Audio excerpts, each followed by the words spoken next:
Welcome, everybody. Welcome. My voice is working. Yes. Let's see how well the I've changed up some stuff with the audio systems. So for the not for the audio systems, for the encoder. So the encoder is now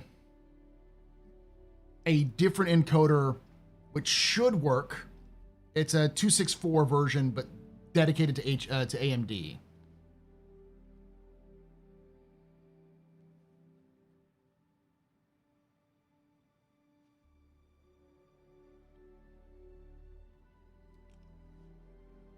Let me send a quick announcement out on the Discord.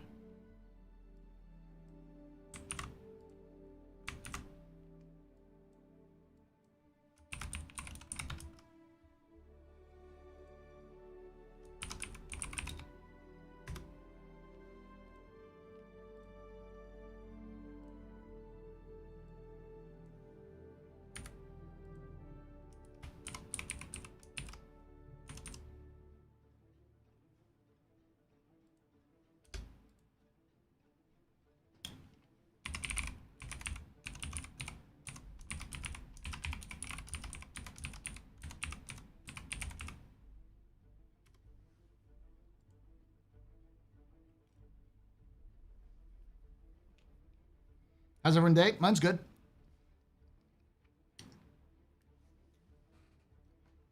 Y'all haven't seen me since I came back to school. So, welcome everybody. My name is Paul, Berserker 1, Batman Shelley, your humble host and space bartender here at the Astropub, your space bar at the end of the universe. Sit back, relax, enjoy the show. We got a good one for you. I am now almost done with my first week of school with the kids, and they're pretty good. No problems. I teach seniors, so they're pretty good. I have a couple of sore spots, but it's like 2.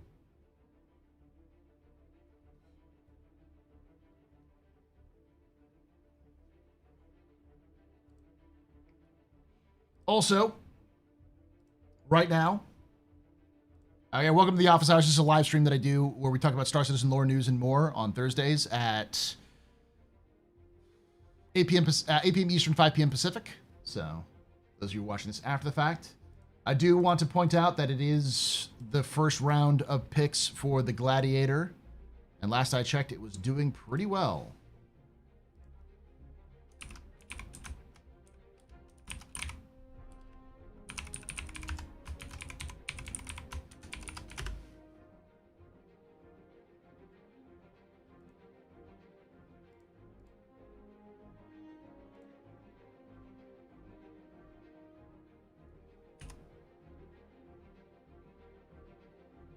Oh yeah. Oh yeah.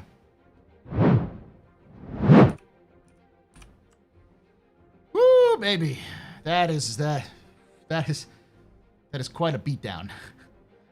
10,000 votes above it. I'm sorry, 85X. I'm sorry, Pete. I had to do it. I had to do it. Next year. Next year. The question is, will it go up against the Razor? Because the Razor does have some fans, especially in the meta PvP community. Now, I do think that we, as a community who supports the Gladiator, can outnumber them. But it's a matter of getting enthusiasm for it. I'll do my best to get that trailer out. I still have to record it. So it's going to be pretty short. I just need to get some people together. So I'll probably put together a recording session on Saturday morning. Well, Saturday and Sunday. Because the actual round is Friday, Saturday, Sunday, Monday, Tuesday, Wednesday. So it'll be next Wednesday when they go head-to-head with each other. It has fans, but it does have a cult-like following, the Gladiator. Last I saw, it was a pretty close race between the M50 and the Razor, so. It's not a shoe-in. I do think the Gladiator has an edge. But I don't know how many votes was cast for between the M50 and the Razor. Because this seems like a low amount of votes, but maybe I'm wrong.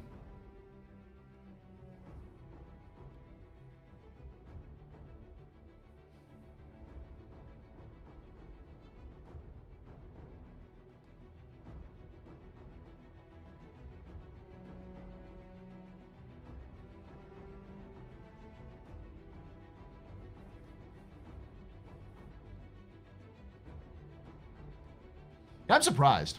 Yeah, we're gonna watch the whole SCL. That's pretty much gonna be the entire stream. There's really nothing else to do other than talk about that. I didn't want to show off this surprising upset. Their Asgard beat the Raft. It makes sense. There's a lot of fans of the Asgard. It is a really good ship. Even though the Raft is doing really well now in terms of like people using it. The MTC never had a chance. The Ursa Medevac is a meta ship. Everyone uses it. I like the MTC, but it was never going to win. I'm surprised the M50 lost, though not too surprised because I know there is a significant group of like PvPers who like the Razor because it's stealth and it can also be cancerous shit if you fight against it. Almost 10k up. It is 10k up. Almost. It's like 400 votes less than 10k up. It's basically 10k up.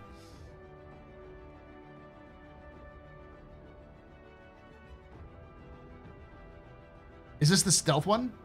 Oh, this is the base one. Oh, I don't know.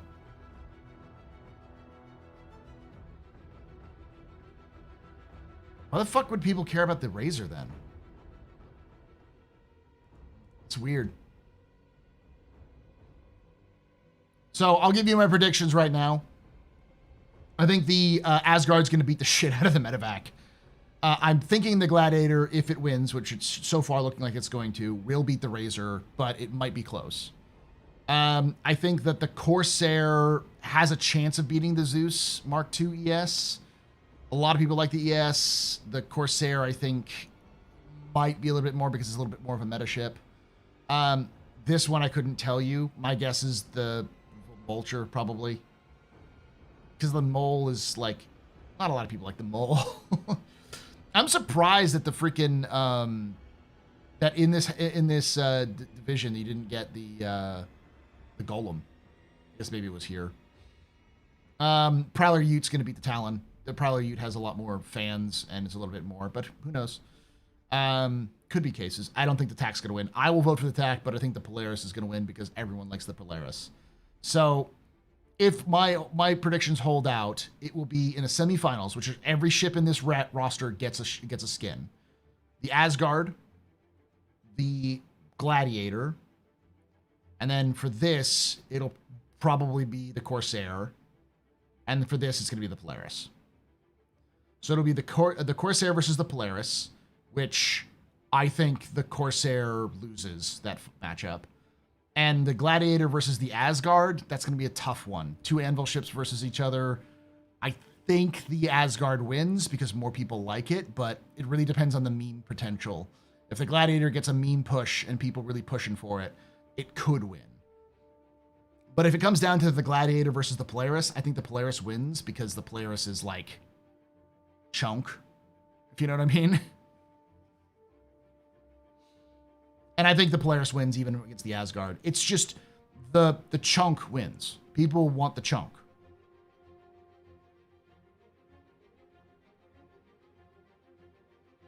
This is one of the reasons why this sort of stops making sense after a while.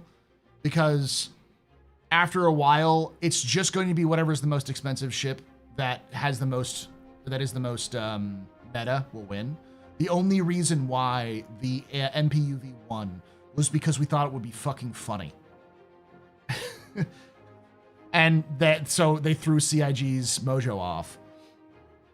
And you'll never have that again because CIG will never let it happen again.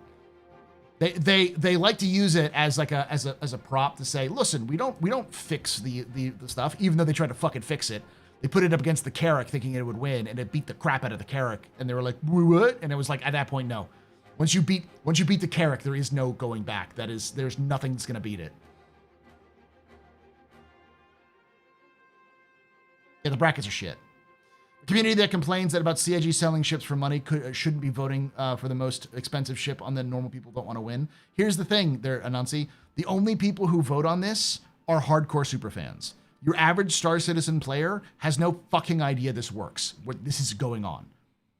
If CIG put this in game and highlighted it in game for people to go vote, you would have a ton more interactions than you would on the website. This is not for the average Star Citizen player. This is for the whales. Argo Cargo is the Imperator, all right? It will never be dethroned. Doesn't matter who else wins. It is our short king, and we will praise him.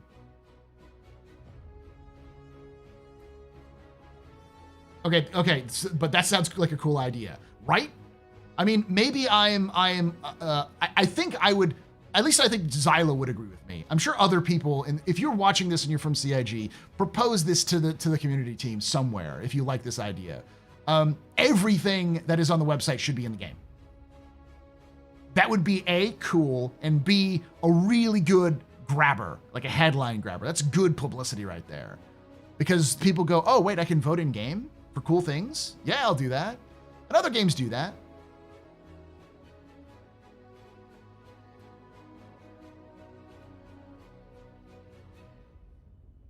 So it's official, we're getting a battle cruiser. What's your bet? Anvil or RSI? 2 seconds.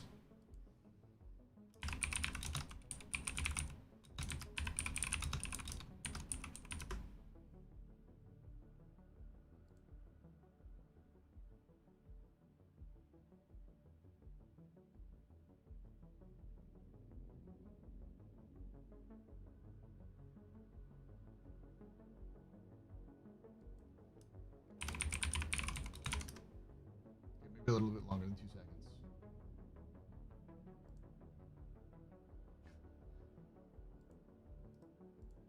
I'll just use literally my own thumbnail from my own video. We know what the battle cruiser is. It's RSI. It's this.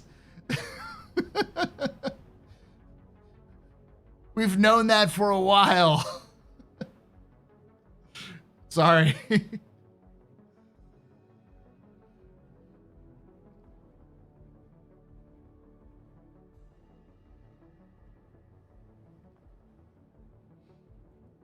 Now, do you think we're going to get this with 1.0? No. It's going to come out in Squadron, and I guarantee you this does not have an interior. It is just an exterior. And they haven't built out an interior. And it's going to take them a while to take this from a Squadron model designed for Squadron to make it work for Star Citizen and have an interior. Those are some big guns. We don't know what the size are. My guess is that they're mini Goliaths. So the Goliath is this right here, which is under the Bengal. They used to call the shipbusters. My guess is that these are stripped down versions of the Goliaths. So they can put more arrays on them and they can fire faster. So they're probably bearing. What's a good sub Goliath name? Like the giant, bearing giant railguns. Apollo next month. Yep. We're gonna be watching that video to get all that detail. So.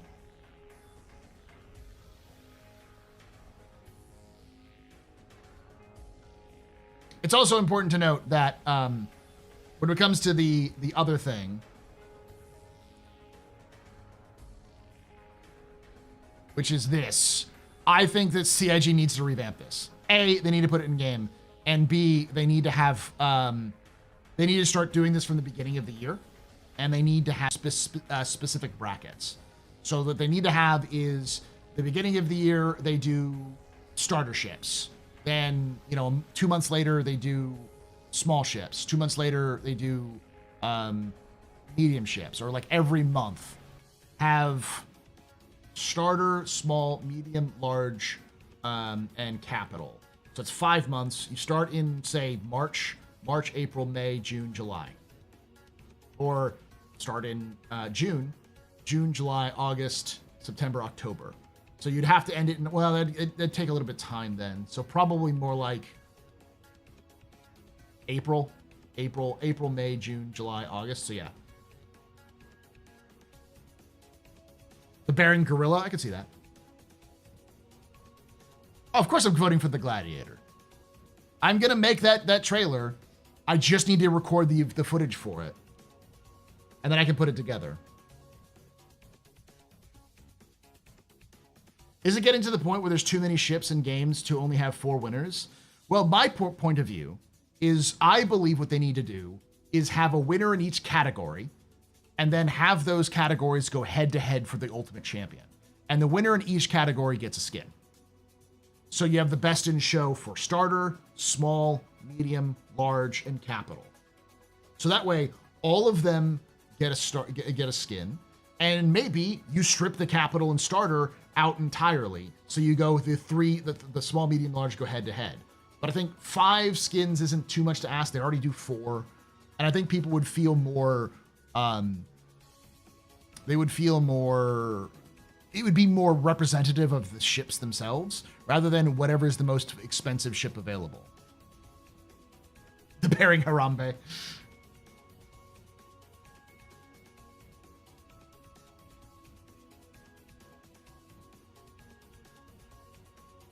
I agree with that too. And you take the last year's winner out, so they have to sit out a year. So every year you have new rotation. To be fair, we haven't really had that in the past. Like last year, the winners from last year aren't in this year, but I think the Corsair was won 2 years ago. So CIG may already be doing that. They may already have an internal rule where they just don't do that. Because the Carrack hasn't been on for a while.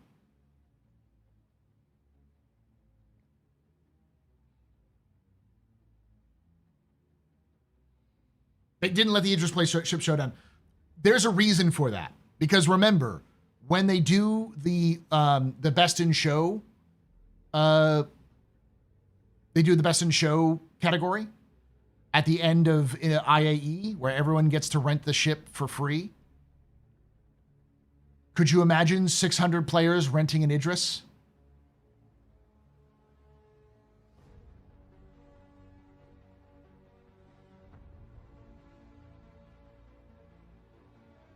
I think the Polaris is a yeah, they are selling it right now. Yeah, because they knew that people wanted their Idris, so they compromised and sold the Idris, but they're not giving it away for free for people to try for for like the busiest time of the year.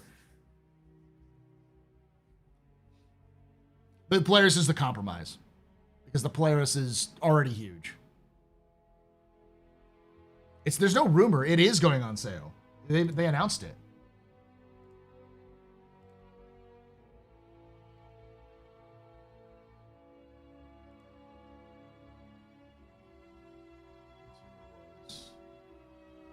So yeah, so they're doing during the Elite 8, they're going to be selling it. So between August 26th and August 30th.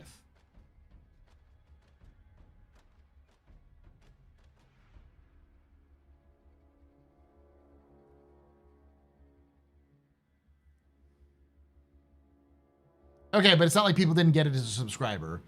Only certain people did, if I remember correctly. I was a subscriber. I never had the Idris. And it's a little different from subscribing and... Well, I wasn't the top tier subscriber, so... It's a little different from people who go out of their way to pay them to break the servers and to give it for free.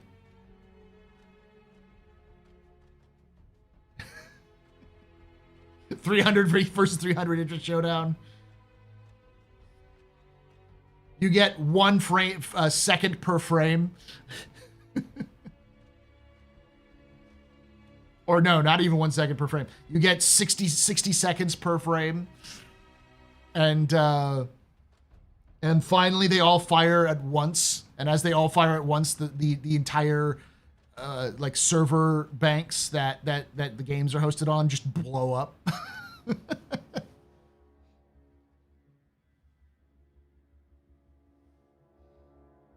I like that. The P is for poor and the M stands for money. The Idris P is for the Idris poors.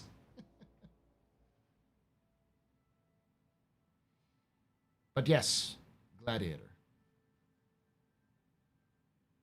Do you think we'll get a Squadron 42 marking kick it off this CitizenCon? I hope so. I don't know if we will, but I hope so.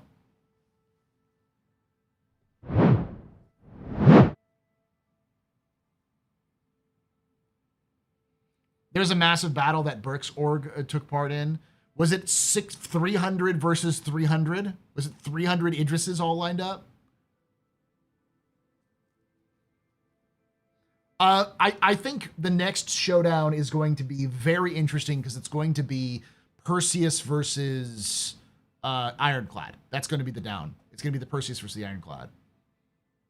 It depends on how good the Perseus is. If the Perseus looks cool and is good, then yeah, it'll go head to head with the Ironclad, and whoever wins that combat wins.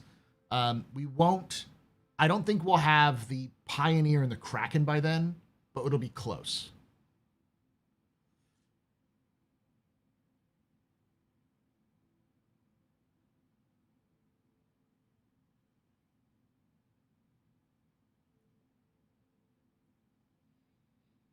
I think we'll see the Kraken's development. Like, we'll probably start seeing it in Star Citizen preview, sneak previews and stuff like that. I know a lot of people are like, well, it might be in Squadron because they did the exterior. And I'm like, maybe, but like Squadron coming out in 2026 and them not having the Kraken ready yet and they were going to do extensive reworks for it doesn't tell me that it's in Squadron. E1's not going to be happening until a little bit later, but they did have an update on the 600. None of you are going to like the update on the 600i, but here's an update on the 600.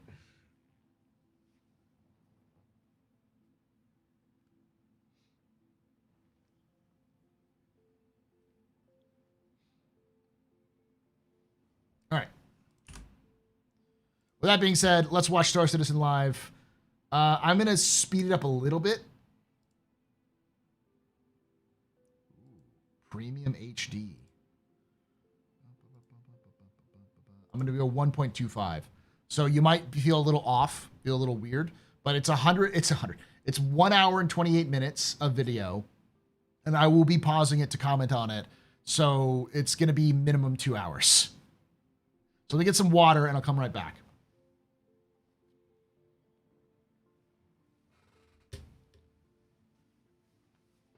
Hey, listen. Onyx is doing my job for me. I'm going to be doing a video on Onyx and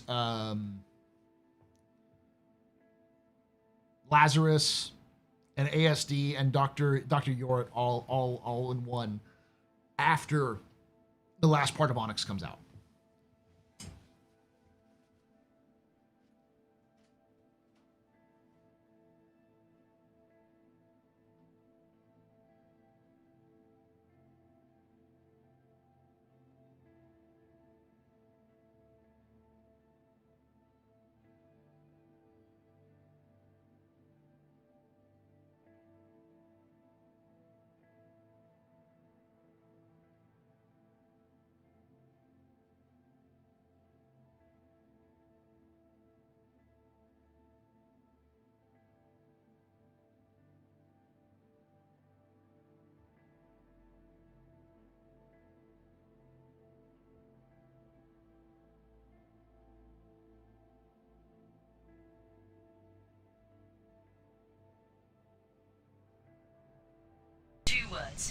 Weapons free, y'all.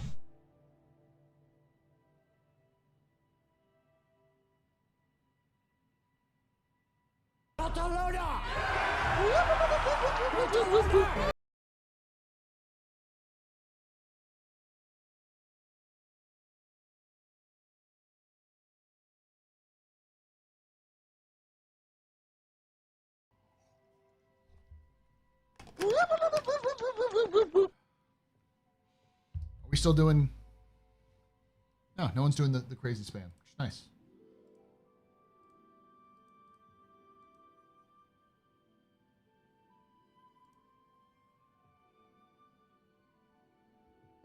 Neat.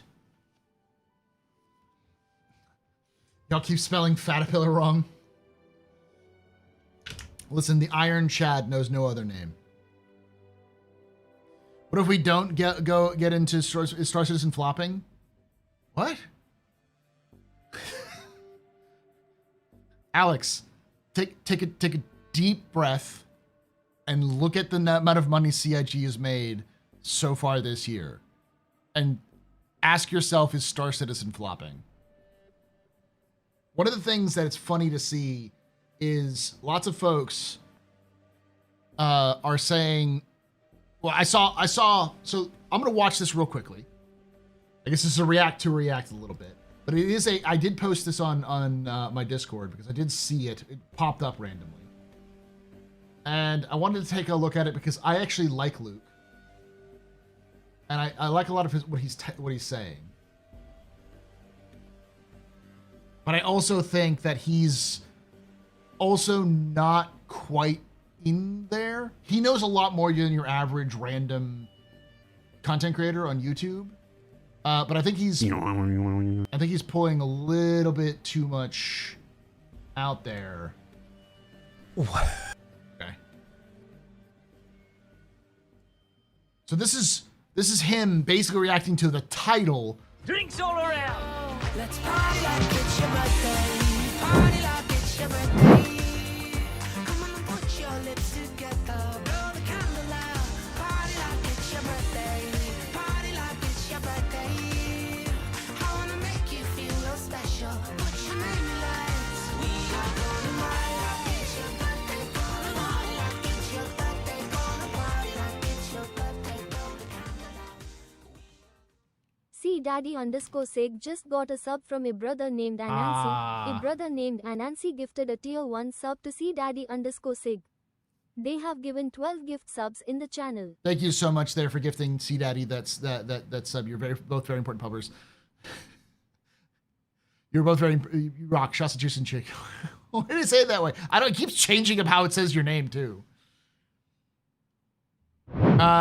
Jin says it's about 250K away from being the best August ever with 10 days to go. Remember, in the next week, they're going to be selling the Idris again.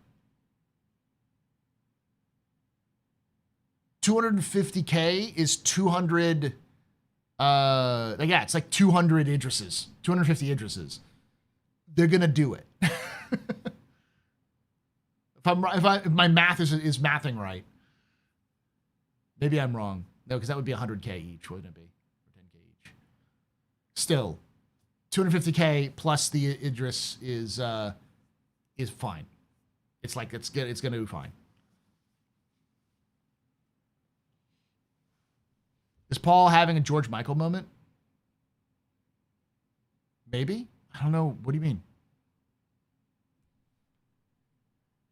$1,500. So, all right. Let me do some maths. Calculator.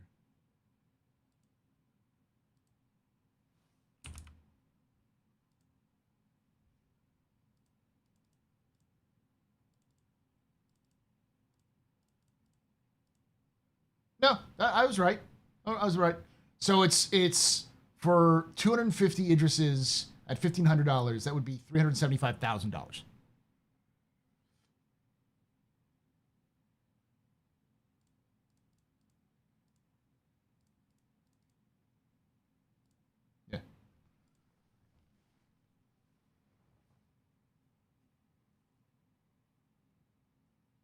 Not another great month, the best August they've ever had. Like, legitimately, CIG is doing fine. I get they make a ton of money, but what's the identity of Star Citizen without Squadron? Alex, it's also important to know that Squadron... all right. Gonna lay this out here, okay? I'll probably clip this later for, like, YouTube Shorts or something like that. But I'm just gonna lay it out. I personally think that the Star Citizen community is coping ridiculously hard on the Squadron thing. I think that there is this persistent belief about something that simply is untrue and does not exist. There is a consistent belief that Squadron 42 is taking up 90% of the dev time, and that means that Star Citizen isn't getting an update. Now, I did just do a captain's table with HC Vertigo, where we sort of argued on this point, and I get what he's pointing at. But he said something which I pointed out. He said, like, you know, obviously Squadron 42 is doing these things like cutscenes. There's taking away the cutscenes. And I asked him, so do you think the lack of cutscenes is holding back Star Citizen's development? And he said, no. Like, but he just said that cutscenes were being removed from, or being prioritized towards Squadron 42.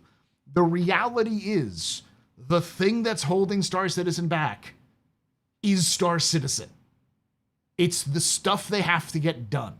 They're in the boring, bad, like dull part of Star Citizen where they have to take what they have and they have to make it work and they have to make it not like crash. So that's what's slowing it down, is just finishing the game. Because all of the devs that would be directly related to making Star Citizen who were working on Squadron are now working on Star Citizen. Because we know that because the last 2 to 3 years, a lot of the stuff that's been added is basically just Squadron stuff that's been ported over. And those teams are done making it for Squadron, and they're moving over to Star Citizen. And the stuff that is still being developed for Squadron is also being ported over for Star Citizen, like Vulcan, for instance.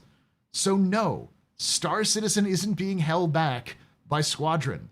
So you're not going to see an explosion of development once Squadron is released, because the people who would be working on Squadron that would help Star Citizen are already working on Star Citizen and have been, in some cases, for 1 to 2 years. Ugh.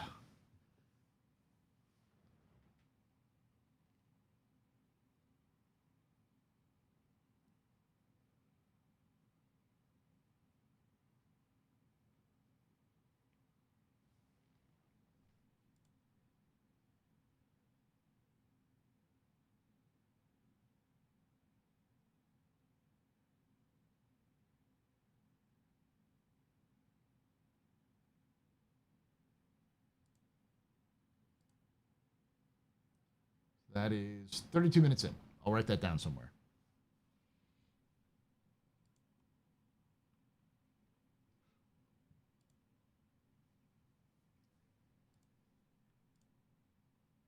I'm gonna actually try to clip that out.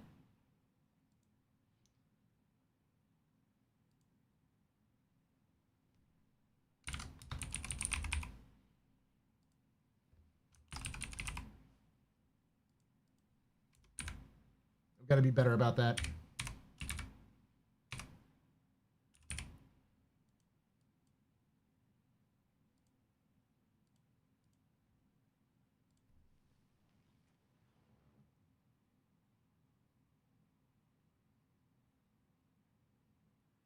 Not an explosion of development, but we wouldn't see at least the gates start to open until Squad 42 locked content. I don't think so, Fishy, because like the thing that they're working on with Squadron right now is basically dialing in what they already have. They're not coming up with brand new methods for the gameplay. They're simply taking what they have and dialing it in terms of like balance. They're, you know, doing cutscenes, and they're doing optimizations. They're making sure it doesn't fucking crash every 3 hours so you can actually play the whole game through.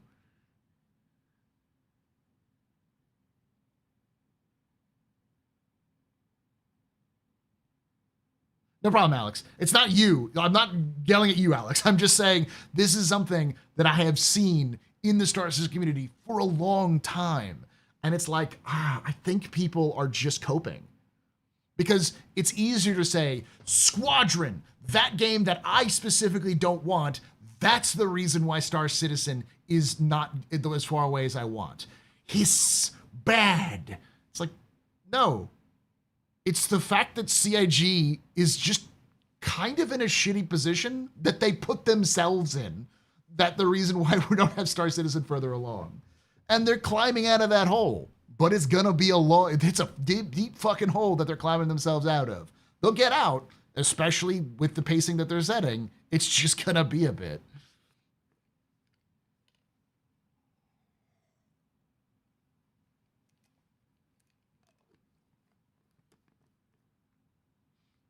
But in good news, I got a doctor's appointment on Tuesday. Nice.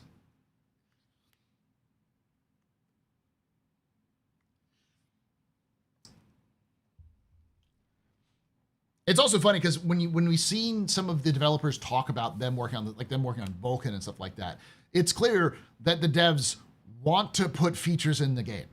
Like they're done with some features and they're like, we want this in now, but we can't because we know it's going to cause too much, or we fear it might cause too much disruption to the game. And if management is basically saying, if it disrupts the experience right now, we're not putting it the fuck in. Yeah, but I think there's still some content that CIG can't release because of Squadron 42 spoilers. But content isn't the same as features. Like, exploration gameplay isn't being held back from Squadron. Neither is, like, bounty hunting gameplay or racing getting added back in or scanning or engineering or like that stuff isn't being held back from Squadron. It's being held back because Star Citizen is an online game. So anything they develop for Squadron has to then go through a similar process to make it work for the online game. And what works in a single player narrative, mostly linear experience, mostly linear because I think there's going to be some replayability, but it's a story. You go from point A to point B. The story is going to be the end story is going to be the same no matter what you do. There just might be some slight modifications to it. Scam Citizen is hard to develop for. It's not an RPG maker. Yeah.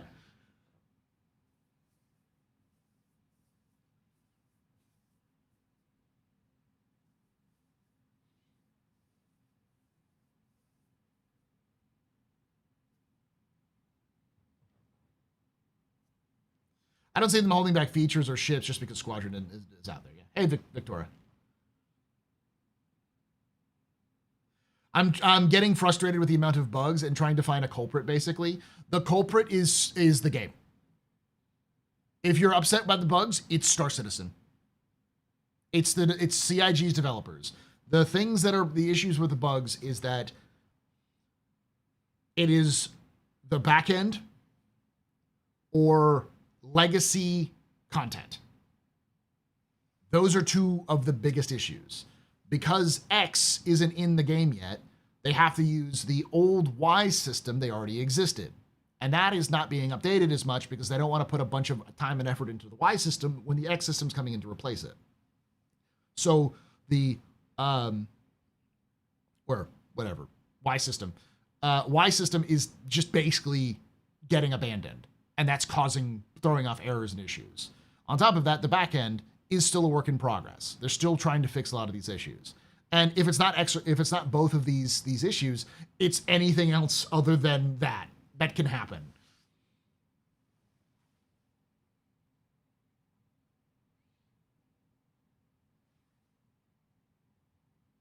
No, yeah, the problem is CIG's own making. CIG, Chris Roberts to all over himself. And he's like, let's make two big games at the same time.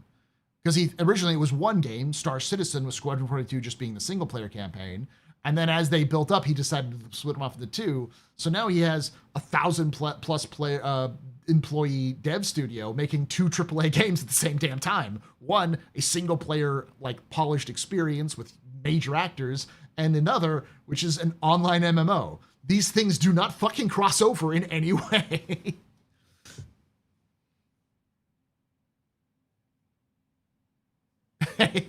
Of course, HK-47 wants an ASD ship. That is completely within HK's wheelhouse.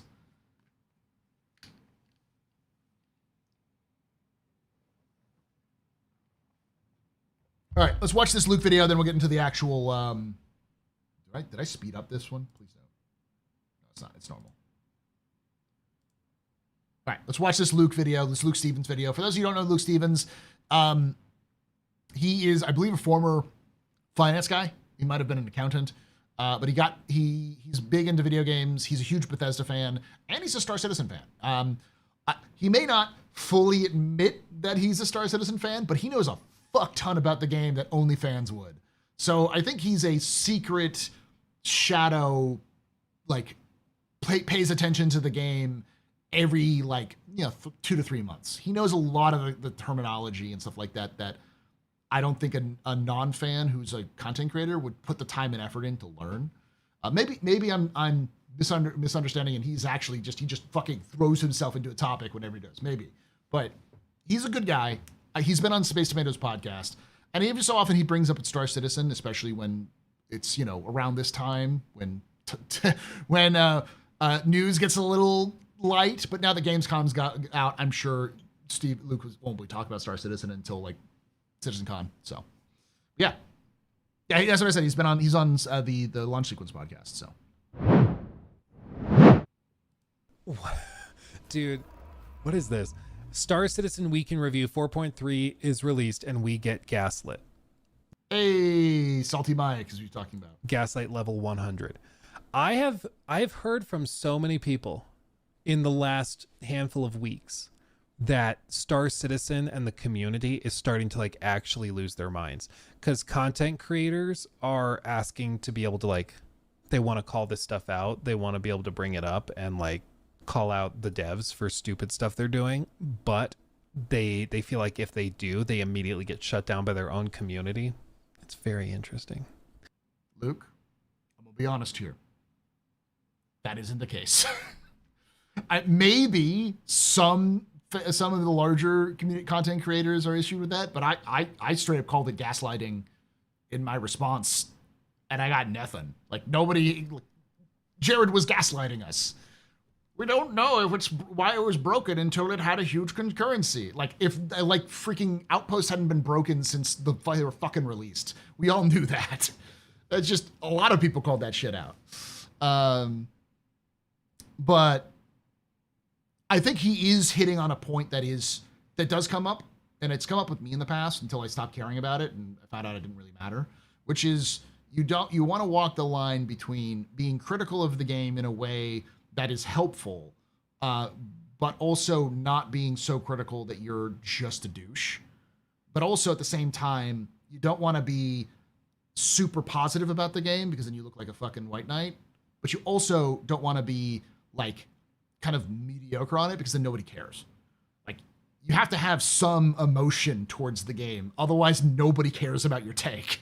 That's why I take the position of I like to think that CIG is doing their best, but they're often incompetent when it comes to it. Not because they can't do it, but because CIG makes mistakes like anybody else. And I'd like for them to learn from their mistakes so they can get better. I prefer to start from a position of positivity and then criticize when things happen, but don't just become so super positive that, CIG can do nothing wrong, but at the same time, don't get so negative that it's just like, all I'm saying is I hate the game. So. It's very, very interesting. Yeah, it's just shocker. Star Citizen is a bit of a mess, and the community is frustrated because it feels like the devs only care about money and are not concerned with the long-term health of the game. And the problem is right now that Star Citizen has a lot of money, but they also have a ridiculously massive enterprise to keep going with that money, and they don't have any seemingly game plan beyond hope for monetizing it long term. Because I'm telling you what, if you try to release Star Citizen's shop of like $1,500 ships, $800 ships, $300 ships, and you try to release that on the PlayStation Store, Xbox, Steam, it will not go over well. It just won't. Talk about review bombing. I mean, yeah, he's right. He's 100% right. That's something that's one of the reasons why I've been saying since the whole Flight Blade fiasco, which is CIG needs to get their monetization to 1.0. The game is getting to 1.0. They have to start moving their monetization to 1.0. And they have gotten better. Since that has happened, there have been some significant improvements. There's some down steps, but there are some significant improvements in that direction, but it's going to take more work. And I know a lot of us are so close to Star Citizen because we follow the game much closer.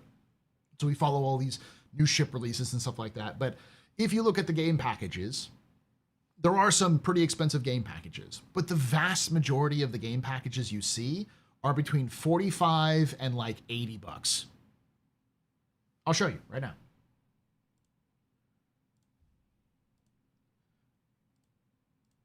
This is how I discovered that the Aurora is in fact not a starter ship anymore, which has been brought up recently. right, so let's go to let's go to the shop. Let's go to the pledge store, or let's go to Star Citizen. Okay. Oh, wait, no, it's shop, pledge store. So you go to the pledge store and you go to game packages. You have the it's discount 450. So 40, 50, 51, $60. Thank you, CIG. Oh, and you get some armor packages with these. They're listening. It's something we literally told them to do from the info runners, was like, make the thing better, give you a discount and give you cool shit. This is the package and cool shit. This is good. This is the direction. This makes me say, if you're looking to get into Star Citizen, $40 for some guns, some armor, and a ship is a really fucking good deal. And then, $60, $75, 75, 80, 85, 90, 95, 125. So up to this point, because I've spent more money, I see the rest of this. If you are just a starter, this is where it stops. It's $125. It's expensive, but there's plenty of games that have sort of like collector's editions and stuff like that. So this is the highest you can get outside of already spending $1,000 in the game in terms of starter packages. And of course, they've got a deal going on with these two, which is great. But you can see that there's like Mustang Alpha. I just did this one. Cutter, the Pisces, the Golem, the Avenger Titan, the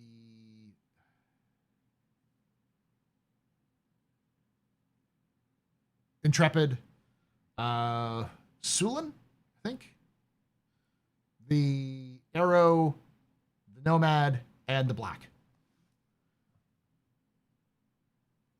So it's 48K. You've got the Escort, or the Escort pack is actually cheaper than the Legatus pack. I think it is the 48K is the largest one. It's weird that it goes Ultimate Explorer, then Legatus, and then the smaller ones. It's got to be a weird one. I feel like this is possibly a bug. I hope it's not intended that you do because you should do it the opposite way. You should have this and forward if you wanted to push this more than this. This is a weird push to have that than that. It should be this, and then that. Yeah, these are just the game packages. So yeah, so this is all. If you spend more than $1,000, these are the things you can get from Star Citizen. These are the packages you can get. Should you get these? Absolutely not. None of these are good values.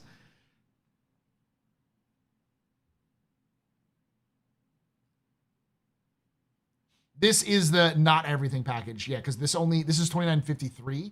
So this Legatus is 2 years out of date. It only has ships up to 2023. So it doesn't even have the 2024, 2025 ships. Yeah, and they recently removed the Mega Explorer pack. They've been cutting these down significantly. So the point being, they're getting better, and they're taking this is good deal right here. $45 or $40 with extra stuff. Yes, good move, CIG. However, there's still a long ways to go. That was a bit of a tangent for that one, but let's keep watching Luke. Just you wait. You can't do that. Like the casual, quote unquote, casual audience that's not hardcore into Star Citizen already, they will not tolerate that. So they have to find some way of reworking it to appeal to the mass market where they'll accept it and they can make money from that audience. But the entire game is built around these egregious microtransactions. So what the hell do you do? Like they have to stop the gravy train now to shift it to a different track and get going again. But nobody wants to stop the gravy train because they're doing quite well on it. And it's not guaranteed that even after you switch tracks, you'll still make money. It's still not guaranteed. Like you might switch tracks and then find out that nobody on PlayStation or Steam or Xbox gives a crap. Yeah, Let's be honest here. Star Citizen's never going to be on the PlayStation Store, nor will it be on the Xbox Live Marketplace or anything like that. You're never going to play Star Citizen on consoles.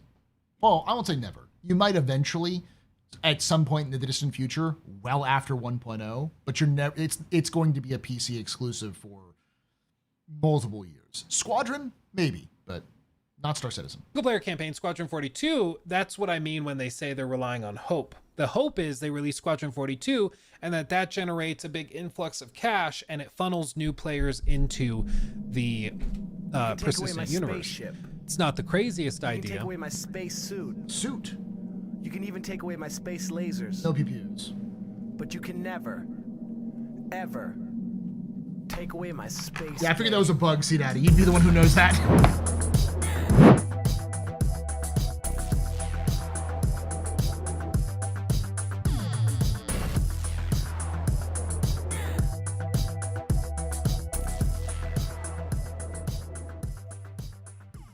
Dry Khan just resubscribed for 46 months. Thank you for that 46 months of support there, Dracon. You're very important, Bubba. Very impressive, Mr. Very pedestrian. This your fault. The reason I'm drinking. Trust and cheers and chat, y'all. Trust and cheers. I'll defend Luke. I know you're like, this guy doesn't know shit about Star Citizen. I think he hasn't paid attention to Star Citizen since the Flight Blades, because he did a reaction to the Flight Blades thing. So he's probably using that as his most recent understanding of the game. And to be fair, he seemed like he was following the game a lot closer until then, and then he got super turned off from that. But ultimately, it is a matter of hoping that, for one, it reviews well, because like non-hardcore Star Citizen fans are going to rely on reviews to determine whether it's worth $70 or $60, whatever they charge for it. Mm-hmm. It's also not clear to me if single-player gamers who play Squadron 42, it's not clear to me that they would convert into the persistent universe. They some of them will, certainly, but I don't know if that number is 5% or 20% or 30% or 80%. I don't know what percentage converts, but I don't think it's a ridiculous amount because they're fundamentally different experiences. One is like scripted and linear, or sort of linear, and narrative focused. One is much more about player agency and freedom. So they're just fundamentally different. And I also think even after you've funneled some of those people through, because we're talking about brand new players who have never touched Star Citizen before, they try Squadron 42. Ooh, I really like that. Let me move over to the persistent universe. And I think if they go over there and then they're exposed for the first time, because there's some people that have never been exposed to like the Star Citizen pricing schemes for ships and stuff, it's going to be a bit of shell shock. And I understand people who play. No, I mean, what he's saying is stuff I would say. I've said this before. That Squadron, there's no guarantee that Squadron's going to transfer people over from Squadron to Star Citizen. There might be some crossover, but the thing that's going to make Squadron, if Squadron is good and it reviews well and people like it, the thing that Squadron will do is it has to keep selling. So it has to hit a market that doesn't exist, that people who haven't seen Star Citizen, and then it has to do well. And he's speaking from this. If you see back here, what is this? But a cutout of Todd the God Howard. He is a hardcore Bethesda fan. And as a follower of the Church of Todd, I also recognize his skepticism. Because it's my skepticism too.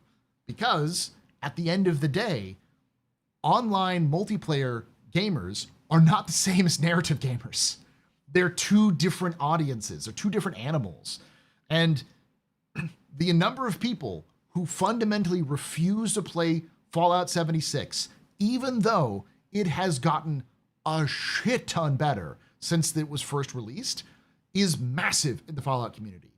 There's people who think it's just a scam and have no idea about it.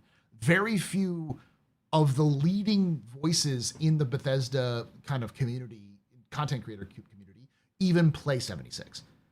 It is its own siloed off community compared to the rest of regular Fallout gamers. Same with Elder Scrolls Online. The people who play Elder Scrolls Online are not usually the same people who play the regular Elder Scrolls games.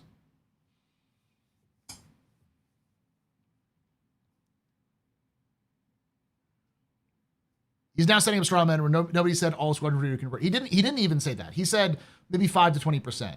But he's worried that by not setting by that go through isn't going to work. And I do think that he's wrong on that one, because I think he's assuming that they're working on Squadron specifically to sell Star Citizen, and they're not. They're working on Squadron to sell Squadron.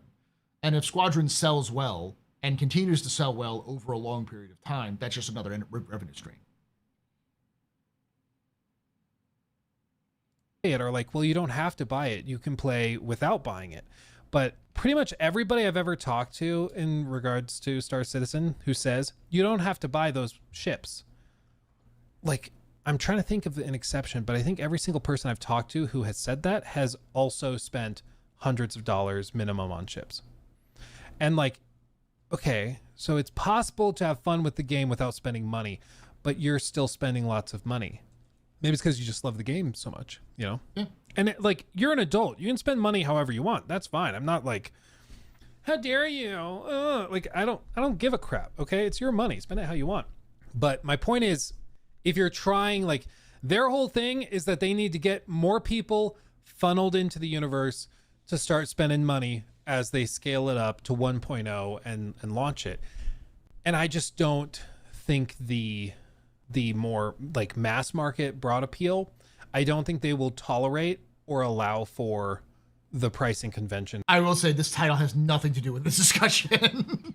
This is pure rage bait, not like distilled rage bait. Good on you, Luke, the master. It's currently at play within Star Citizen. I just don't think that converts well. And so I think if they want to appeal to the mass market, they need to scale down the selling the ships. They need to cut out the stupid crap with like selling blades and the ship augments and stuff. They can't do that at all. Because the main like gaming community is not going to tolerate that. See, that's when he said blades, I knew he hadn't paid attention since the blades thing. It's like, oh yeah. Usually he's pretty good at this. We freak out over like $30 skins, much less freaking like, you remember like the $80 mount in WoW went viral for how egregiously greedy it was. And that was just like basically a skin for a mount, you know, that wasn't even that ridiculous. Compared to like a $1,500 ship, macro transactions. Yeah, literally.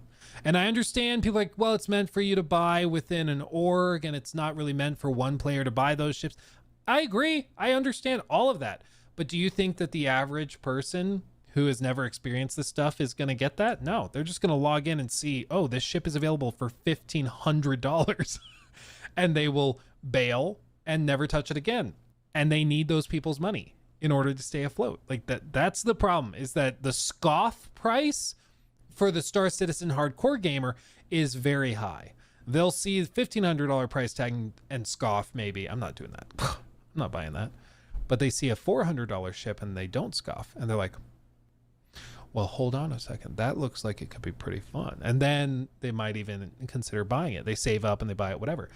The scoff price for the average gamer that's like, they're trying to pull in through Squadron 42 and through these other ventures, their scoff price is like $5.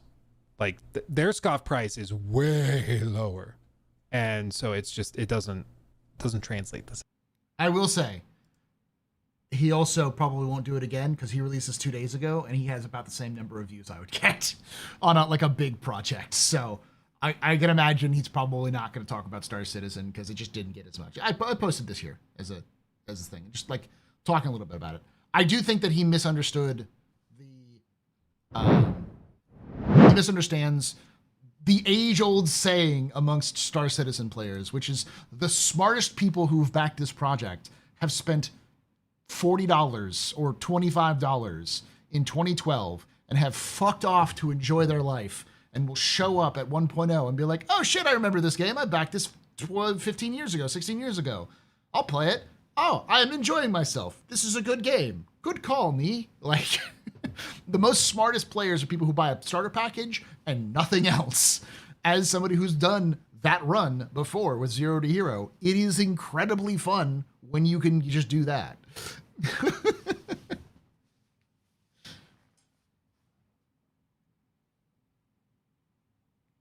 Smart me. I just been playing it for 12 years. Exactly.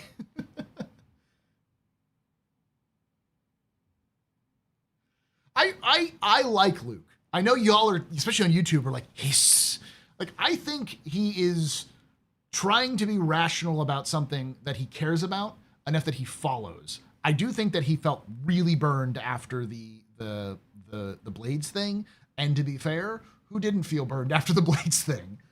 So he probably hasn't followed along to it.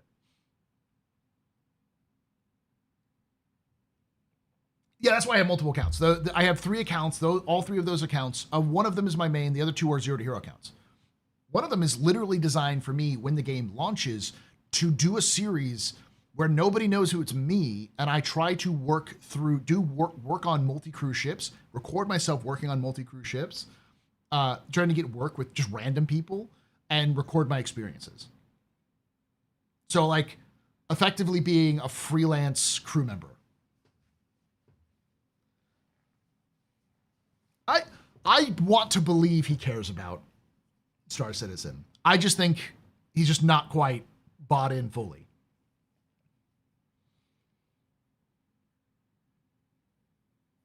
Luke is cool, but he usually talks about the problems of all games. Yeah, I think his brand got really well because when Starfield was coming out, he was one of the only ones to go, hey, this probably isn't a good thing. I don't like what I'm seeing with Starfield. This is getting bad, y'all. I don't think you should buy into it. And then Starfield sort of fizzled as it launched, and he got a lot of acclaim for that because he called it out well early.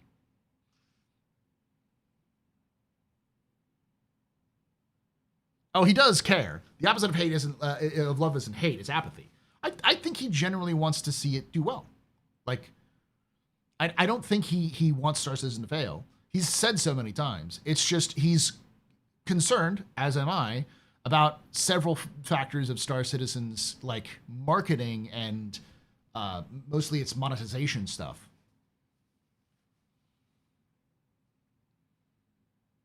Since my intro was Star Citizen with F315 IAE and my initial pledge of 45 quid for the MR and the monthly subscription at the cheapest level, I've spent enough overtime to become concierge. That's a good point. Like, most of my money that goes into Star Citizen is simply paying $10 a month so that I can get access to the jump point. But that's also a business expense because I use that so I can get access to the lore, which is locked behind a fucking paywall. You are a nice, humble guy and knowledgeable. I call myself humble, but I am a braggadocious bastard sometimes.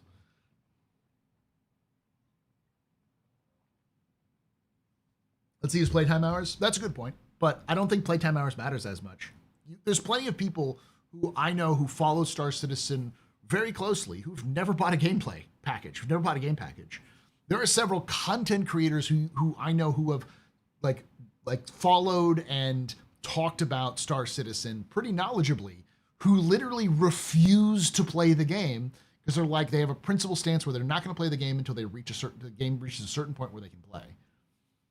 It's entirely possible to be knowledgeable about something or to like follow something without fully committing to it. I'll give you an example.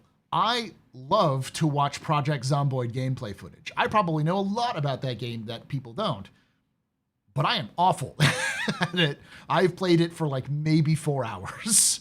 And I'm just like, I bounce right off that gameplay.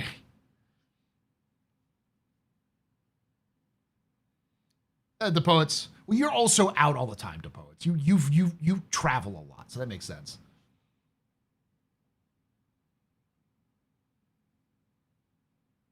If he cared, he would know enough to be able to answer questions about Star Citizen. I suspect he's looking.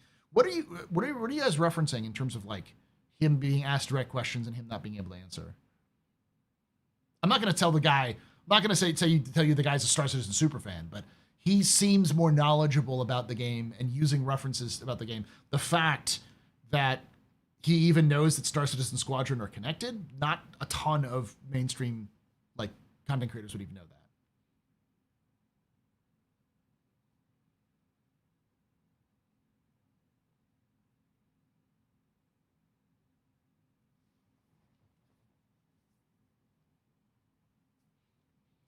Maybe I'm naive and I want to see I want to see this him do well. So, all right, let's look at Star Citizen Live because this is a really good one to do, especially as we go into this weekend where it's going to be me and Star Jump Grim and Execute, and we're going to be talking about Ship Showdown. We're going to talk about ships and Ship Showdown. It's only enjoyable to talk about Star Citizen. Nobody actually wants to play it. I like to play it. I enjoy it. There's just times I want to throw it across the room because it frustrates me. Is there usually a sound effect there? I don't think so. Luna said earlier he was a guest on a show. I know. You said it and Luna said it. I was like, what show was it though? Were you talking about Tomato Show? Because I know he was on Tomato Show. Hi, everybody. Welcome to Star Citizen Live, emanating Baby Carrier. directly Dread from Knight. our offices, the office part of the offices where we spend most of our actual day. Welcome. It's been a while. I'm your host, Jared. Jared, why do you look like a podcast bro? Oh, God. On the show this week. Nearly forgot it. On the show this week, for our Ship Showdown Q&A, our two big vehicle directors here in the UK office, Mr. John, I almost said John Curtis. Wow. I just caught myself from saying John Curtis. Mr. John Crew and Ben Curtis. John, Ben, say hi. Hello. This man causes me physical pain. This man made the Redeemer. Hello. So we've got to get used to the camera swapping. Yeah, zoom into the camera swapping. John, say something more. Oh, hello. My name's John. Right, that's Please John. zoom. That's John. John's also just moved offices. That's why his Yeah. background is a little bit plainer. Yeah, you just moved It's in my hangar. That's where he hurt me. Right next to offices. C Daddy. I'm still in the office I've been in all year, but it's we're not used to it being in here. So yeah, hi everybody. If you've never seen Star Citizen Live before, it's where we take about an hour out of the end of an occasional week and answer questions from you, the Star Citizen community. At the end of last week, we put up a thread up on Spectrum and asked you to submit your vehicle-related questions. We're doing this show because we're in the Thank you for restraining that, Luna. That's fine. I get the reason why, because that is nice. But I think I brought it up earlier that he was on Tomato Show. middle of Ship Showdown, which is our big annual knock 'em, sock 'em, drag 'em event where the raft loses in the first round. Too soon. I just need to talk to the people who made the bracket because that was so unfair. The Asgard, she got the spice, baby. The Asgard is a bigger Cutlass. Of course she won. And so we're just going to jump into it. We went to the thread. We grabbed a bunch of your questions. I do want to say a note. I want to say a note before we jump in. He was one of the next great. No. Ben Curtis has been around much longer than that. But when they actually had to come down and build the Redeemer in game, he was the one who built it in game. So like he's the one who was the head of and was, I think, modeling it and stuff like that. So he took the model and reworked it and did all that stuff. So when he took the thing from being a ship model that was designed to win a contest and turned it into a ship that could actually be usable in game. Pretty good questions this week. I've been doing this for, on and off for 11 years. And a lot of the times we have to skip through a whole bunch of the questions because the questions aren't really on the topic, or they're for a completely different team than the team that we're doing, because, people don't always think about, oh, there's that team, there's that team, there's that team. They all kind of work together, but we only got this team on or whatever. Questions were pretty good this week. So we were able to basically take our 30. We usually do about 30 in the course of an hour. We were able to take our 30 from the top 40. I never liked the Cutlass, but I love the Asgard. Well, what I mean is that the Cutlass and the Asgard are the same ship, but different sizes. Everything you can do in a Cutlass, you can do in Asgard, but bigger. And effectively, they have the same design philosophy, whereas the Asgard is just absolutely stacked with guns. And yeah, it has a turret, but it doesn't need it. Like 4 main pilot guns, just like the Cutlass, but bigger. I think the turret gunner has the same amount of guns as the turret gunner of the Cutlass. And what does the Cutlass have? It has a large cargo bay, which holds a lot of cool stuff and vehicles. What does the Asgard have? It has a huge cargo bay that can hold a lot of stuff and vehicles. It's just the same ship, but designed by Anvil and bigger. So we didn't have to skip many at all. So we are just going to jump right into it. And the first question, which is the most upvoted question. The Asgard doesn't have the Cutlass Black's tractor beam and variable missile configs, or the Red's med beds and quick scanner patches spotlight, or the Blue's quantum dampener. No, but I mean, it's like the Cutlass Black. That's what I mean. It's like the Cutlass Black, but bigger. So yeah, it loses the missiles and the tractor beams, but most people don't use the missiles, and almost nobody knows the tractor beam exists in the Cutlass. It's the Cuddy White. Yeah, it's the Cuddy Whale is what it is. Question, if you account for how many times it was asked throughout the thread, and then combine all those votes, the first question is simply 600i rework. Yes, I I did speed this up to about 1.25 because we're gonna, as you can see, I keep pausing it, and we're only 3 minutes in. When? Oh, it went to me. Oh. I say it went. You can answer it then. So yeah, we've done the concepts. We've already shown some of that, I believe, last year. Sorry, it kind of blurs a little bit. It's 2 no years production work ago, 3 years ago? currently happening on it. And it's not on our sort of like rolling 12 to 18 month schedule at the moment. I think everything we showed in the concept still valid. I think exterior wise, pretty happy with where the ship is. It's mainly down to. I used to do a 1.5 Citizen Joel, and then everyone freaked out because they were like, "This is too fast, man. I'm freaking out." So I've compromised at 1.25. To interior layout changes and making it a better use of the space that it's got. It's got quite a lot of space, and it's got a fair amount of wasted space. And then also the kind of like the changes we want to do to make sure it's works much better with the kind of the different modules and the different layouts that we need. Yeah, you covered most of it. I think the only real things to add there is everything we showed with those concept images is pretty much accurate still. Big highlights being the Explorer gets a medical bed and the cargo bay of it gets large enough to hold another tank. And why it constantly, or not constantly, why it never seems to happen is that really 600i owners have a functional ship.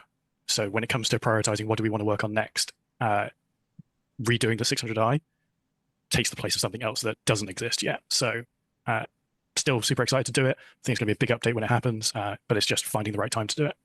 Yeah, I think it will be nice to kind of put a little bit of polish on some of the Origin ships. We've not done an Origin ship for a while as well. Yeah, it would be nice to kind of give it a little bit of love. Yeah. Origin 200i.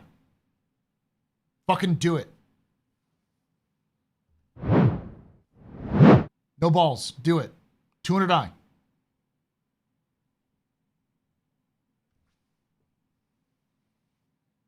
$500i.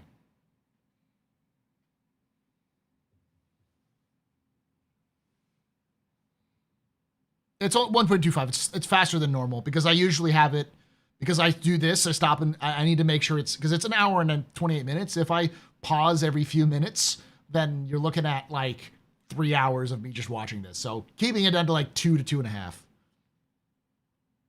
Or 700i. Well, the 200i is actually a lore ship. There is actually a 200i in the lore. It was developed the same time as the 300i.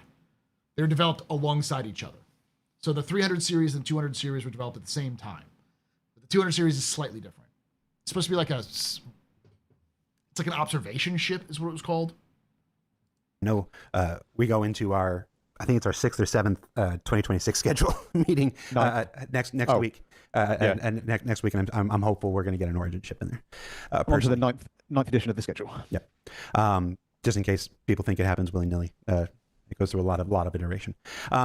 And yeah, for the people in the chat, I can't call you out because there's so many. When did we start answering when questions? We're going to have a couple of these. And the when questions we're going to be able to talk about are the ones that are like, it's not coming anytime in the next 6 to 12 months. I think it's important. It's not the information anybody wants to hear, but I think it's valuable to folks who want to it's important for managing your expectations and stuff like this. We don't want to string you along or whatnot. If we know something's not going to come in the next 6 to 12 months and whatnot, some of these questions we're just going to tell you. To me, it makes sense. It's the right. Yeah, I know there's a bit of a delay on YouTube because effectively right now the stream settings are normal latency, and that normal latency allows for people who watch it back will be able to have have the subtitles. So the YouTube will be able to auto-generate subtitles. Anything below that, it does not auto-generate subtitles. So it is what it is. So that also means that it's like a 30-second delay. So Jared looks like a podcast girl, but he is one. I do like what Jared just said is great. Thank you. That is what we've been fucking asking for. Like, if something goes wrong or if something's not happening and people ask about it, just so it's not happening, or something went wrong, we're fixing it. Because that way, yeah, people are going to freak out, but they'll freak out anyways. And if you tell people something went wrong, we're reevaluating something and working on it, and we'll get back to you when we have an answer, people will be okay. People will go, oh, okay. Will people be mad? Sure. But when's people not mad? Like, it's just going to happen. but it at least sets expectations, and so it lets people know what's going on. Will there still be speculation? Sure, but I think there'd be a lot less speculation if they were more upfront about these sorts of things. Right thing to do. So that's why we answered that one. And there'll be a couple more of those as we go through. Our next question, how many existing ships need upgrade/polish before engineering can be released? Now, this is a backdoor question trying to glean some insight into engineering, but I'll let John and Ben answer about the ship part of that, since engineering is not technically a ship feature, a ship content feature. Yeah, obviously, vehicle content has a big part to play in this. So there's sort of two-part answer here is what's needed from the vehicle side to release the feature and what's needed to have the feature fully functional, bells and whistles and everything. So what's needed to release the feature from a vehicle content side is all the ships support it right now. We have fallback methods for those ships that don't have physicalized components, say like all the single seaters. You'll be able to access the gameplay in a way through your existing MFDs to sort of repair and manage components that are damaged. So it's sort of not as unfair to those ships that don't have that level of physical components as those that do. And that will come with some downsides. But again, it's not a vehicle content feature, so I don't want to go all the way into specifics. But in terms of the full featured running around your ship, changing fuses, messing with relays, engineering screens, completely accessible components, we are pretty well through the list. I had a big chart that I was looking at the other day of where we are with it, and it's well over half the ships have that level of everything being physicalized. And the majority of the ones that don't so far are those single-seater ships that gameplay is of a lesser importance. So you hear that, Hornet owners? You're lesser. I'm just gonna start fights. Oh, that's cute. You enjoy a saber? I'm sorry, you're just lesser than me in my freelancer.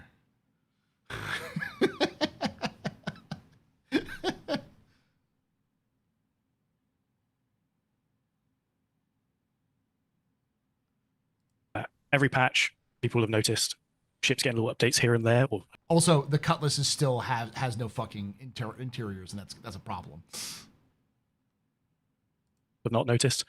So we're chipping away at that list whilst working on all the other things.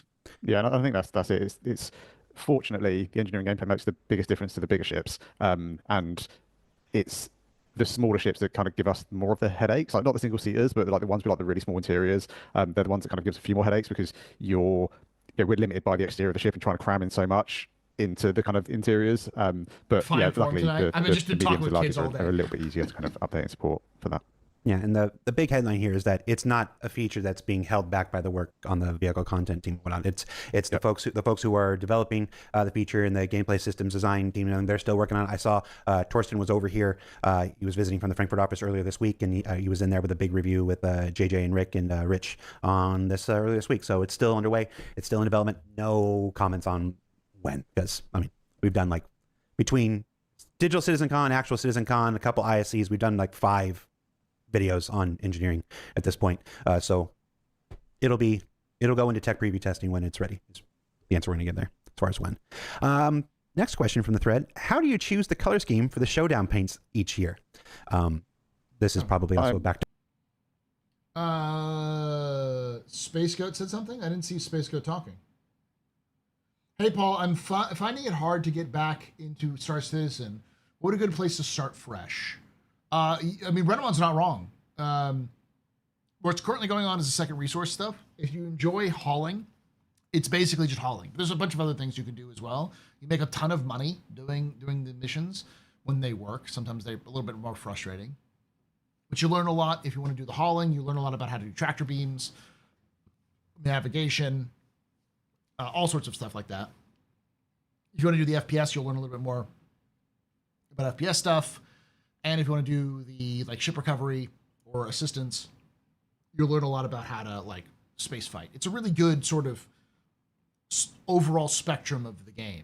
Even like the recovery, like there are missions where just get us these resources. You can go mine for them if you want to. So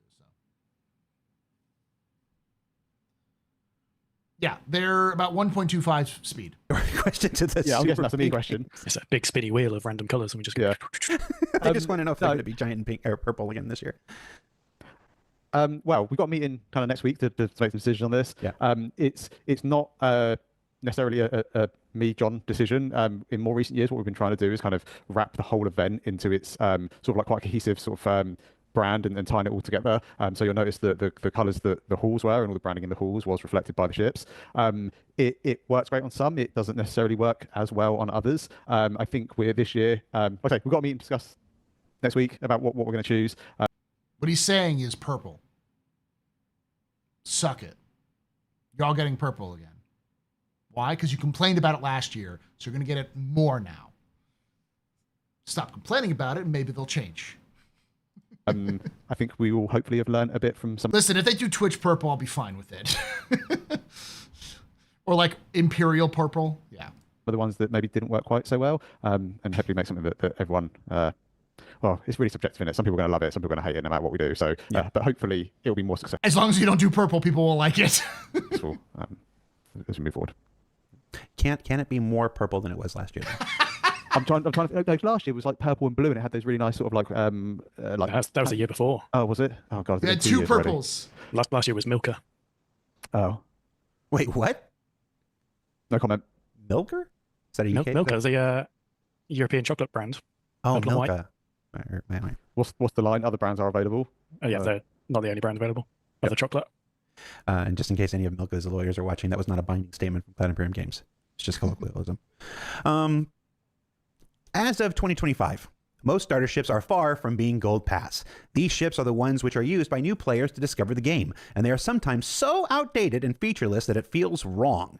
Any plans to prioritize legacy starters to Gold Pass them? I like a question with a strong POV. Yeah. Short answer, yes. In fact, this week we actually did the kickoff for gold standarding the Aurora series.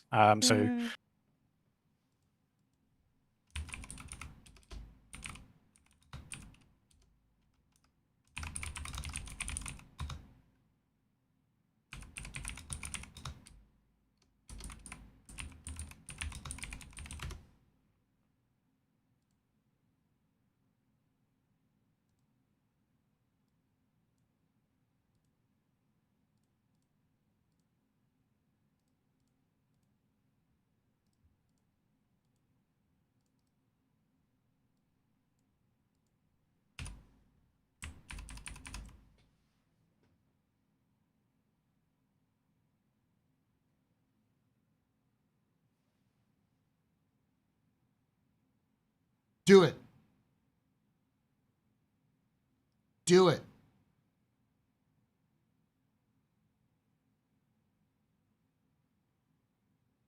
People would lose their fucking mind. Wait, my starter ship is an ornithopter? Thopter? Yes. Do it. Do it.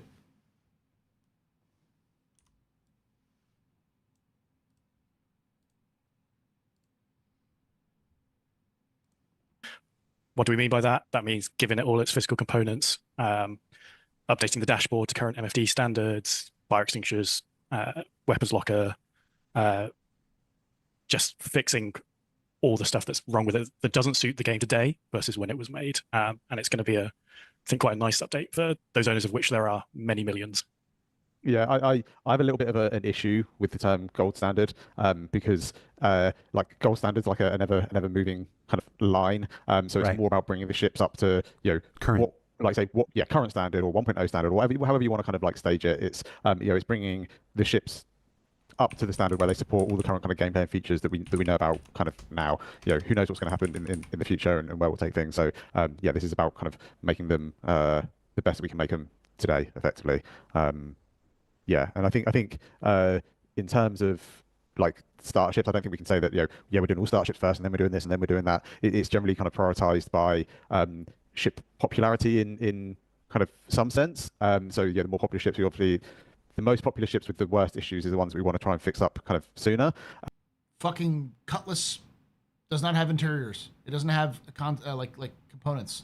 It's one of the most popular ships in the goddamn game.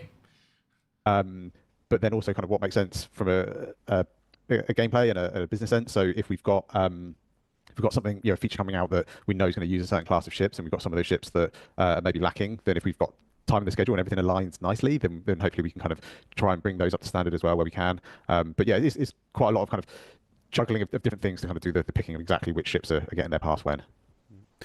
There was a question in the chat from Jen and Tonic. Hey, Jen and Tonic. Right, but this person's been in SEL chat for years and years. Hello. They ask, why was the Aurora removed as a starter package? Simply put, Gin and Tonic backdoor Paul question. Thank you, Gin. I think you found out that it was removed as a starter package when I found out.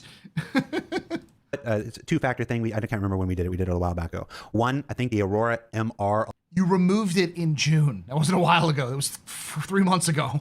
alone, there's like 490,000 of them across accounts in the PU. When you factor in all the Auroras, it's definitely our most populous ship, and it was still needing a gold standard pass. It needs all that work. The dashboard they mentioned, the damage mesh, the ground fuel ports, the radar, and all, it needed work and everything. We felt that there were other starters. Did he say fucking ground fuel ports? Motherfuckers are doing it, aren't they? The crazy bastards are doing it. They're going to turn that stupid rope tech from Squadron 42 so that you have to take the fucking hose and stick that shit on the back and make it refuel it manually.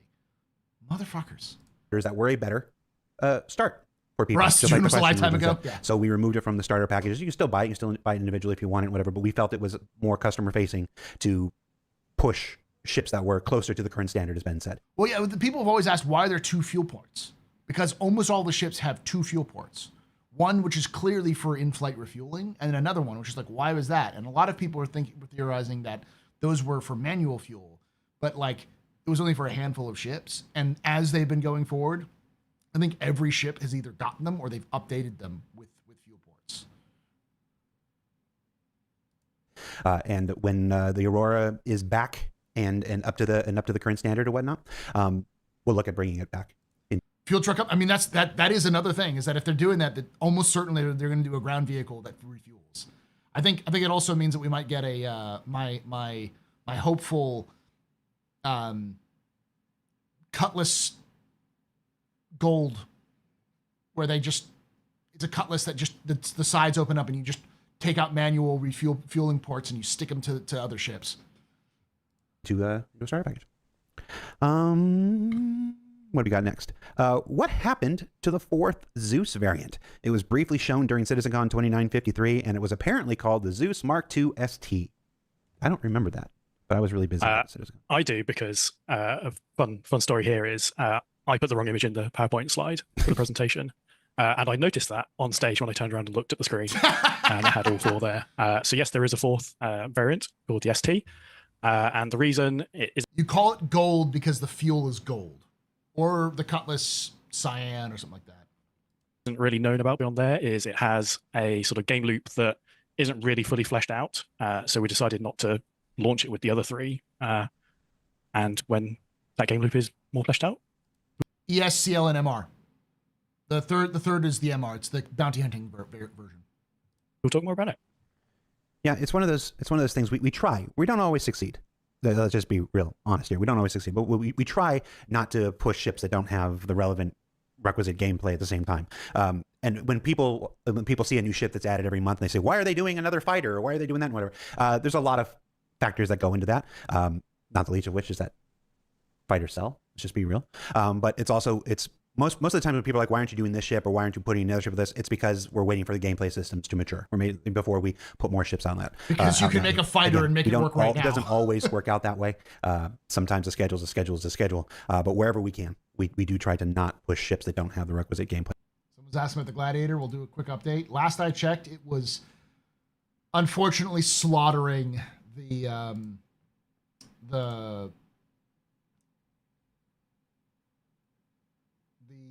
85X. Yeah, it is currently beating the shit out of it. Now, I say that unfortunately because I don't want to make Pete sad, and I'm going to make him sad. I made him sad. It is taking the 85X behind the Bard and beating it senseless. I will say that next year I will push for the 85X. Next year, I will make a case for the 85X, because it is the only other ship that doesn't have any skins whatsoever. The Gladiator and the 85X are the ships that have 0 skins. They're the last ships that have 0 skins. Yeah, it's we've got 14 hours left, and it's winning by over 10,000 votes. It's not coming back.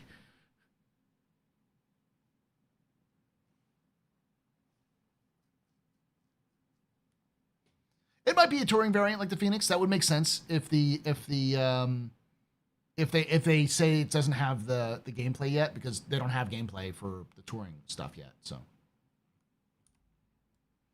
it's probably right. Play or all the requisite gameplay and stuff. Again, there will always be exceptions. There will always be exceptions. How is ship modularity coming along? I mean, it's out there now with the Retaliator. It is another one of those things along with the whole sea that took a long time, and we talked about it for a long time in SELs and ISCs. It's out there with the Retaliator now. So really the only thing that stops it. I'm sorry, Heath Clues. Blame CIG. They put it up against the Gladiator, which people have been also pushing for several years. It just so happens that this year, several larger members of the community have been pushing it. So spreading further onto other ships that we promised it with is just simply time and resources to go through those other ships and do it. It's the same reason we haven't done the last 1 or 2 modules for the Retaliator. In terms of feature-wise, it's there. It's working as much as we need it to work for ships such as the 300 series paints are locked behind the website. You can buy them separately, I think. But yeah, no, they're all locked behind the website. Most of them are. There's very few in game.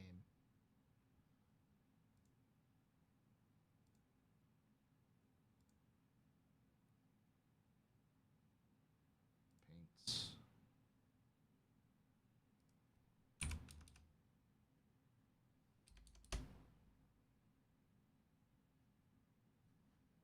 Going through the list of paints to see if they have any 300. Apollo, which I'll say now is coming out next month Hey! with ISCs. It's out there with the Retaliator now. So really the only thing that stops it spreading further onto other ships that we promised it with is just simply time and resources to go through those other ships and do it. It's the same reason we haven't done the last 1 or 2 modules for the Retaliator. In terms of feature-wise, it's there. It's working as much as we need it to work for ships such as the Apollo, which I'll say now is coming out next month with all of its modules, so all 6 modules. So it has the left and right tier 1, 2, 3 modules, so you can mix and match between them all. There might be some ships that I can't think of in the back of my mind that have a feature inside their modules that doesn't work yet. But if that's the case, we're probably not working on those ships anyway. But yeah, modularity as a feature works. Yeah. It's technically 6 modules, but it's 2. So the Apollo is confirmed for release in September, which is nice. So for 431. It's a left and right with a tier 1 bed, a left and right with the tier 2 with 2 tier 2 beds, and a left and right with 3 tier 3 beds. Yeah. So it is technically. I still get confused by the tiers. It's the wrong way around in my head. It is. We do everything in Star Citizen is generally tier 1 is your starting, and then you go up, and tier 2 is more than tier 1, and tier 3 is more than tier 1. With the Tree 0311 talked about this. That's because the actual trauma tiers of beds that are support for specific trauma is that way. Tier 3 is the lowest tier, and tier 1 is the highest tier. So, which doesn't make a lot of sense. Because for everyone else, it's the opposite. Tier 1 would be the lowest, and tier 5 would be the highest. Apollo, because of whatever decision we made back in 2018 or when I think it matches actual first responder injury stuff. I'm not sure. I don't remember. Oh, I guess that makes sense then. But it's inverse. So the Apollo is the only one that's inverse, where tier 1 Triage med beds are the approach, best of the med beds, and then tier 2 are the medium, and then tier 3 are the lesser ones. And that is confusing a lot of people. We're like John said, the September promotional ship, the flight ready ships are the Apollo, Triage, and Medivac, and our brand folks are onboarding and having to learn about this and stuff like this, and yes, it keeps being a continual point of. So marketing is going, we have no fucking idea how to sell this. Confusion for everybody inside, but we're paying for the sins of 2018. Us. I saw the command module recently being added to the public roadmap. Anything you can tell us? Why did it always come to me first? Because you're the last one that was talking. Oh, okay. John, do you want to talk first? Yeah. So command module on the roadmap, that's the technical features done by not the vehicle content team. to allow us to set up the command module, which you've seen on the side of the Caterpillar, and it's also on the Ironclad, that allows it to be a fully independent ship that can dock, detach, dock, and the complexity here that requires the feature development. I just went through every single one of the paints. Not a single one is for the 300i. So I don't think you can actually buy the 300i paints outside of their customization options, which doesn't work. So you're right. Yeah, the 300 series has also been neglected. Is it's not the same docking system as you see like Starfarer Refueling or Merlin and Constellation series, because those are simply just two ships attaching to each other. The command module is that plus the transfer of control authority between one ship to the other. So you need, when you're in the command module, it's have its own set of IFCS parameters and more, but we'll just talk IFCS. So it can fly off and do its own thing. And then when it's attached to the base portion of the ship, it then needs to essentially absorb all the control links of all the items that are in that other section, take over control of them, take over flight of the whole thing. So yeah, we are getting that feature-wise in a position where we can update the content to support it. Sure. And I think, like I said it was. It does. The Apollo has 2 tier 1 beds. The only ship that has that many tier 1 beds is the fucking Idris. But it can also swap that out for 6 tier 3 beds, or 4 tier 2 beds, or 3 tier 3s, 1 tier 1, 3 tier 3s, 2 tier 2s, 2 tier 2s, 1 tier 1. So it's got a little more flexibility from the other ships. It's just not going to matter much unless you were in big groups. It has 1 tier 1. So it actually has more tier 1s than the Idris. I'll be right back, chat. I'm gonna use the restroom real quick. And then we'll continue to watch. See, we're only 20 minutes in. I still got an hour to go. Good news, everyone!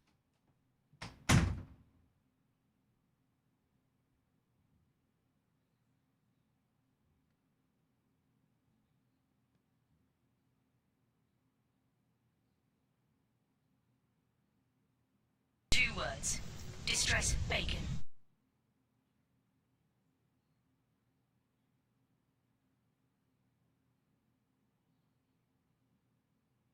Genesis?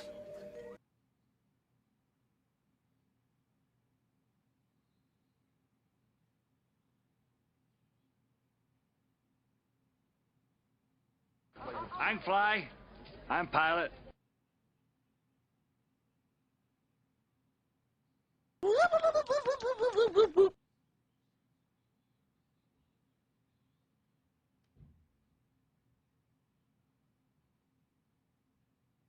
I'm just an old-fashioned cowboy.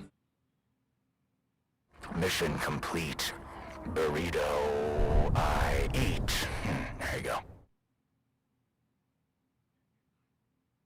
Drugs.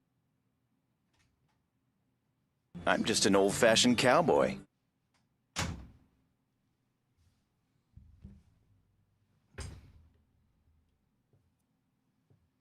Is it muted? Stand by for Titanfall. Should be muted. Should be working. Okay. I'm turning them off now. Recently added to the public roadmap, not in the release view, but in the Time of the Drum.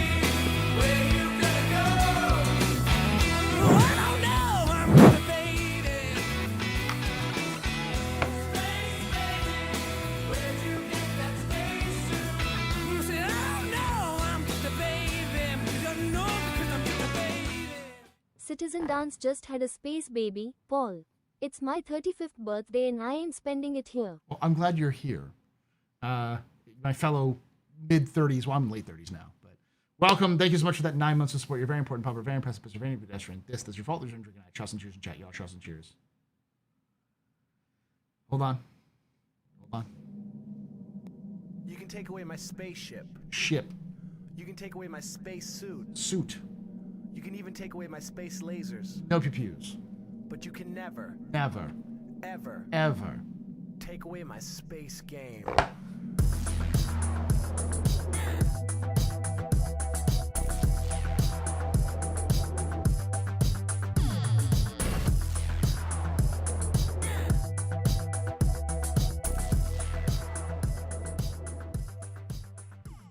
Sandy Sanderson just resubscribed for 33 months. Okay, I'll piggyback. Let's get it done. Thank you so much, Sandy, for that. 33 months of support. You're very important, Papa. Very impressive, Mr. Vinny Pedestrian. This is your fault. There's your drinking night. Shots and cheers. Chat, shots and cheers. Ugh.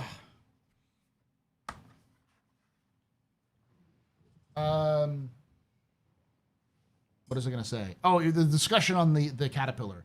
The Caterpillar has one major problem. Its interior sucks. It suffers from the same problem the Reclaimer does, is its early Star Citizen syndrome. So it was built before they really understood what Star Citizen ships were going to be. So the Caterpillar, the Freelancer, the Connie, and the Reclaimer, all four of those ships need an entire interior rework. Like ground up interior rework. The Aurora may be on top of that. Those 5 ships are desperately in need of that. I don't think many other ships are really like that. It's just those 4 ships. Even the 300i is fine. The exterior of those ships are fine. To a degree. I think the Reclaimer is a little ridiculously large, but for the most part, most of those exteriors are fine. Like the Connie's exterior is fine. It just needs like an interior to make sense.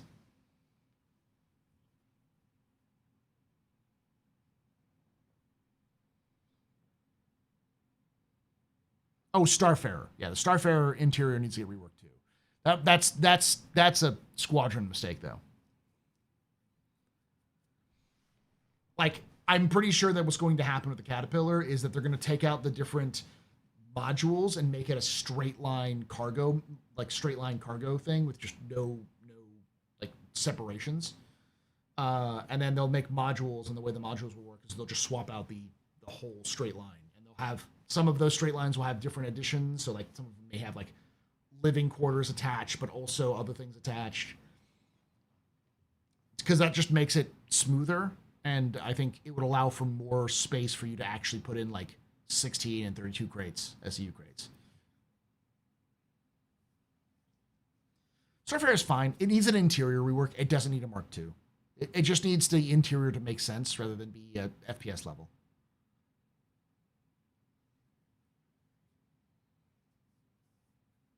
For bigger boxes, yeah. If I were to pitch my idea for the rework of the Caterpillar, it would be to continue to have the ramps, or continue to have the doors in the same positions, but remove the separators to make it one long fuselage, and have the doors turn into ramps that come down and extend, so you can load stuff in much easier rather than having to do these stupid like telescopic, because they clearly don't like this door thing where it goes and stops and moves down. They have a problem with it, and while everyone's like, just put it a stop in that. I'm like, what if for whatever reason that's difficult for them? So just say fuck it and make them goddamn ramps. I think most players would understand. They would enjoy it. It would work fine. And if you made it a long tube, kind of looks nothing like modern RSI, because it's not modern RSI. Thank you all. Excited to be here with the Lore family. Welcome again. Thank you for that. Thank you. Hopefully you had a good day up to now as well. Because like you need to load 32 and 16 SCU crates into that thing. If you could load 32 and SCU crates into that thing, it would be insanely like well loved. It's already pretty well loved. And also remove that stupid fucking catwalk, or put it more central rather than off to the side, so you can like stack up 32 crates on the side.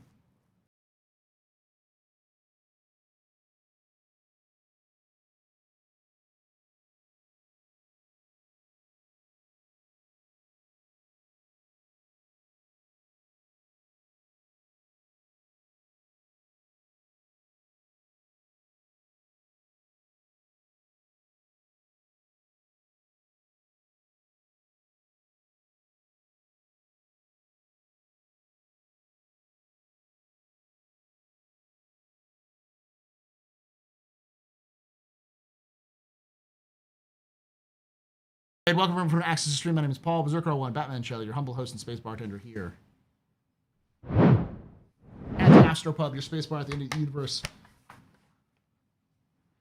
If you're having audio distortions, it's almost certainly Twitch's fault. It's just a Twitch Especially if the music you're hearing is like that it's a Twitch issue. Glad you called it the battle cruiser, but the quest was, when are the platform names for the battle cruiser and cruiser going to be named like every other platform in the Kickstarter? You can take away my They never got a name, did they? You can take away my space suit. You can even take away my space lasers. But you can never. I'll tell you what their names are. Ever take away my Probably. space game.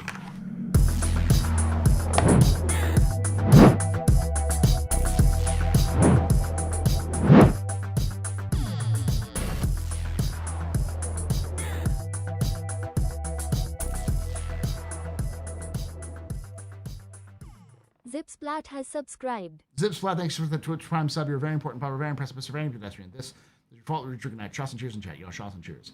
It's not the name. Okay, so that's true. I have a good guess at what the name is because there is one named. There was an early named battle cruiser, cruiser, which was named before we actually saw the stuff in Squadron, and we know the reason why those are cruisers is because the ship that I'm about to talk about was at the Battle of Vega, and you could see its name in the battle. So let me pull it up.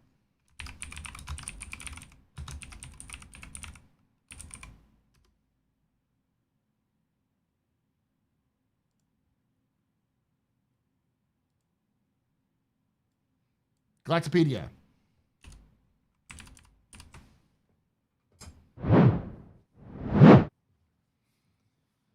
Integrity and Honor is a 45-minute long United Empire of Earth Navy recruiting released in 2935. So this means that this cruiser has been around for almost 20 years now, if this was new. It was intended to spur naval enlistment to improve the public's understanding and opinion of the military's role in the conflict with Van Duel. It was filmed aboard the UES Integrity during a 2932 to 33 leg patrol, so it's probably older than that, with additional scenes staged aboard the cruiser after the completion of its tour and others generated from archival gun camera footage. So we know that the Integrity is a cruiser. The Integrity is in the Battle of Vega, and I have a feeling... Them biddies. We're reworking the 600i. Get hype. Sig a bit ago. 600i rework? We'll get around to that someday. Lol. Anyways, what made you think we were actually working on that? I mean, other than us telling you that. Obviously we were lying. Sig now. Iris, this is the least bitter Iris has ever been. Thank you for them biddies. Listen, I'm saying the 600i rework. I put that on the thumbnail because I know people want that. And we did talk about it at the very beginning. I know. So am I, Iris. That's the joke. The UES Corvus is to be named class cruiser. Yeah, so we don't know what that is necessarily. But the fact that this was released, this was up before they showed off the prologue for Squadron 42. This had been up for like 2 years. So, and the fact that this is here the way it is, I have a feeling that the UES Integrity is in fact the first of the line of cruisers that was, or even battle cruisers that of that class. It would make sense that they picked the flagship of it. So my argument is that likely the closest thing we have, because of the lore that we have already around, is that they're called the Integrity class battle cruisers. The Integrity class battle cruisers. And it doesn't really fit with the Corvus. I think what likely is, because CIG's naming convention makes no goddamn sense, I believe that the carrier-looking ships that we've seen in those, the one that looks like they have flight carriers, they're not carriers. They could just be the cruisers. That could be the UE Navy's definition of a cruiser.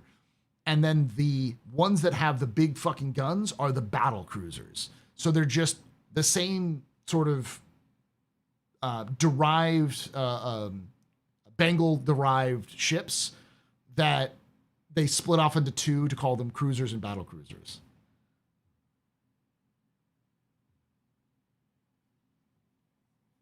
I thought it was funny. Iris. That's why I was memeing back.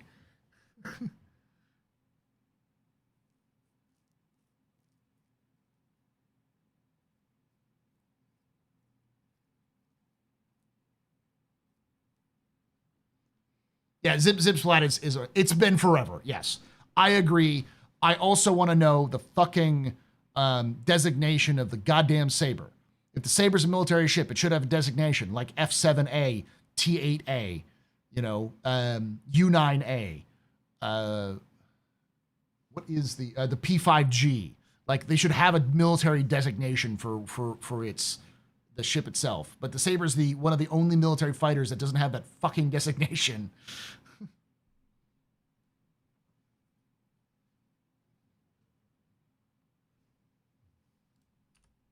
All right, let's keep watching Jared. That is being developed by the technical feature team is doing it, and then when they're done, then it can be applied to ships like the Caterpillar and stuff. So I think I want to be real clear. When you see, I think it was scheduled to end in December. No, don't worry, Iris. Anyone who doesn't know Iris is a shitlord.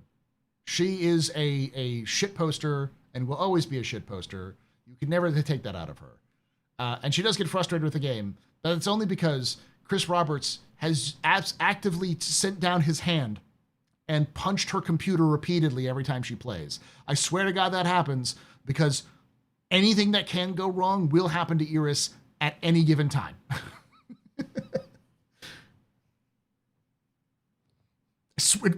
It's like every time there's a quantum drive, Treesan is flying a ship that is the quantum drive, Chris Roberts just flicks a switch because he thinks it's fucking funny to have it not work.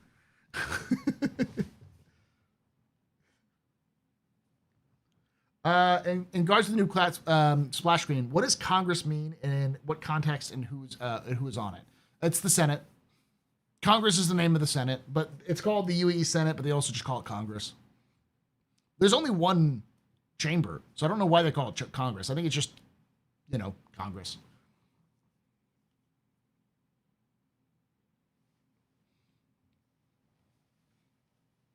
I don't know what Ghost gets. I think it's just Ghost gets blitzed every time, gets speed blitzed.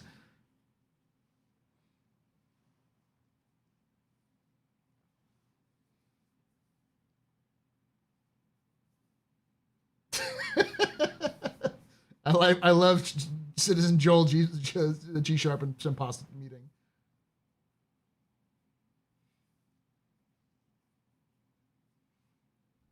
All right. That's not when the Caterpillar is getting it in December. That's when the work internally is scheduled to be done, and then the vehicle content team can grab that work and say, thanks, and then start applying it. Yeah, and it's like it's not a hard requirement. I do hope that the Caterpillar, when it's getting that command module attachment, I do hope that they also take some time to do the interior for some of our upcoming ships. But I think everyone will be pretty disappointed if we're not able to ship the Ironclad with its module, and obviously, like I say, it unlocks us to then be able to kind of work on the Caterpillar and everything else. So from our side, we're not controlled it, but we are pushing to try and get as much support as we can. I have a feeling what they'll do is they'll take all of the tech, the modules, the props that they build for the Ironclad, and they'll use while they're working on the Kraken or while they're working on the Ironclad, they'll go back and use some of those props on the Caterpillar to update it. I love the little steam engine thing in the background, but it doesn't make any fucking sense. Not for the way that Star Citizen's gone. That steam engine just takes up a lot of space and should be or diesel engine. It should be replaced with a block with actual modules that you can pull out so you can actually swap out stuff. I'm for it. What brought on this recent design trend of emphasizing bespoke weaponry on your newest ships? I don't know if that trend is 2 in a row, but question's a question. It is 2 in a row. You released the fucking Meteor, has size 5 bespokes, and you released the goddamn Wolf with size 4 bespokes. And you're going to release the Perseus with more bespokes. I agree. It's an unfortunate trend based on just the last 2 ships. It's not a sort of weird plan to just bespoke weapons going forward. I think if I think about everything that's coming for the rest of the year, they did. The only other bespoke weapon that is on any ship for the rest of the year is the Perseus turret guns. Everything else uses generic ones. No, there's a bespoke weapon on one of the October things.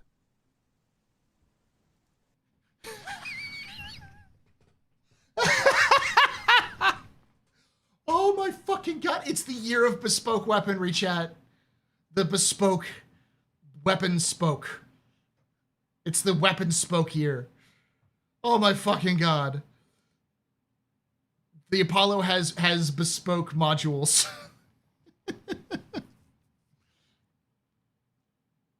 Oh my fucking god.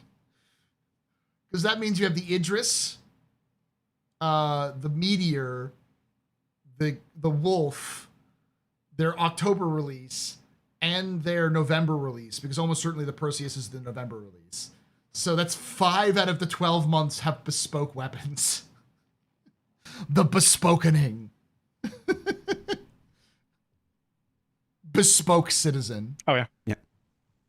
Because I continue. So two more for the rest of the year, and those ships also have generic weapons. And it's a two-part answer. One, Ben could probably talk about from the visual side, but from the design side, it allows us to have essentially some level of control over the actual raw damage. I feel like we need a picture of John Crew with a title on a shirt with a title that says, "I have spoken." Output of a ship, because as players know, everyone min-maxes. If you have generic swappable weapons, you have to account for a full size range. So the front guns are bespoke. So like the front guns and also the front size 7s, I think, are bespoke as well. So like you can't swap out the size 7 fronts. They're like the missiles from the M and the P. There are specific weapons, and then if you get the different kits, you can swap out those turrets with other with those turrets, but they're bespoke. You can't swap out the guns. If we take the Meteor, for example, and we let those be generic size 5s, I think that would be a well and truly overpowered ship. But because they're bespoke ones, allowed us to have size 5 weapons that were very constrained and had sort of downsides to keep it in check. And the same with the Wolf, that generic size 4s would have made it sort of just a Talon, but smaller. Yeah, I think you're right. It's a compromise. It's a compromise between like design requirements and balancing and everything like that, and also between the visuals that we're. What the fuck is wrong with having a Talon but smaller? What's the wrong with having a human Talon? It's effectively what the Gladius is, only better. There's nothing wrong with that. It's the same thing. It's the Talon and the Cartual. They both have size 4s. That's fine. You already have 2 aliens. Now you have a human version. We're good. You have an entire genre of size 4 scout ships, size 4 gun scout ships. We're trying to achieve. I think trying to fit generic size 4s on the Wolf would have limited what we could do with its visuals, and I know that's not important to everyone, but it does make up like a large part of what we try and do with the game. But like I say, it's a compromise. With the Wolf, we were really keen to be able to kind of have those weapons fold away and kind of compress into the body and give those really clean lines. I think it was a quite important thing for Kruger. That makes sense. And with that makes sense. That's understandable. It's like it's more of a design style rather than being a limitation. And the limitation of it being the design styles, they probably had to make it bespoke. The Meteor, we kind of wanted to really tie those weapons into the kind of the ship itself and kind of show that it's like make it feel kind of really powerful and really unique. So we can integrate them into much like what we did with the kind of the Ares ships. And just because don't bring up the Ares. People are still salty about that ship because they're not generic size 4, size 5, or whatever that means. That doesn't necessarily mean that there's never going to be options for other weapons for those ships. It just means that they won't necessarily use all of the ships, all of the kind of weapons. Now they just want everything to be ballistic. With the Kruger, it makes a lot of sense. Kruger has a couple of different designs. First off, they have one weapon, which is a ballistic Gatling. And the nose gun of the Merlin is that same gun downsized. It's just another ballistic Gatling. So almost certainly, while I don't think they have a name, that nose gun is size 4. So I'm sure those guns that are fold in and fold out are just going to be the Talon. They're going to be the Tiger Strike. They're just going to be versions of the Tiger Strike. So it's just a matter of continuing the theme that the manufacturers already had, Pretty much all of the Kruger ships have some ballistics, except for the Archimedes. And it's because they have a ballistic. But it doesn't mean that you're only going to ever have one weapon for a particular ship. Okay. I hear what you're saying. Let's see if anybody else picks up on it. If only there was a giant ship convention. 2022. Wink at the end of that statement. Yeah. What did he say? 2022. See if anybody else. That you're only going to ever have ships, all of the kind of weapons that are generic in that size class, but it doesn't mean that you're only going to ever have one weapon for a particular ship. Oh. Okay. Selling upgrade packs. They're doing it, chat. They're going to sell you a different version of the guns. And because CIG promised, and we'll see if they hold that promise, they'll also make it available in game at the same time. I hate it. Yeah. As long as they sell it in game at the same time, I don't give a fuck. They can sell it for cash and put it in game at the same time.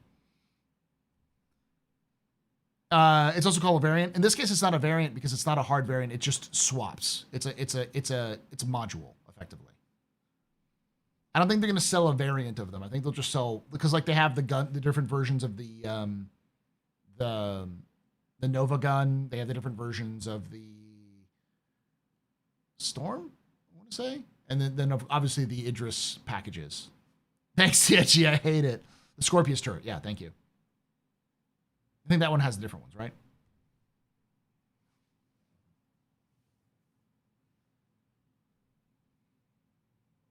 Much better than selling a whole nother ship. It is, but it's still like, as long as they make it available in the game at the same time, I wouldn't have an issue with it. But I don't even think that shit's in the game anymore. Like the Scorpius thing, the Nova turret, those aren't in the game yet. They said they will do it, but I don't think you could buy them in game. So I hear what you're saying. Let's see if anybody else picks up on Idris it. package, well, Idris, whatever the fuck they call it, the Idris kit. If only there was a giant ship convention. 2022. Wink at the end of that statement. Yeah.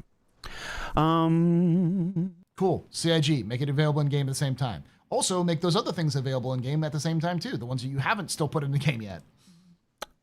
The ships with multiple S2 shields seem to have some power issues compared with ships with a single larger shield, as they consume much more power, but they perform much worse. In the past, you said that 6 times S2 of the Redeemer should provide an advantage in regeneration compared to a single S3, but currently they're not working this way, as the S2 shields have much worse shield regeneration.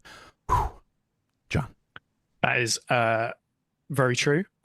So we are in this sort of in-between stage of the current system and engineering, and I talked with Torsten yesterday to make sure I say the right thing here, so hopefully I don't misconstrue it. But with the engineering update, there's going to be quite a large change in how shields and other components function. And essentially, if you have a ship that has more than 2 shields, you will only ever have 2 available at a time active. So that means that if one of them goes down, your third one will come online to take its place. If that one goes down, the fourth one comes online, 5th, 6th, whatever. So in terms of power consumption, obviously, Starfleet! We're using Starfleet standards now. We've got a backup for the backup for the backup. changes things drastically because you're only having to power 2, but you have this sort of larger backup pool of shield generators. So in terms of size 2 versus size 3, all the sizes will have changes done. Like every single item is rebalanced with engineering. All the values you see now are not going to be the same as they are when engineering drops. So you can't really accurately compare that 6 S2s now to, say, 1 size 3 coming in the future. Wait, hold up. Does that mean that when one shield goes down, the other shield comes back up? Not in terms of like being taken out of commission, but like that shield goes down, so now another shield. Like, do we have just effectively, if we have 6 shields, does that mean we have 3 recharge cycles? So basically like 3 bars of shield. You get through down one, you have to get through the other one, you get through the last one? Or is it more one fails and then the other one pops back up? Because if you have 3 bars of shields, it means that if one goes down, you still have 2 more bars you have to go through, which basically effectively means you have 3 full shield arrays. It depends. It could mean that like you knock out my shield, it gets knocked out, the third shield comes up and immediately replaces it, so I don't have to repair that shield. I can immediately replace it. that's different because that means that shield is taken out. If it means that those shields immediately pop up when those shields are going down until they recharge and then they swap, that makes them incredibly powerful. It means that shields on larger ships are basically indestructible. Like, you're gonna have to fucking smash those things to get them to go down.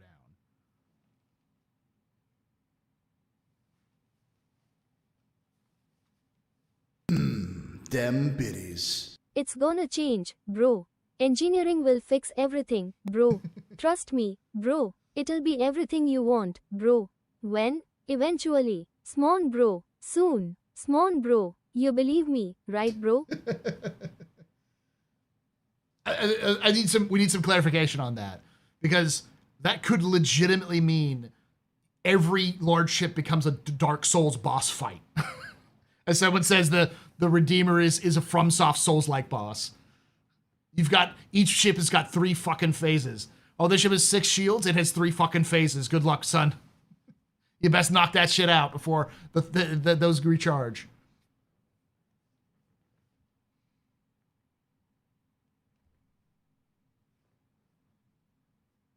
It's a limitation of engineering system. They only have to configure it so to control up to 2 shields at a time. So it's going to be an issue with all 3+ shields, it seems. I think it's a matter of power. They're probably trying to think about power generation, because it's like to power 6 shields is probably an insane amount of power, and they likely don't have enough power in the power plants to be able to power those. So instead of having to power them, they only have to power 2, and then the other 2 pop in as it comes back.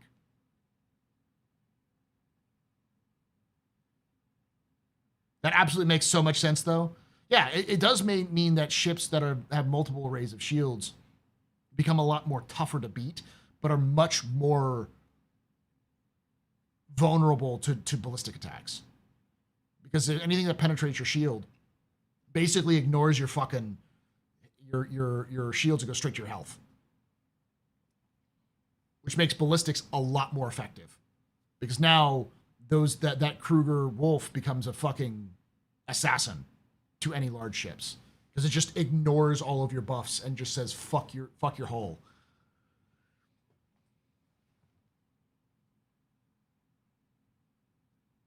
Yeah, armor is for ballistics, but most ships with armor don't have large amounts of shield arrays. Most of the ships that are designed to be armored have like 1 shield. So that would be the balance that they would put in there. But that difference will be a lot less with engineering update. Just please don't make me swap all of size 2 to size 3s. Whose idea was it to make everything physicalized? It was a really good idea. This is Ben Curtis's idea. Are there any plans for a medium to large class salvage ship? Okay, I love it. It always goes to Ben. He's the last one talking. So we want there to be like a full range of ships in a gameplay loop, like true dedicated starters, like professional starters, then small, medium, large, capital, whatever. And we saw this earlier in the year with the introduction of the Golem for the mining loop. So you've got that teeny tiny proper starter ship. And for salvage, we want to have that as well as this medium large ship in the future to fill the range out. Need an orange salvage ship. An orange one? Yeah. Go. Why an orange one? Because I think salvage suits orange ships.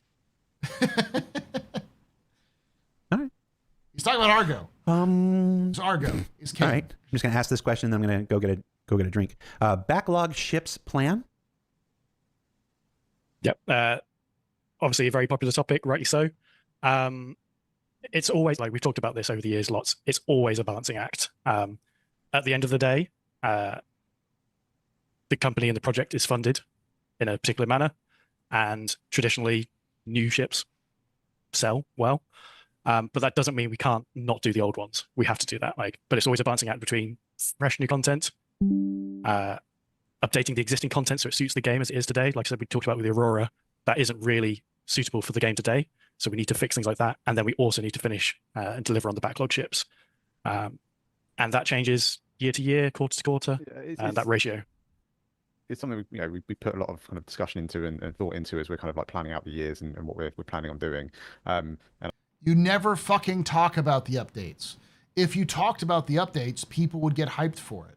I guarantee you, You announce a rework of the interior of the Freelancer and put it up there with other ships that you're releasing in that same patch. You will sell fucking Freelancers. People would love that. They want to see those ships get updated. A lot of people are staying away from those ships because they're not updated. I think, we kind of generally look at what we're working on in, the 12, 18, 24 kind of month. Ben, I'm sorry to interrupt. Can you move your mic closer to your mouth? We can't hear you. Oh, I'm very sorry. Yep. Is that better? Yep. Yeah, I was just kind of echoing what John said. We basically, we put a lot of thought into it. We're kind of generally planning like 12, 18 months and ahead. And, having a bit of a look at like where the backlog is, which, like I say, is something we do every time we're kind of talking about what ships next. If you take into account the sort of like the next kind of 18 months or so, after that we'll be left with maybe kind of like 2-ish a year that we haven't delivered. Maybe some years 3, maybe some years 1. But I think we're we're definitely trending on the right trend. There's a few manufacturers that've got like 1 or 2 vehicles left. It'd be great to kind of get them kind of done off the backlog, and then we can really focus about kind of new and exciting stuff. I feel like we've made a decent effort, and we're kind of like we are getting towards the kind of like the end of the list. Yeah, if you look at the existing backlog ships, and we said this before, that we don't want to release ships without their gameplay, whether that's like feature-wise or game loop-wise.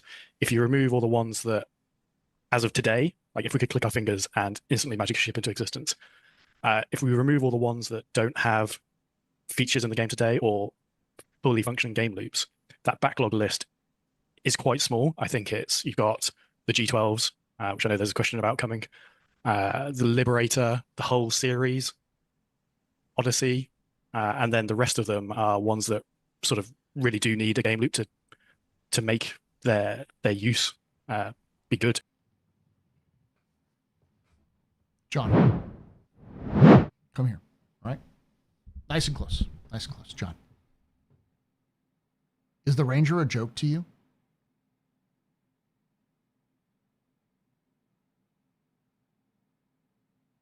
I remember it. Why does nobody else?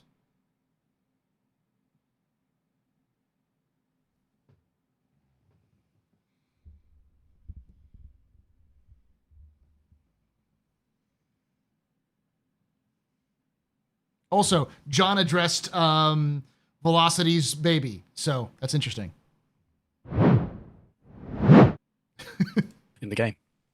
Yeah, I'm glad you mentioned that, because I was going to jump in there and stuff. It's often. It's the reason why it's not in there is because there's no way they're going to spend a shit ton of time and money to make one motorcycle and that's it. If they're making a motorcycle, they're making like 7, because they're not going to spend all this time to build this tech and then not reuse it. And often what happens is, he said, "Liberator, what did I miss?" Them biddies. The backlog is a balancing act between the ship team's ADHD hyperfocus and the legal department's teams. Wait, what is this about the Ironclad? He said the Liberator. What did I miss? The Liberator is mentioned as one of the ships that's in the backlog that could be released sooner, but it hasn't been. Like the G12. I'll put it back a little bit so you can hear it. Is quite small. I think you've got the G12s, which I know there's a question about coming, the Liberator, the whole series, Odyssey, and then the rest of them are ones that sort of really do need a game loop to make their use be good in the game. So what he's saying is, and don't take this as a prioritization, this is just what I am pulling from it, because he didn't say this specifically. He said those are 4 ships off the top of his head, which are vehicles and ships, which could be released now, that have gameplay loops, but aren't released yet. And I can tell you why the Liberator hasn't released yet, because there's no fucking kits for it. The closest kit for it would be the Carrack. And the Carrack is an old ship. So they'd want to update some of those kits. Well, no. Asgard. I think the Asgard is part of that too. Long story short, they've made enough money off the Liberator already. Releasing new ships is more fun and will make more money, and working on Black Hole stuff is boring. Yeah, I mean, pretty much it. We've known that forever, that they are much more focused on new ships because it's more exciting to give a new ship to a team member who who's new, and let them build their own ships. It's an artist problem. We've known that forever, which is don't build something and then hand it to an artist and say, make this, even though the artist had nothing to do with that in the first place. An artist, I know enough artists to know, they would go, ugh, and drag their feet on it and probably wouldn't do a good job. You want a good example of this? The fucking Redeemer. The fucking Redeemer. Holy shit. So the ships that don't have gameplay yet aren't prioritized, and the ones that do have gameplay but aren't really the priority right now they're just dragging their feet with it. Vanguard's another good one of those. But the Vanguard needs an update. It's released. We're talking about ships that were sold in concept and have not been released yet. And they've been doing their best to not release concept ships. I think they've released one concept ship a year for the last 3 years, I want to say. And of those, just like the Ironclad and the Paladin, both of which are coming out soon, probably next year.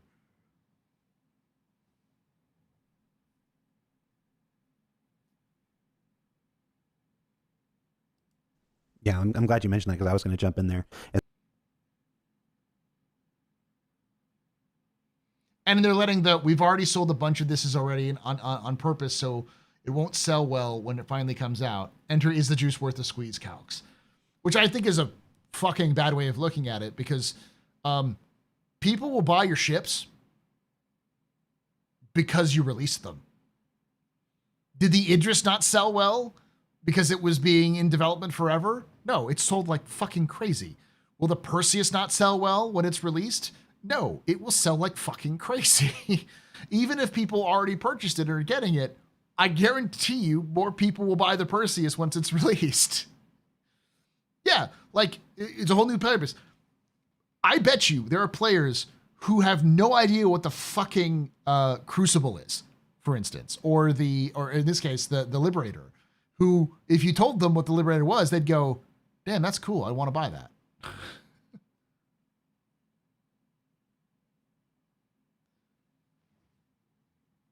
They've sold tens of thousands of BMMs at 250 to 350. If they release it, isn't it like 600 now?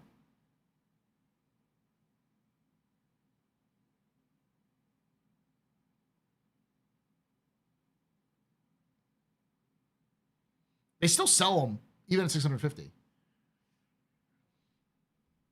I think this calculation is missing the fact that one of the major reasons why those backlog ships may not get as much sales is because they don't hype them. People love the Perseus.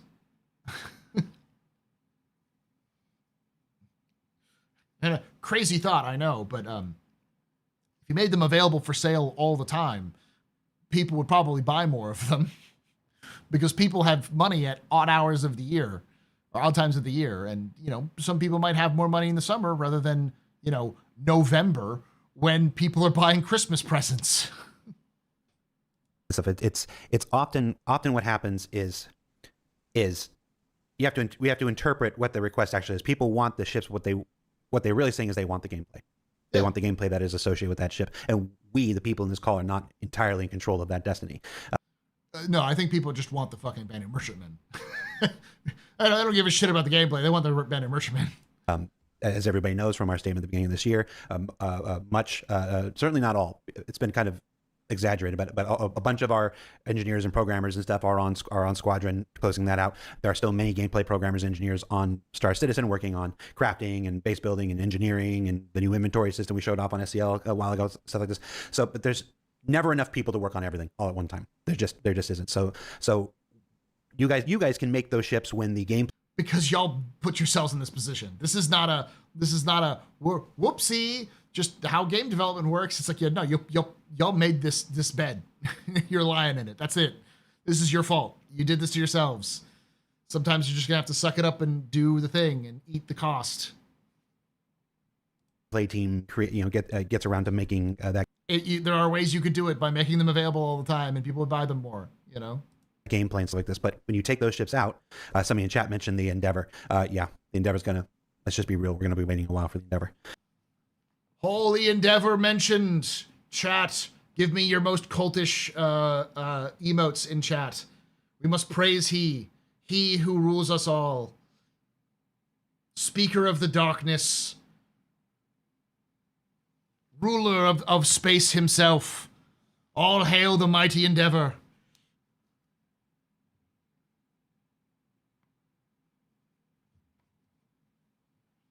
Forever in shadow. Praise him, he who shall be one and many.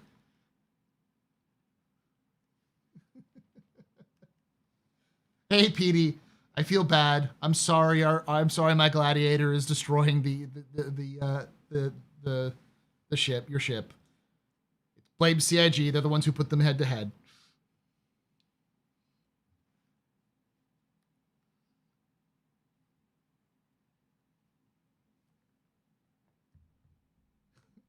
I will promise you this, Pete. I will throw my full weight behind the 85X next year.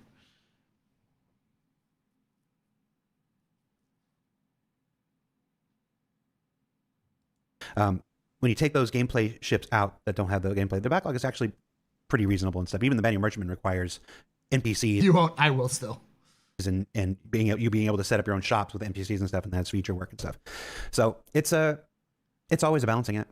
We answer some version of this question twice a year, every single year for at least the last half decade and whatever. The answer never really changes, but there's always new people. So I want to make sure, it's a thing. We'll keep answering it because people want their ships and people deserve to have their ships in as timely a manner as possible.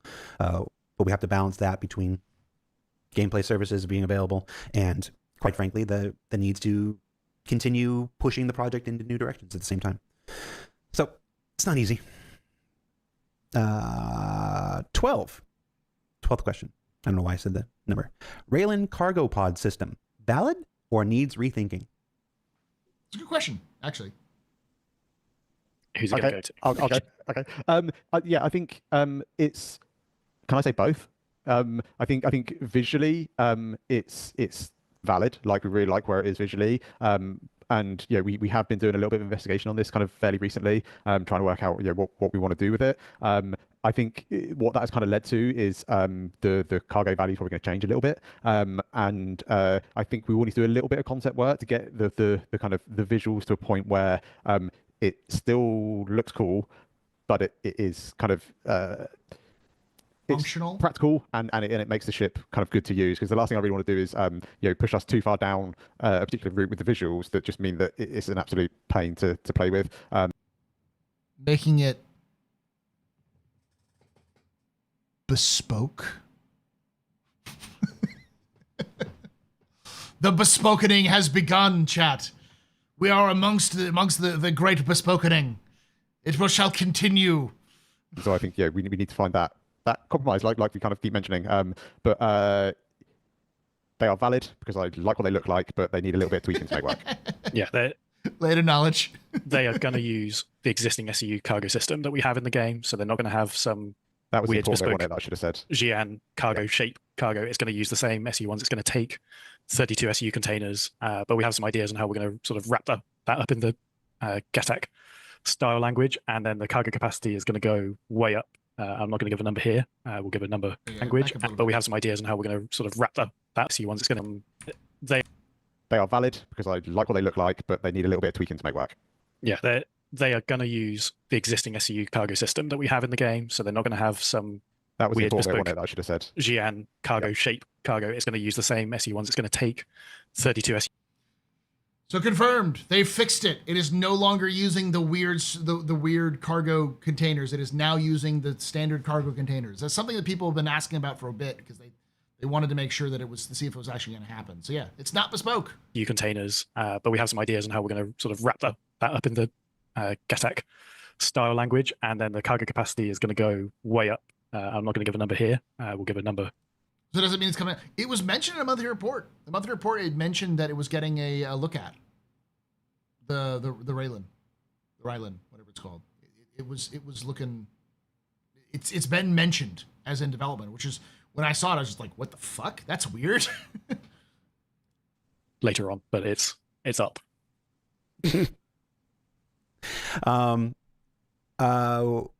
Will next year have a manufacturer focus like the past year seen?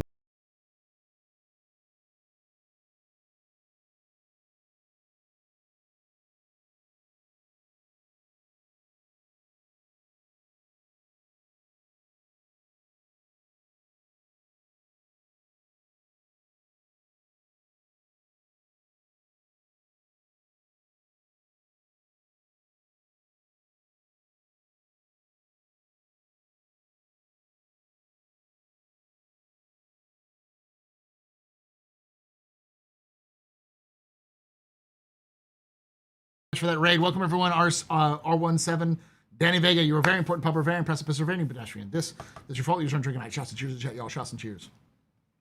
Minor gaslight you mean coming? Okay, that's fucking shit, CHE. Raylan for Alien Week next week? Next show? No. We'd hear more about it. It's not even in alpha, or not in alpha. It's not even in white box yet, as far as I know. So, the Liberator is a ferry ship. So it has a 2 landing pads on it. You can land fighters on, and it's got an internal bay that you can hold vehicles on. It looks like a big All hail LCAC. the mighty law provider. Thank you, Dracon. What are you up to there, Danny? What are you up to? We're looking at the latest Star Citizen Live. This is the office hours where I do a live stream where I talk about Star Citizen lore, news, and more. Or hang out and talk and watch the latest stuff. So we've been streaming for like 2.5 hours. Velocity, what are you talking? Why are you crying? Why are you crying? He's talking about your ship. They talked about your ship earlier, implying that they're going to be looking at it soon. Not now, but they mentioned it. They mentioned that it existed. That's a fucking step up from where they were the last 3 years. Which one it will be? We don't. This is going to sound weird after what has clearly been a year of RSI heavy ships, but we don't really pick like a manufacturer theme for the year. We talked on stage 2 years ago and last year about RSI being the theme for like the capital ships and going through that lineup.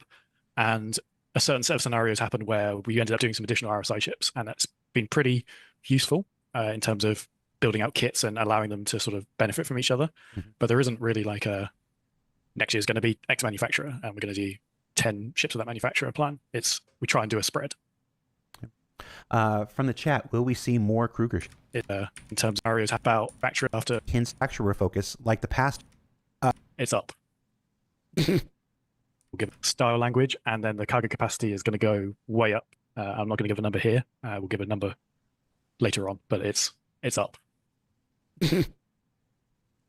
Nice, Vega. Nice. Thank you. It's good to hear. Will next year have a manufacturer focus? Oh, that's what I'm capital ships of Betty. From the chat, will we see more Kruger ships? I hope so. I definitely want to see more Kruger ships. So yeah, it was more fins. More, maybe more fins. I think things like the Kruger ships, the Sula, stuff like that, stuff that is a little bit more blank canvasy when you kind of get started with it. It is a very exciting challenge. I think if you take some of our existing manufacturers, you kind of know what you're getting. You know what you're getting with the Drake ship. Doesn't mean they're not fun because it's great to explore there. It's them trolling us, Spike, because they know people don't like the fins, so they just be like, "You get 5 more fins now."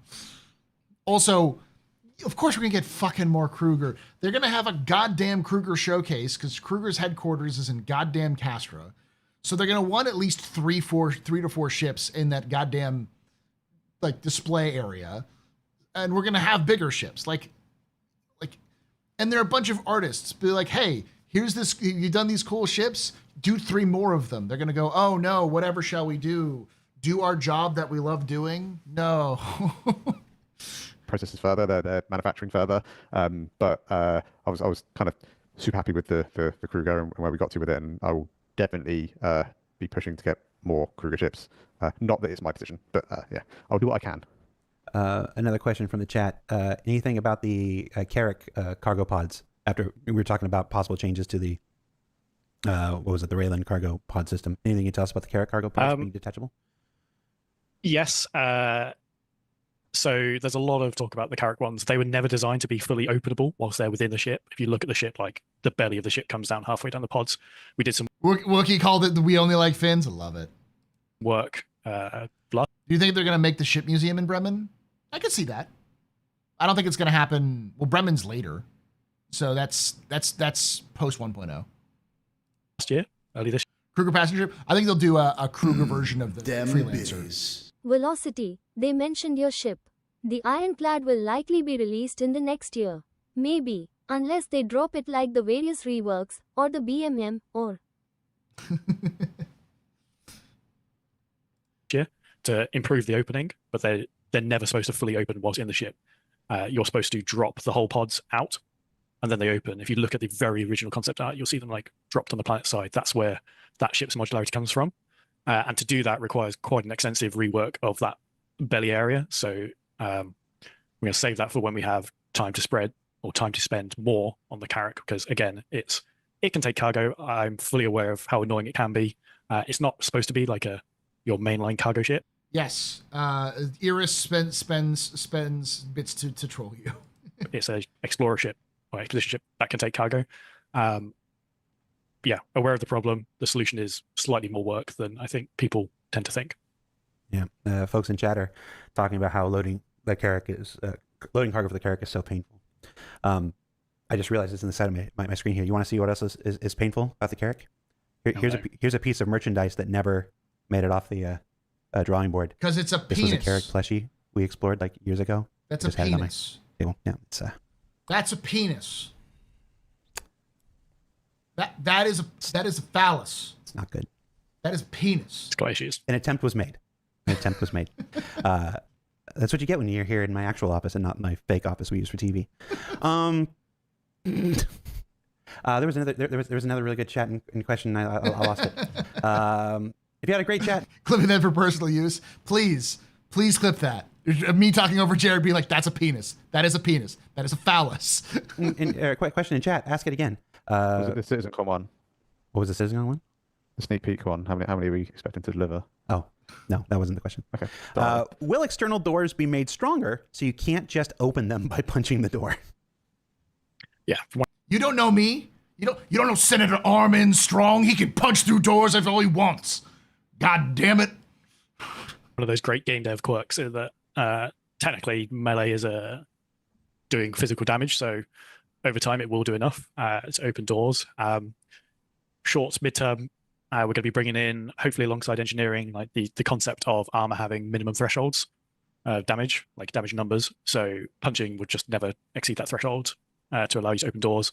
Longer term, Maelstrom does this out the box. It's functional now in Squadron. Like your punch doesn't do enough kinetic energy for the system to even care about, so you'll never be able to break it like that. And as the interim, until that comes into the PU, engineering will hopefully bring the sort of lightweight version of that approximates the same outcome. I found the question. Sandman 0888 asked. No, he didn't ask it. I lost it again. Wiseman 93 asked, "Will medical beacons return with the Apollo?" Boy, howdy! I sure hope so. I'm not going to sit here and say it absolutely will, because that's still roughly a month away. But we are making every single attempt to get those things back online. They were causing some really weird issues. Well, most people, you don't need me to explain to you what the issues were. It was just filling up the mission logs and making them unusable and stuff because of other changes that we made to Onyx facilities and stuff like that. So they were pulled down this month so that they could make some fixes. The things that have tormented medical players unfortunately won't be addressed when they come back. This is just about restoring their functionality that they had a month ago. But we will have more information about medical gameplay and the future of medical gameplay and stuff to go along with the Apollo when that launches, as John said, next month. But second to that, every single opportunity is being made to get medical beacons back for next month, because I'm just going to say it. It's really silly not to have them on the month you're trying to launch the Apollo. And I'd really rather not have an unforced error like that. But we don't always get to control our destiny that way. So people are trying. I'll say that much. Considering how many ships have been getting PDCs, including things like the 890 and the Reclaimer, will the Ironclad be getting some too? No. Very specific question. Absolutely not. Yeah. Sorry, Iron Shadow owners, that you're not going to get them. No. They're really designed for military capital ships. I'm aware the 890 and the Reclaimer has got them. Those do not fit that bill, and the Constellation Phoenix. But that's because they were originally promised with them as part of their original design brief. So that's why they have them. But there's no plans to give them to the Ironclad. There is a new vehicle with a new kind of PDC coming soon. There is. Where there's a will, there's a way. And also, when there's a whip, there's a way. What was that? I was just talking to the economy guys. We are adding the existing PDCs, the laser repeaters and the new missile ones we launched with the Idris K kit. Those are going to get added to the in-game shops probably sometime around November to make you people to make those of you who have ships with PDCs have some more customization options. That stuff's coming. So about getting in and out of ships and seats, which always locks the player into an, in my opinion, way too lengthy animation that we can neither cancel nor skip. Are there any plans for a refactor of this, like there are plans for ladders and vaulting, climbing, traversal?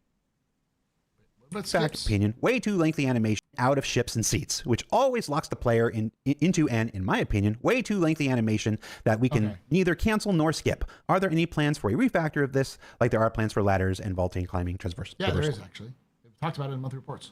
Yes, some of them are definitely too long. Calling out the Talon, especially. That is too long. It needs shortening, but we can't just make.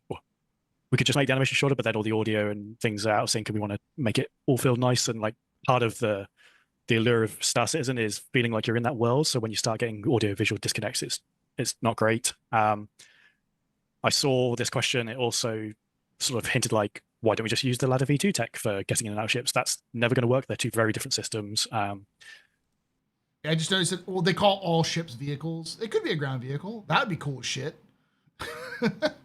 To have what are they called? Army guys, help me out with this one.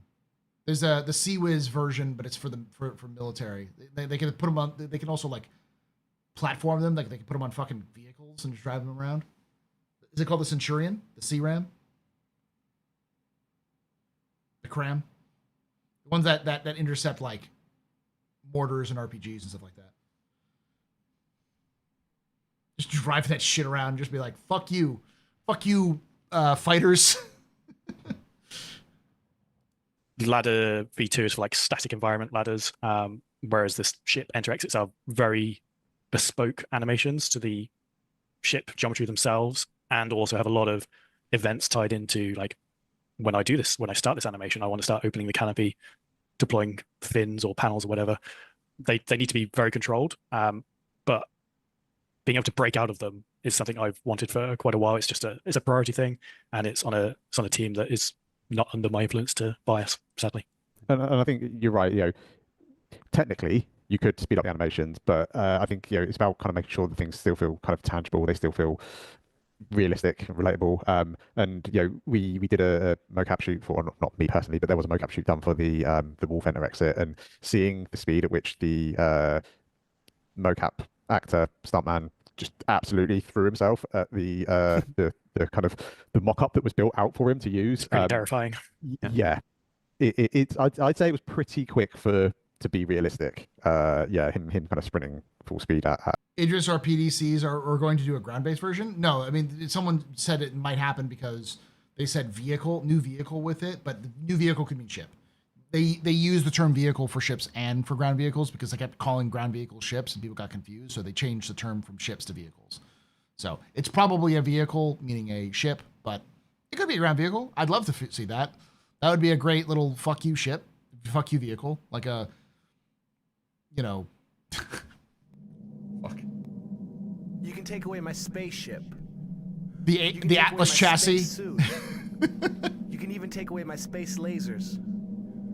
But you can never. Yeah, if the Centurion's mounted on a Hemet, then it would be on an Atlas chassis for the Star Citizen version. That's the Star Citizen version of an Atlas, or of the Hemet.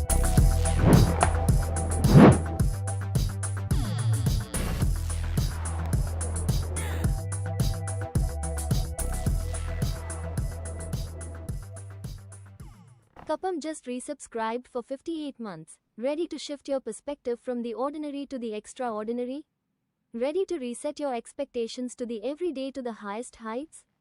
From breathtaking views, incredible dining, Crusader is calling. Stay at the luxurious accommodations, tour Empire-class shipyards and bask in a sunset that is truly unforgettable. With shuttles arriving daily, what are you waiting for? Come, visit Horizon, the city in the clouds. I hate you, Coupon. Thank you so much for the 10 months of that 12-month gift sub. You're very important, pumper, very impressive, but very pedestrian. You rock. Shots and cheers in chat, y'all. Shots and cheers.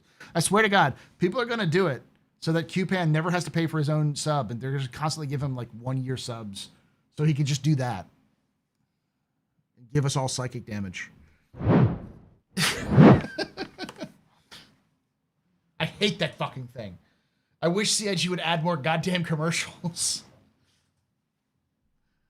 A bunch of framework and throwing himself over it into a seat was it was impressive to watch. Even though I only got to saw the videos, it was still good. Some nice Dukes of Hazzard action in there. John just reminded me, I just opened up thesaurus.com and was just looking for another word for bespoke. So we collectively at CIG, we have a problem. I'm guilty. I'm as guilty of it as anybody. Bespoke only has one synonym. Tailored. So we stick with bespoke. Yeah. BMM. Now we're getting to the good questions.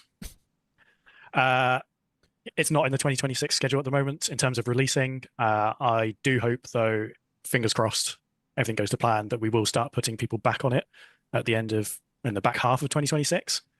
We got quite far into White Box. We showed the progress at CitizenCon. It's not moved an inch from where we last showed it. Yeah, that was quite a tough thing to show, because we wanted to be honest about it and show where we're up to with it, but also appreciate, if we're still on stage going, look at the BMM, everyone's gonna be like, yeah, it's coming, and it's like, I'm just trying to be honest. So I think, as John says, we're hoping to get artists and designers and the content team kind of back on it next year, but that it's not currently in the schedule for next year's release. But as we keep mentioning a lot, things change, but that's a big one. It's going to take a lot to do, so the chances of it moving forward is pretty slim right now. Can dedicated racks be placed in cargo ships for a max lift tractor tool, so one is handy and in the cargo bay? I don't see why not. It's a pretty valid use case. Some of the ships we have later in the year do have weapon racks near their cargo bays. I don't know off the top of my head whether the max lift shares. So the way you decide what goes in each rack is a combination of size and tags. I don't know whether the max lift is classified as a weapon or a utility item. It might be that we need to just... Pretty sure it's a utility item, yeah. Yeah, we probably just need to retag the weapon racks to support both, assuming that they share the same metrics, which Ben as weapon art director. I cannot remember without looking, so... I think they do. Because when it's in its folded up status, it takes about the same size as a rifle. That's why everyone calls it the tractor rifle. Max lift is almost certainly the same metrics in terms of like length, width, and height as a typical weapon. Can't see it being super different. It might be a size weapon because when I hit my one preset in game, if I have a max lift equipped, it will cycle between my gun and my max lift. But I also hit utility. If I hit my 5, which is the utility marker, it'll cycle between my pyro multi-tool and my max lift. So, like, it's a problem because I'll try to pull out my weapon and I'm like, all right, here's my custodian, and I pull out my fucking max lift instead. Yeah. Sorry. I'm going to leave the camera on you for this one, Ben. How hard is it to create paints for the currently available ships? How long we got? Like, if I start waffling too much, tell me to shut up. It's really a mixed bag. I think if you've got a black ship, you want to make it red, it's relatively straightforward. It's relatively straightforward for me. We have some material settings, we can change that, it's fine. Everything we do still needs to have, not getting too technical, new entities set up, it needs to be plugged into all the existing ship setup. It needs to be tested, it needs to be named, it needs to be go through market. Like, there's a whole host of other departments that aren't just like color swatch red, done. But making something kind of just change colors like fairly straightforward. The difficulty comes really when it comes down to if you've got a ship with a particular kind of paint breakup. So if you've got a ship that's by default it's silver and it's got a little bit blue or whatever, and then it looks great. That's cool, and you can put a bunch of different combinations on it. And it looks great. The problem comes a lot of time we're trying to theme like packs around particular kind of colors or ideas, and as soon as you start kind of trying to get tends to work across multiple ships that have been set up in different ways, it becomes quite you can make some really ugly ships really easily. purple and white. It can take, you've got to be a little bit more kind of careful with that sort of stuff. One of the things that kind of limits us a little bit is our breakup is kind of baked into our ship models. So we don't have the ability to kind of just go, okay, actually, I want to make all of these panels one color, this panel another color. It's like it has to work with everything. So that can kind of add some complications. For unique paints, they're a larger investment of time. All the graffiti stuff we did earlier last year, earlier this year, or end of last year, I can't quite remember. That stuff is a bigger investment of time. The issue that comes with that is there's a lot of additional geometry that we need to add onto the ships to be able to support the kind of designs. With that additional geometry, you then have to go back in and reset up damage, reset up UVs, reset up vertex colors and wear, pump it all through the LODs. It gets quite complicated quite quickly, and on top of that, you then have to go through and re-update all the existing paints and tints that have already been done for those ships and anything that shares any variants. So if you take a Cutlass, for example, all of a sudden you're working across multiple different variants, all with loads. It just gets more and more kind of a rabbit hole you go down. So they do take a bit more investment of time. To try and not waffle for an hour on just this subject, we have recently been doing some R&D into how we improve the system and how we want to make it easier for us. There's lots of really kind of clever ideas and things that we've talked to our kind of graphics team about, who luckily sit next door to me, so that's quite handy. And we're kind of getting buy-in from these other departments, and they want to kind of see us push it as well. It now comes down to breaking down the work, kind of getting that estimates in, getting into a schedule, working out the priorities on it.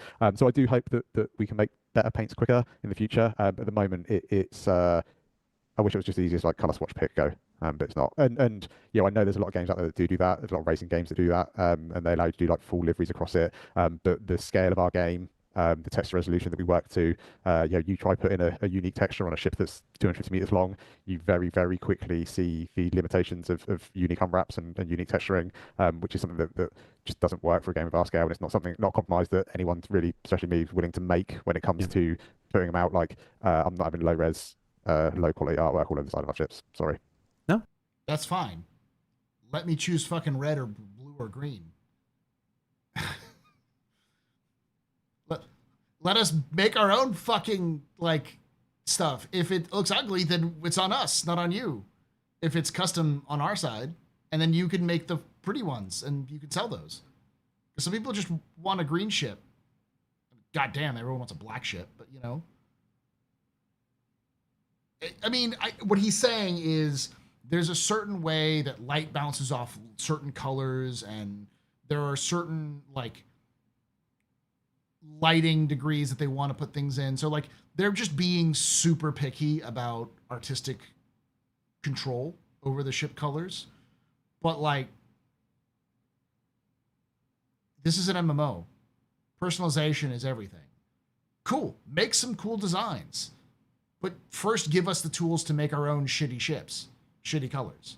Let us be shitty, okay? Let us be ugly. Some people just like ugly. There's an artistic value in ugly. There's an entire argument to make that ugly is a better artistic standard, a better artistic expression than pretty is, because ugly makes you stand the fuck out. I mean, HC Vertigo is the poster child of that. And I'm not calling him ugly. I'm just saying he loves his clown armor. So let people do that, because people will do stupid shit like that. And then also make your very specific, very custom, very good looking, sell those things, so that people are like, oh, I want the one that looks good. You can sell them that. But let us do the fucking potato shit first.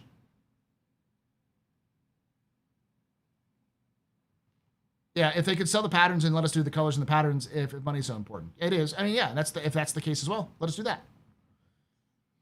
Let us craft those colors ourselves. Sell us the patterns, and then we can, use the patterns and, find the colors in game or whatever. Have to craft those shit. I think the solution is that they give us the blueprint for those, and then we have to craft it ourselves, which is fine. So you can pay for the blueprint. Good answer. Check your check Teams for a question while I ask John a question here. Okay. John, can you give us any more info about other Retaliator modules? Obviously, we need to do the ones that we sold back in the day that were not delivered, which I think is the living quarters and dropship ones. Before we do any further ones, there are no concrete plans for additional ones. But if I get my way, I would do a medical bed one, just because I think that would be a pretty good utility to it. I know a lot of people have asked for an actual bomber module using bombs. Yes. I think I would That was me. Personally. That was you. We call it the retaliator bomber. In that case, no. I would probably go the route of letting the existing torpedo racks be swapped to bomb racks as an option rather than a wholly new module. But we could go either way. Give me my size 4 bomb racks, John. I want the size 4 fucking bomb racks. Let me make my fucking Gladiator an actual bomber. Makes sense to do an actual dedicated bomb one, but we've got 2 paths for it. All right, so that question I was trying to ask slyly is we're almost out of time. I was asking if we could get some extra time with our guys without putting them on the spot. They both graciously said yes. So we're gonna keep going because we have some more questions that I'd really like us to get to.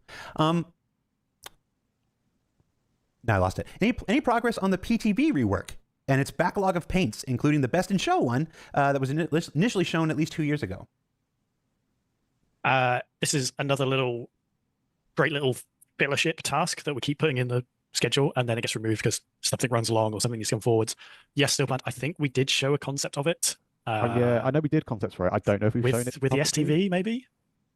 No, no, you showed the UTV. If that's the rework of the PTV that UTV they showed, holy shit, that is good. That is so much better. Yeah, I'm sure. I'm sure we've shown it somewhere. When we did the STV and we showed the other one that we never made, the other the UTV. UTV, I think it was there. We did. We showed the whole family, so you could see the lines. Yeah, that is how it will end up. So it's basically the current PTV brought up to modern grid standards, space for components, and I think a pair of weapon racks on the back of it. Okay. So you could put your personal weapons on, and then it will have backwards compatibility with all the paints and the Best in Show one we promised. Yeah, and as we normally do with ships with us, there'll be new paints for it as well. Yeah. I'm not ignoring your drone questions. There's a section the drones just have nothing to do with the vehicle content team at all in any way, shape, or form. So we have a section at the end here where we're going to answer a couple of questions that don't have anything to do with this team. And one of those is about drones. So that's what I was asking about time for. Are we done with concept ships? Have we done a concept ship this year? No, we have not done one this year. No, we're not going to do one this year. Unless something manic happens in the next few months. But yeah. This is the first year without a concept ship since 2012. Holy shit, man! Times are changing. I was going to say we've got 4 months. We can't whip up a new concept that fast. So no, this 2025 will end up. Yeah, 2025 will end up being our first year without a single concept ship. Yeah. Yeah, it's something we've talked about, I think, loosely on various shows that we ultimately want to move away from concepts ship. They're done with the backlog, chat. Sounds like they're trying to get it done with the backlog. No more backlog. Now it's only new ships and finishing their other stuff. Entirely, and just go straight to, here's the thing. I say that, but I mean, that is the direction they've been going for the last several years. They've only done one concept a year, and the last 3 concepts are all in production right now. So, just to be clear, we'll still be concepting ships. We just won't be showing them externally. We won't be releasing them as concepts. We're trying really hard. We made a big Sorry effort. to the concept artists watching this who are now on the floor. They're still an absolutely essential part of the process. It's just that we made this initiative last year to really try to make everything flight ready, just to move to flight ready. And we did. Last year, I think we only had 2 concept promotions last year, I think. It's taken so well. Yeah, Ironclad and... Oh, no, they'll still make ships. It's just, the problem is that you do something like a BMM, and you say, we're selling this. We're going to release this in 4 years. And then 4 years come by, and you release it, and by that 4 years are over, the person who wrote the concept and the people who were in charge of it in the first place are fucking gone. So there's just nothing left. So, there's just no incentive for the artists and ship team to work on it because they don't want to work on somebody else's baby. And that's why the stuff we have that's in the backlog is still in the backlog, because it's just no incentive for people to work on other people's babies. They got their sacred child, and they want to make their sacred children. They don't want to work. They don't want to adopt somebody else's forgotten, abandoned, abused child and bring it up to the standards without their own changes. Seiji says never again, more than an abused parent in history. They never said never again. I said never again. But their actions have spoken louder than their words. They have effectively stopped doing concept ships, selling concept ships since 2022, 2023. One a year, and that one a year has been, one of them was was a fighter. What one was that? That was like concepted and then within 6 months it was released. So like the other one's the Ironclad and the other one's the Perseus, I want to say. But yeah. The Endeavor isn't coming out until after 1.0. But that's because I think the Endeavor is going to get a reconcept and become super fucking good. That's why I am one of the high priests of the cult of the Endeavor. It's insane. They have like 190 fucking vehicles, including variants. But like, if you remove the variants, I'm sure it's like over 100 ships, unique ships and vehicles. Galaxy before that, yeah. Galaxy, I think, is the only one that's most recent one that isn't in active production. But it will be once the Perseus is released. Galaxy's never coming? Nah, it's coming out after the Perseus. It just got pushed back because the Perseus was easier for them to do. Technically, the Starlancer attack variant was... Yeah, it was Scorpius, yeah. Yeah. Concept and stuff like this, but we're trying really hard. And this year, we've succeeded. That said, as I'm thinking about it right now, if you go all the way back to our like original crowdfunding campaign, I'm talking about... Yeah, they did 2 last year. They did was it last year was the Ironclad? Or was it 2 years ago? I think it was last year. Last year, they did the Ironclad at Invictus, and then they sold the Starlancer and Starlancer Attack at CitizenCon and IAE. And the Ironclad Assault are in active production, and the attack is out. So the original stretch goals. I think we're still on the hook for a battle cruiser at some point, which will undoubtedly be the biggest ship in the game. You never sold it though. Are we still going to do that? Yeah, it's looking really, really cool with the progress we've made on it so far. So I think the battle cruiser, you know, on paper, it's a big old ship, and you know, we are. I hope I'm allowed to say this. We're in very early stages of kind of our concept work on the battle cruiser at the moment. Too late, Jared. Sorry. We're going for it now. We have to do it. I mean, that's fine. It's fine. It's not coming this year. It's not coming anytime soon. Okay, so just don't want to get anybody's hopes up or anything. It's one of you know it's a big ship. It needs a bunch of concepts to get it right.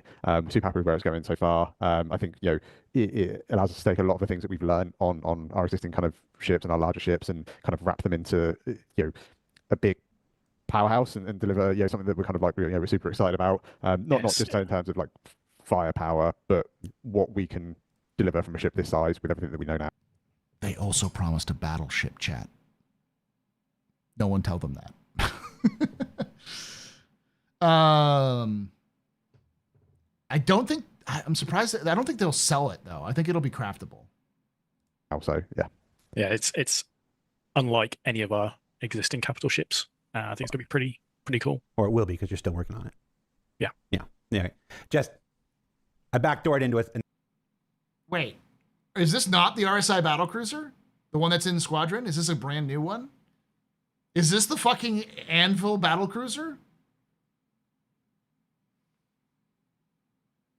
The one that everyone's been asking for?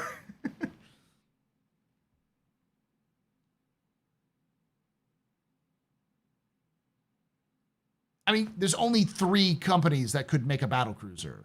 One is RSI, the other one is Aegis, and the last one's Anvil. Both Anvil and RSI have large capital ships that have already been made. The only one that doesn't have a huge capital ship is Anvil, and CIG does like to have their balance with the ships. I could see it. And Velocity, to add credence to that, if they're doing Anvil battlecruiser, they're going to do the Liberator before that. And the Liberator is going to end up being the thing that they make a lot of kits for that battlecruiser. Oh, I mean, don't stop hyping yourselves up. You'll just end up disappointed. I'm just speculating because this shit ain't coming out until 2029. This shit ain't coming out until the end of the fucking decade. No subject here. Let's just be real clear. We're trying really hard not to do concept ships anymore. 2025 looks like it's going to be, again, it would be impossible to launch a new concept at this point. So our first year without concept sales. It'll be funny because if they just shadow drop a fucking battlecruiser after the game's released, people will lose their minds. We don't want to do any more concept promotions ever again. We might have to do our last one for the battlecruiser whenever that comes and whatnot. But this is an exciting kind of big. Don't check it out. No more concepts. Go straight to flyable.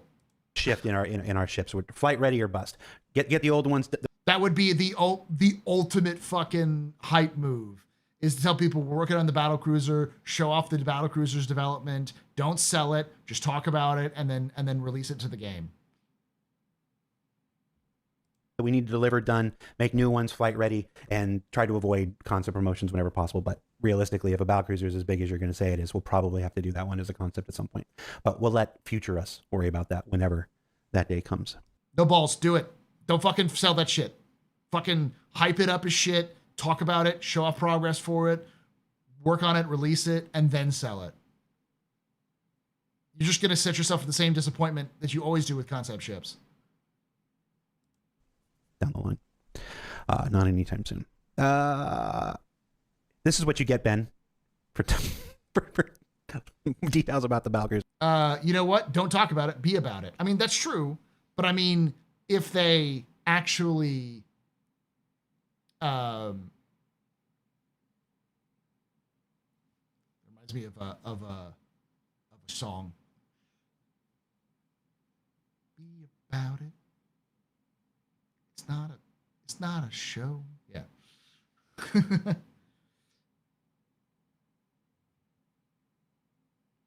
Straight to craftable. That would be baller. Oh God, that would be baller. Yeah, Guillotine the Coup. Thank you, Serious Fun. Another enjoyer of good music.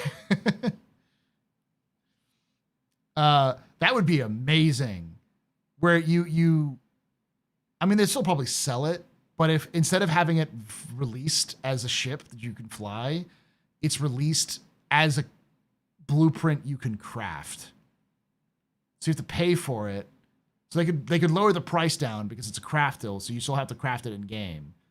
But you could guarantee the blueprint.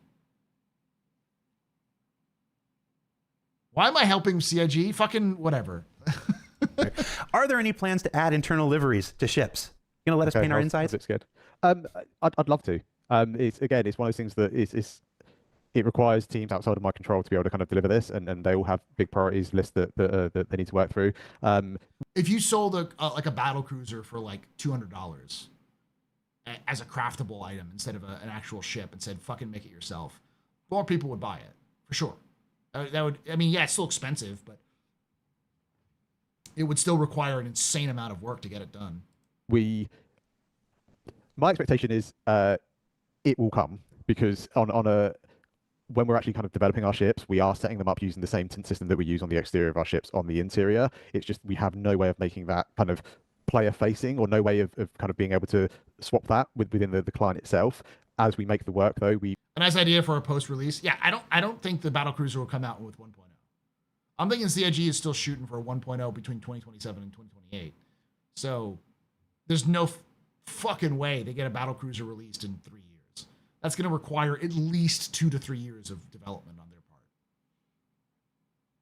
So I think if they did it as a crafting option, well, like they build it out themselves internally because they have to build it out anyways.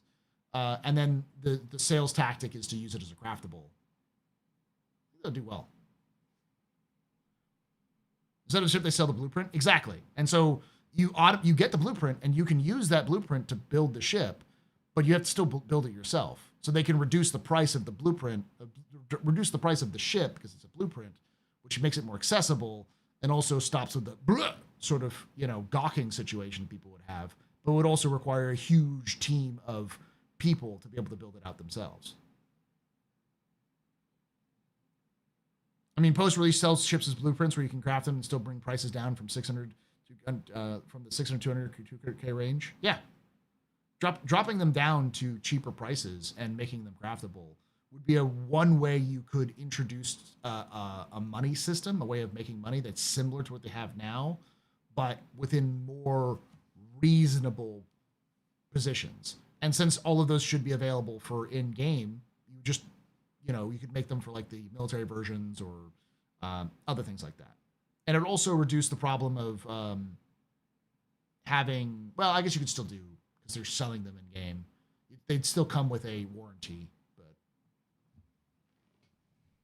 we set them up in the same way where we have we effectively assign different IDs to different areas of the ship, and they will take on. We set those materials, take on a tint, and then we tell it what that tint is. So it means that on like the back end for the last, I want to say like 18 months or so, we've been kind of the warranty, or you're selling a blueprint war bond. Nah, you can still do a warranty because you don't want people to be able to lose that ship once they purchased it, because they're still buying something. You don't want them to lose it because they're paying for it.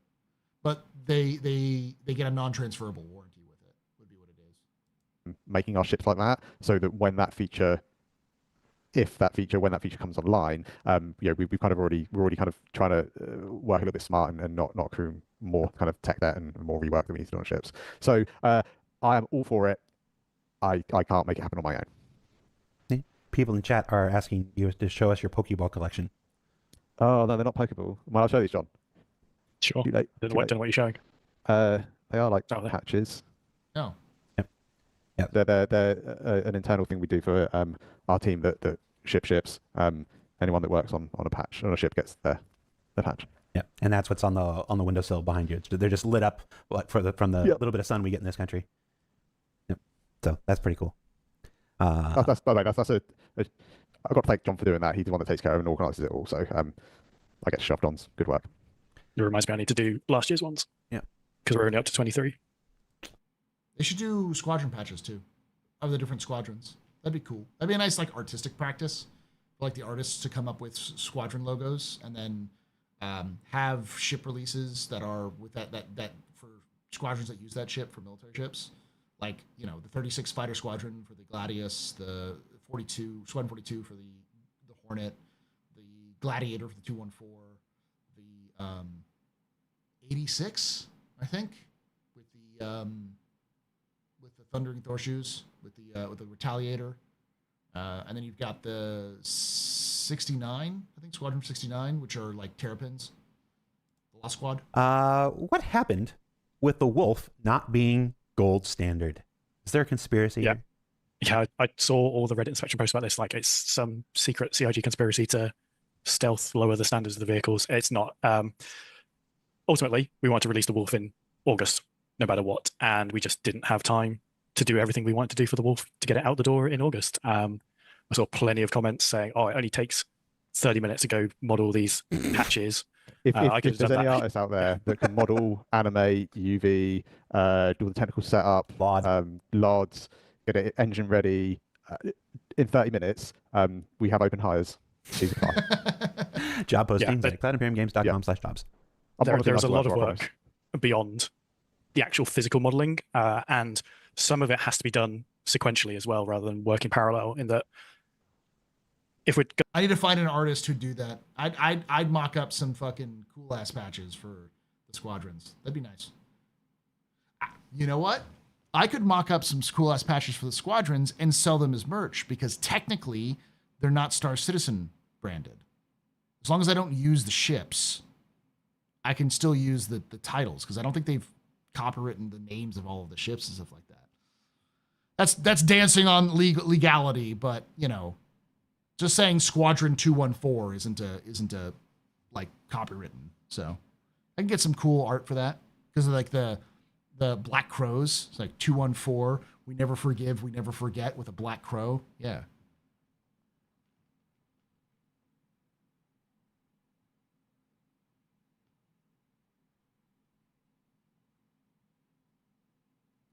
You can do those commission squadron patches for the org and sell those as merch. Yeah.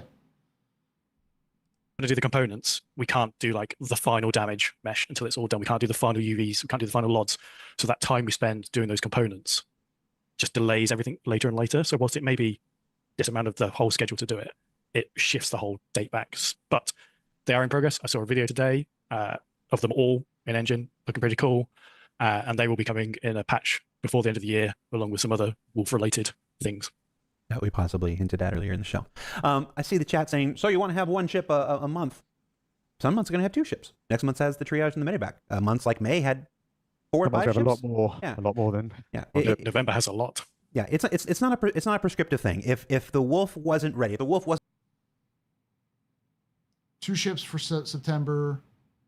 November's going to have the Perseus, the RSI Salvager, maybe big maybe, the Paladin.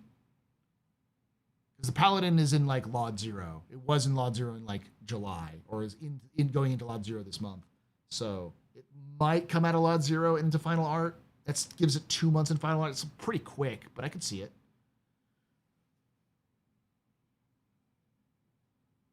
Oh yeah, no, they're definitely doing wolf-related things. I could see them doing. They said they're going to do weapons like kits, so you can like swap out the weapons for it. Paladin for CitizenCon. Okay, I could see that. Wasn't flyable. If it wasn't an enjoyable experience, if it wasn't usable, people couldn't play the gameplay with it and stuff like this, then no, we would not have released it. We would have held it. But a couple component bays, knowing that we can get them into a relatively recent subsequent release, that's not a thing to hold. That's not a thing worth holding a release back. That's all that is. But yeah, I don't think. Again, you're just downgraded. All of you peasants who own single fighter ships, you're just lower than me according to CIG. Thus, us superior beings with the freelancers. Us freelancer owners, us Hercules owners, we're just better than you. That's what CIG's told us this patch or this video. I don't think it's any mystery. We're shooting for a ship almost every month, if not every month. I mean, I think if you just look back at this year, I would say Drake Supremacy, but the fucking Cutlass doesn't have components. So year and last year and the one before that becomes pretty self-evident. That's not any new information. And that's not new either. Even in prior years, I can't remember a patch we did where there wasn't a vehicle released in it. Yeah. It's mostly just, you're right, we changed to the monthly patches now, and so that becomes like that. But it's just, we've tried to have something included in every patch for a while now. We just do more patches now. Where is... I mean, they'll probably sell... You're going to see more than a battle cruiser is going to... Like, the Javelin requires something like 30 people to operate. Minimum 30. Probably more like 60. So a battle cruiser, that's a destroyer. A battle cruiser is going to be significantly larger and require significantly more crew. So you're probably looking at like, let's just say minimum 60, average 100 players to run a battle cruiser. So CIG has said that they don't like selling ships that big because they find it's hard to make it fun. So it'll be interesting to see how that works. Yeah, so like that's why I also don't think they'll release a battle cruiser anytime soon, because they need to increase the server pop for something like that to even be worthwhile. Don't get me wrong. There's one person I know, and there's many people. There's one person, when they said battle cruiser and everything, my first thought was Loken is going to be very happy. Them biddies. MSR owners, okay, Googling. What does it mean when your shield generator becomes excessively engorged? See a doctor? Oh no.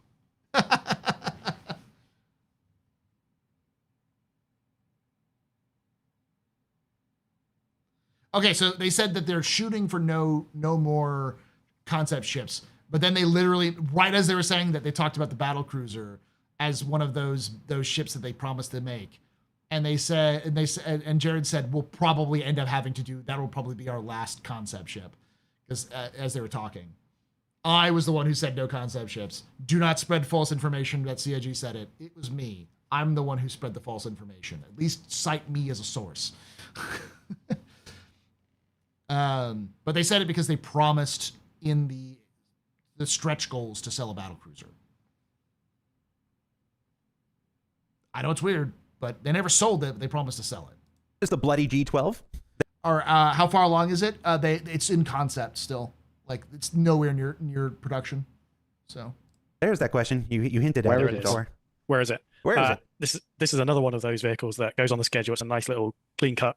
Here's X weeks of... And the cruiser. Okay, I'm going to do this again. Why do I keep doing this?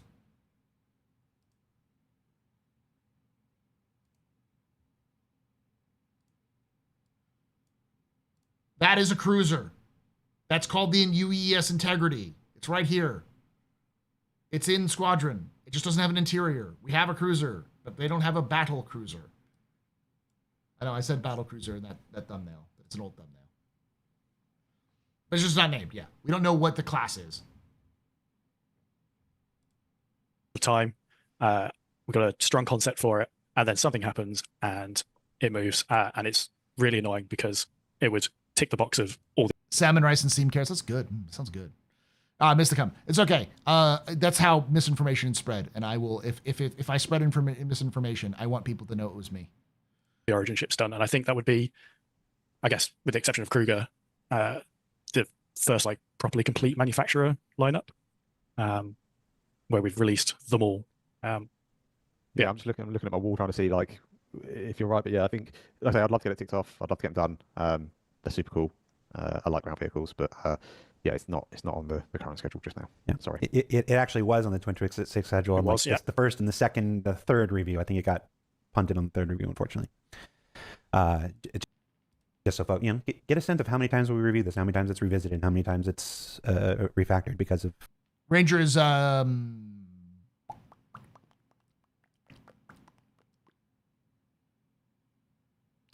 Land Systems. A whole bunch of factors. Why do you bring more and more single-seater ships with size 4 or even size 5 weapons? Don't you know that those are making not only makes it looking size 3 and smaller like toys for children? That's why I read it. Sorry, but these sizes are meant to be armor piercing. So for shooting down bigger multi-crew ships, this is totally contradictory for a multi-crew experience if the one-man army is able to kill the group ship all alone. Okay. I wasn't trying to be. I was having trouble just reading it. All right. Yes, those bigger guns are designed to take on larger ships. Is putting them on smaller ships a problem? I don't think so. We have ships like the Ares that is a single-person ship with a very big gun designed to take on larger ships. We want there to be a wide range of gameplay styles, but what we don't want is like we always refer to it internally as like the Jesus ship, where it's the best ever, and every ship owner wants their ship to be their ship. They want it to be the best handling, the most damage output, the strongest health. Yeah, you Redeemer owners. But whacking a pair of great big guns on a ship doesn't make it instantly better than another ship, because we balance it alongside, not mentioning any ships in particular, we balance that alongside the handling and the armor. Brains failing. So yeah, the Meteor, which I'm guessing is probably the source of this question. I remember for like the week before it released, everybody was on fire because it was supposed to be the most OP ship in the world and was going to destroy everything. And then people got their hands on it and they're like, oh, I guess not. Yeah. Like I say, it's balanced around what it has.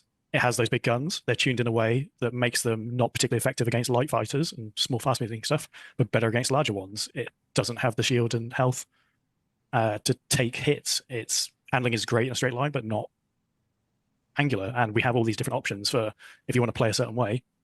There's a ship for that, but there's not like A beats B, C beats A in every single category.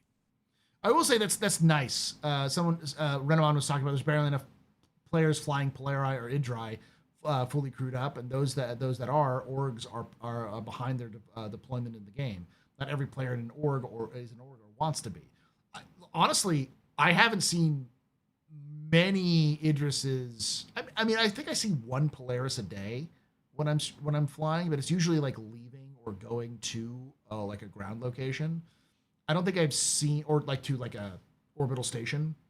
I don't think I've seen a Polaris in the wild in a long time, like outside of those main stations.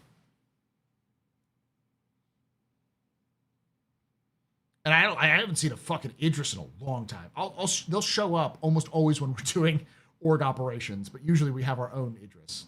So, but it's not like you see them every day, all over the place. Everyone's using them. You know, this game will never be balanced, and everyone has their own idea of what balance means. Some of which we literally want to see fighters made completely useless. It's not going to be balanced, but there will be a balance in that CIG needs to make multi-crew ships a viable option against fighters, and until they do so, there won't be a lot of use for multi-crew ships. And I think engineering gameplay is the thing that has the potential, where like if you're taking damage that would normally kill another ship, if you have somebody else on that ship healing your ship, like maintaining power or stopping fires from happening and keeping things up, then you'll stay alive longer. And the other thing that they're moving towards is time to disable rather than time to kill, which will also change things up, because if disabled, and you can recover from being disabled with engineering, then you will be in more of an advantage if you have a large ship than a small ship.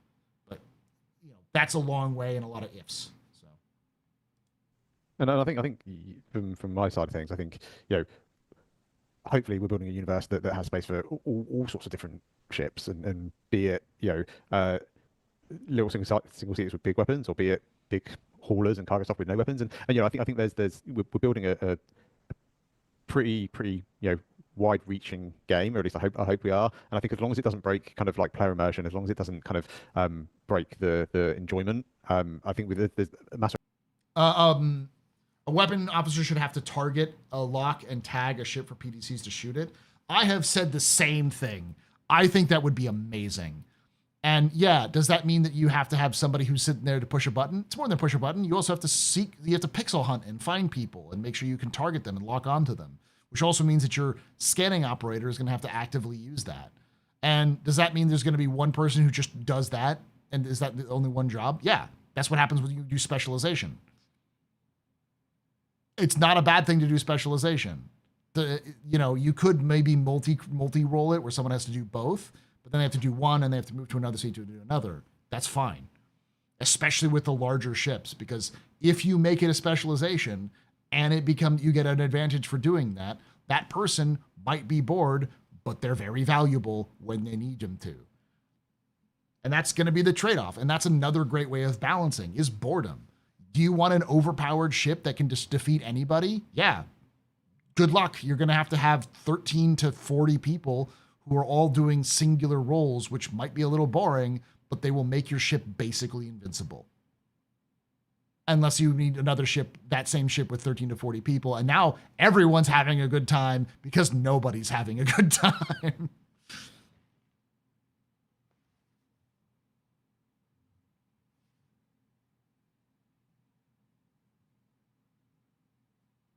I've seen players to solo or Idris to solo most of the times. Yeah, when I see them, they're solo, but I rarely see them. Is my point. It's like I don't think they're like, people think that like everyone and their mother has an Idris or a Polaris. And I'm like, I don't think that's the case. Like, I think a lot of people just don't have those things. So.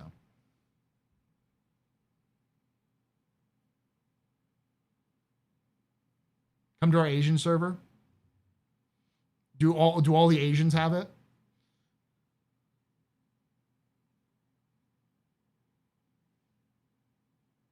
Damn.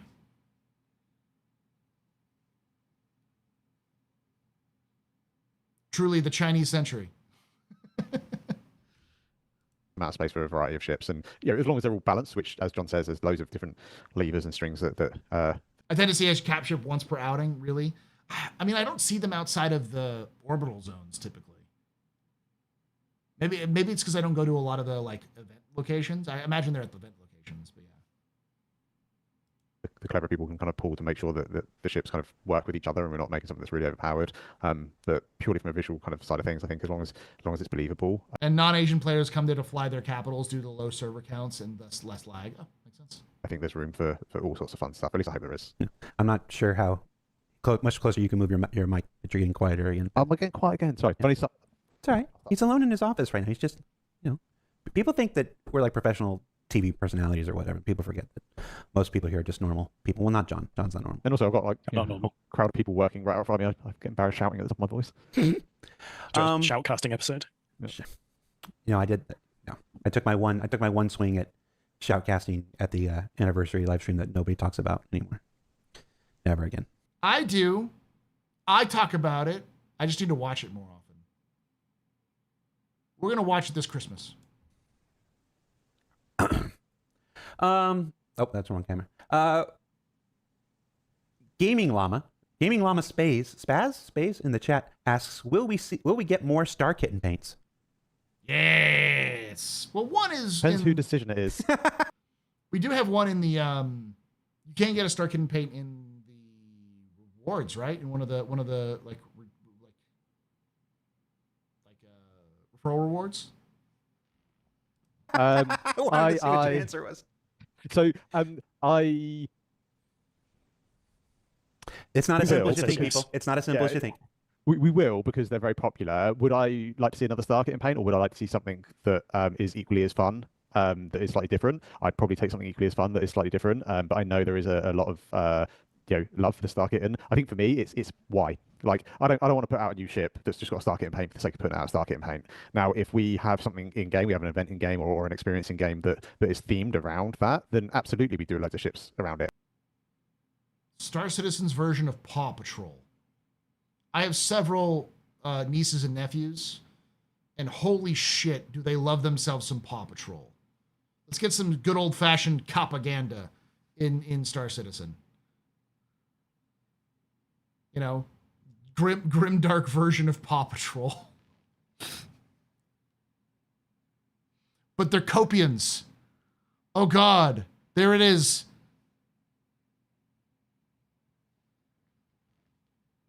No, Star Kitten is not a cop. Star Kitten is an underground racer. Sally the Star Kitten is a fucking rebel. She is absolutely says fuck the police as she spins out away.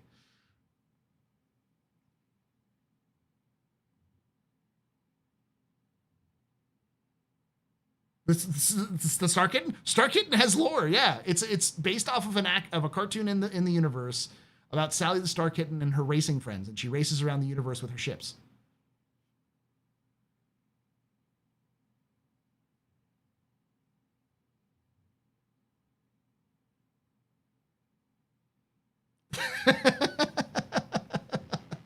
I see what you're doing, Iris. I see what you're doing. I just think it would be funny.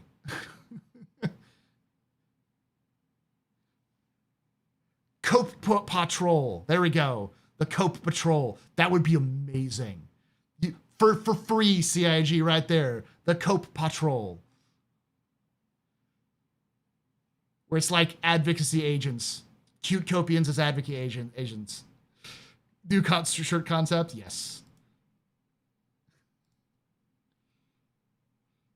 Listen, we can also do like a One Piece ripoff. I'd love like a One Piece Star Citizen joke. You know, like a pirate anime skin. Why are you the way you are? Because I have a fucked up brain.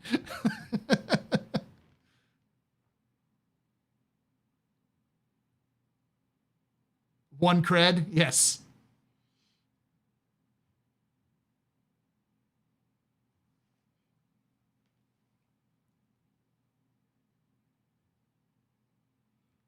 Like have a straight up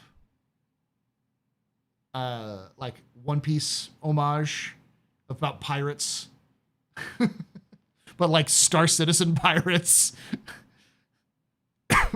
So you drop all of the like fun goofy stuff, and you still have the fun goofy stuff, but you wrap it up in the like cyberpunk thread, cyberpunk One Piece.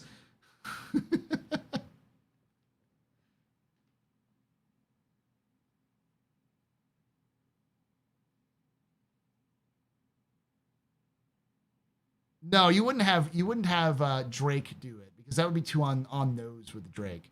What you do is you have like Consolidated Outland do those, because they're trying to be the rebels. Or if we've got some story arc or some mission where the person at the end of it's a massive Star Kitten collector and you get one as a reward. I don't know. I'm winging it on the spot here. Yes, it's just I'm not really willing to just kind of like make one for the sake of making one. I'd rather it have an idea behind it and not just be like, oh yeah, it's going to do well, we'll just make one. Ooh, Phoenix. Yeah, Crusader MSR would be a great one. That'd be a great crossover. RSI Cope Patrol. It would also be really, really funny to call it the Cope Patrol, because that's just tongue in cheek. That's CIG just leaning into a meme.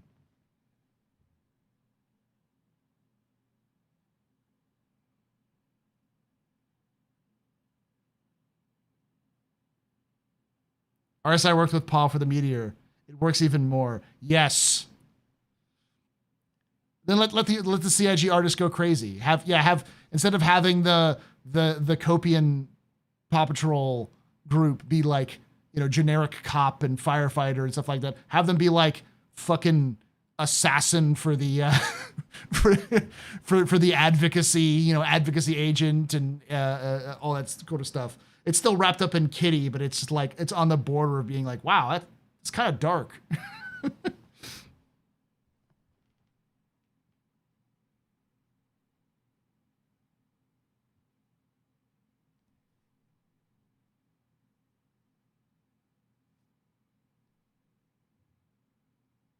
Oh yeah, 100%.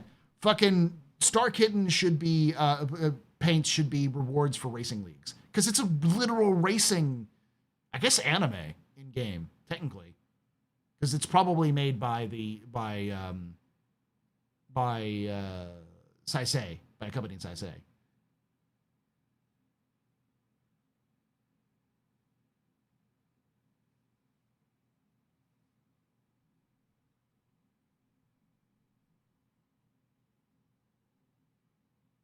Oh, I'd love a Molly skin from, you know, I love her. And, oh, why am I blanking on his name? The, you know, mission complete burrito I eat.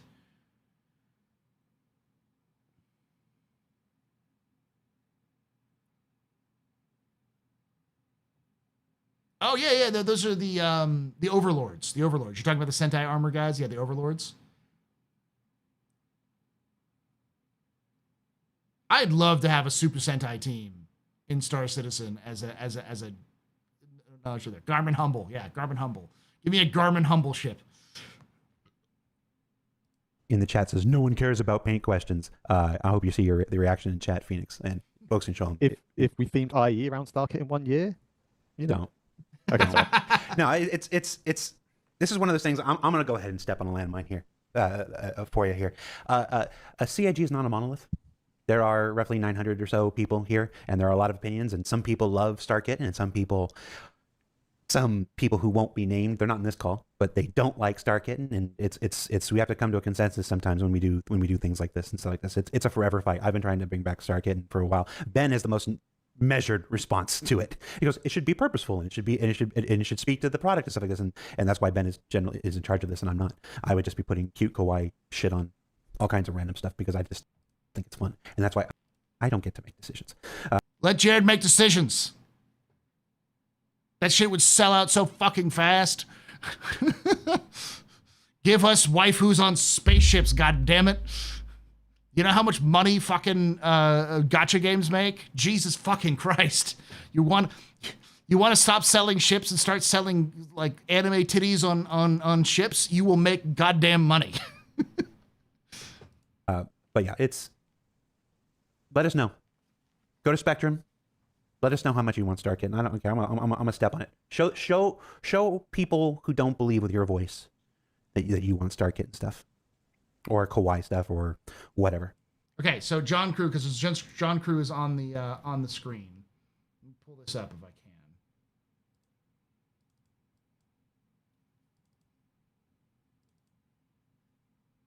can.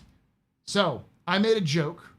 It's really hard to explain, but I made a joke about making Star Citizen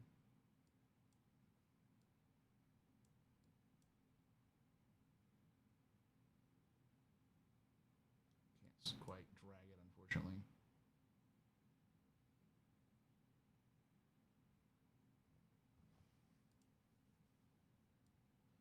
About making Star Citizen taking Star Citizen ships and turning them into waifus as a joke. And I posted it on Twitter a long time ago, and John Crew personally responded to it saying, please don't. You know, like a Azure Lane style, you know, kind of thing. Or oh, fuck. What's the one where they turn, like, guns into girls? Where, like, each character is named after, like, an actual gun. Whatever. Yeah, it's an entire genre. Girls Frontline, yeah. It's like an entire genre of like gacha games. So when John Crew personally said, please don't, I had to do it. So I hired artists to do it. This is the Aurora. This is the Avenger. This is the Cutlass. This is the name of the mythical. I made an in-game version of the like where these would come from in terms of like in lore, because I'm a lore fan. So created it like a in lore gacha game called Quantum Stellar. This is the Gladius.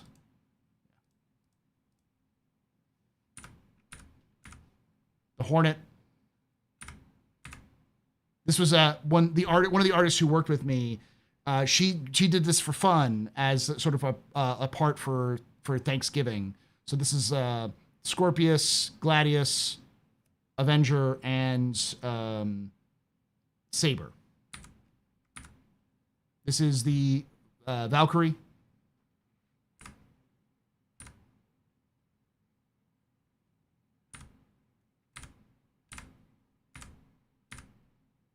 This is Scorpius, but I think it's more there. Star Runner, Mercury, Mustang, Alpha, Reclaimer. I stopped doing this like a year or two ago, so I need to start doing this again. Saber. Don't ask about her back.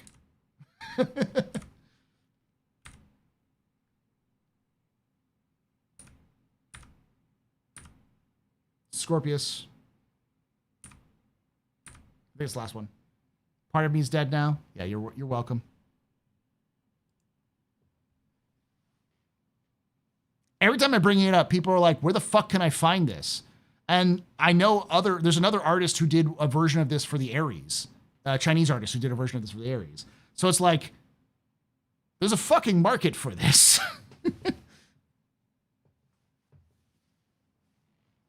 Way too many foos. I think most people just want pinups, you know? And I think if you did something in that style for pinups for the sides of ships, people would love them.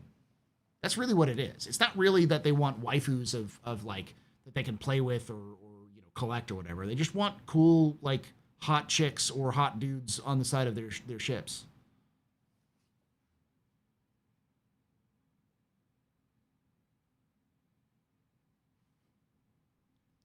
Remember, I did it specifically to spite John Crew, and I thought it would be fun. And I like paying artists to do cool shit. So Make it happen. I can see we're going into a version 10 of the schedule where we'll be taking a ship off to make a Star Kit and paint for every ship. Yeah, every ship. Yeah. Okay.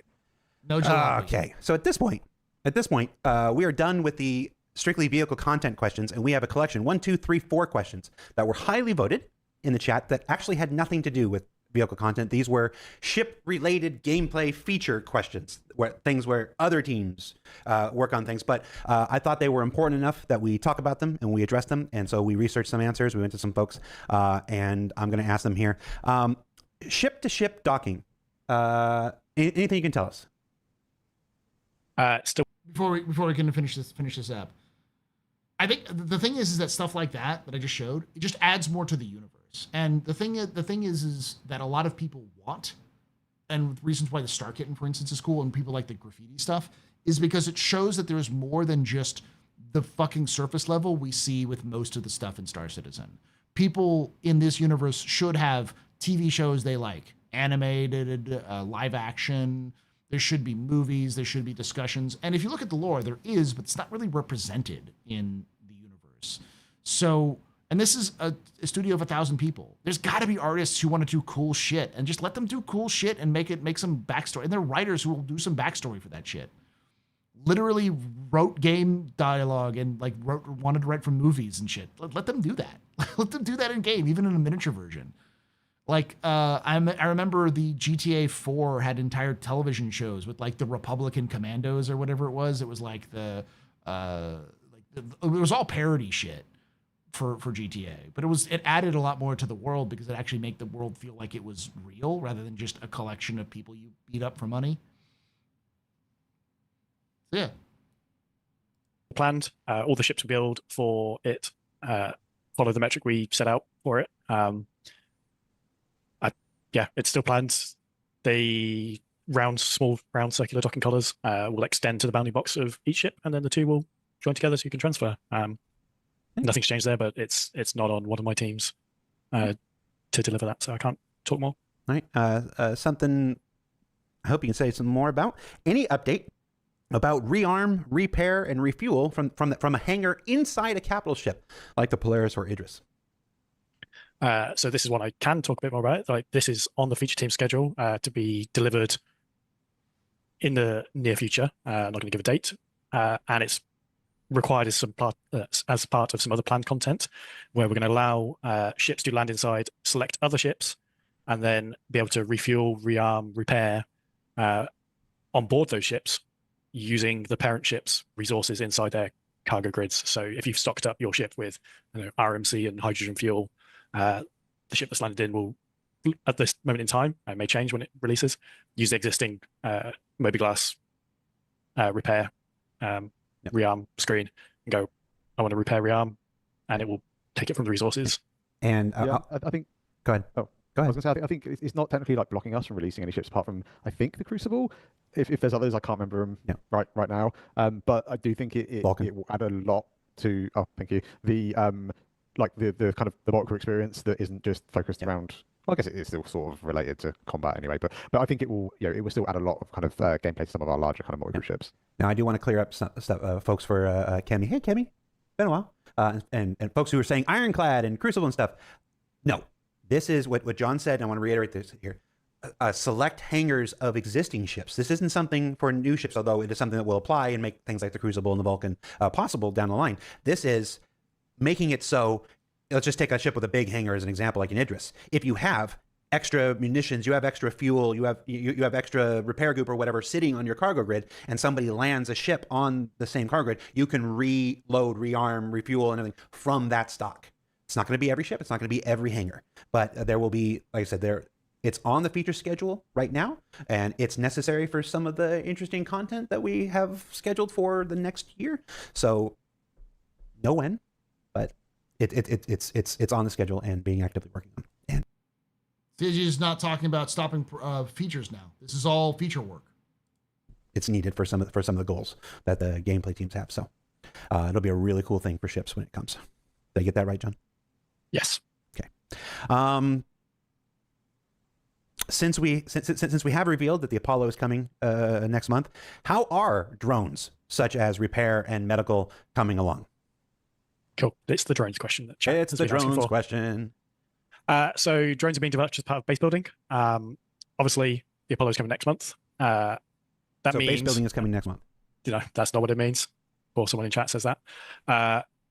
Drones will not be releasing as part of the Apollo launch. We'll rip that band-aid off now.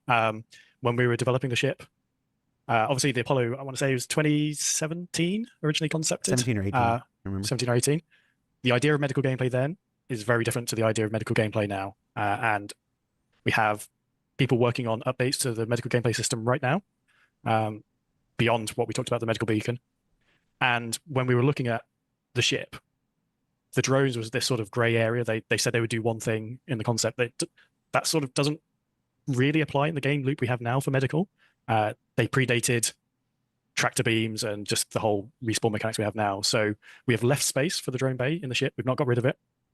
The space is there if we find a valid use case for them to exist when drones as a feature exist. But the Apollo will launch next month without drone gameplay. What do you mean? Just make it a mobile fucking bed. Make it a tier 3 mobile bed. People would lose their goddamn mind if you could sling it over and it could beam somebody in the face with effectively a tier 3 bed heal mechanic, and then it would be like a mobile heal, like a mobile tier 3. That's a simple, easy. What do you mean? Yeah, it's not a recovery anymore. It's now a mobile triage unit. But it would make you want to fucking buy a goddamn Apollo if you could launch a mobile triage unit wherever you went with it. Yeah, no regen. It's just a tier 3 healer. So you get to a place, shit's just fucked. There's a mass casualty incident. There's lots of people down. You send that thing down or before you, with controlled by an operator, and they run around and start getting people up, battlefield style, where they're just like clear, reviving people and getting their like tier 3 injuries fixed up, and then you land your ship and you can get more people on board to get fixed up, or higher tiers. Yeah. Would that require some gameplay changes? Probably, and it would be bespoke, something that CIG both loves and doesn't love to do. But you could then also sell one of those things on its own, or give that functionality to other things. Yeah, basically a mobile medical gun drone. Just make it so it also is a tier 3. Or you can just make it a mobile medical gun drone that can shoot things and has a lot of, because eventually, right now the medical gun, the medical pistols have a limited goo. You just have a shit ton of goo in that thing. Didn't they say they won't release ships without their gameplay? What John is basically saying is the ship has changed. Medical gameplay has changed so much that the ship's original drones don't make sense. So they have space for a drone, but what he's saying is the drone has been removed from the game. There is no medical drone for the Apollo. It is no longer part of the ship until they can figure out a use for it, but they're not going to develop it anytime soon.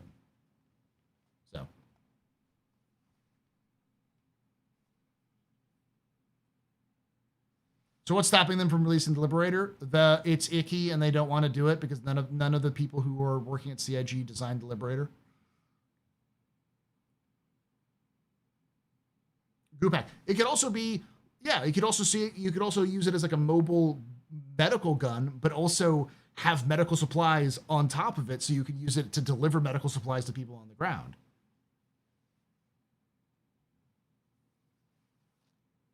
I don't. I can reverse it a little bit so you can see that, but yeah.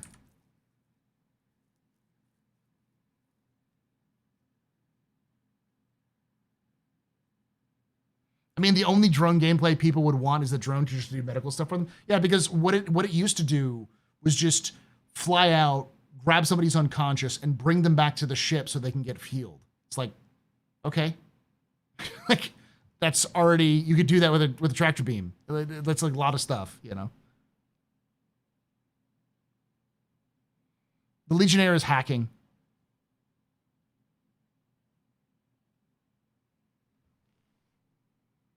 Tractor beam drone for search and recovery. I can see something like that, but like a stabilization. I still think the idea of having one that just shoots beams out that are tier 3 style beams that get people back up and like heals their tier 3 wounds people would lose their shit for that thing.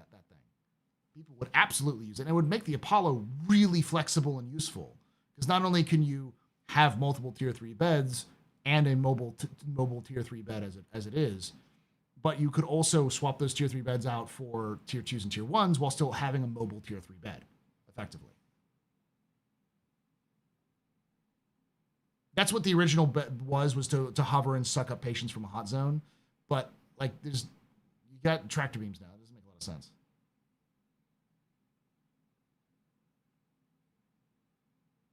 Well, CIG is doubling down on 2026 because of a new financial filing in the UK stating that the release date is 2026. First Squadron? Yeah. Y'all think I'm lying when I say I've talked to people at CIG? Many of them who work at Squadron, and all of them are saying 2026? It's been said so much, I think it's a goddamn mantra in that goddamn company. Holy shit, do they say nothing but 2026. That's why when I've said it's coming out 2026, it may come out at the butt crack of dawn, of midnight at December 30th in 2026, but it's fucking coming out in 2026.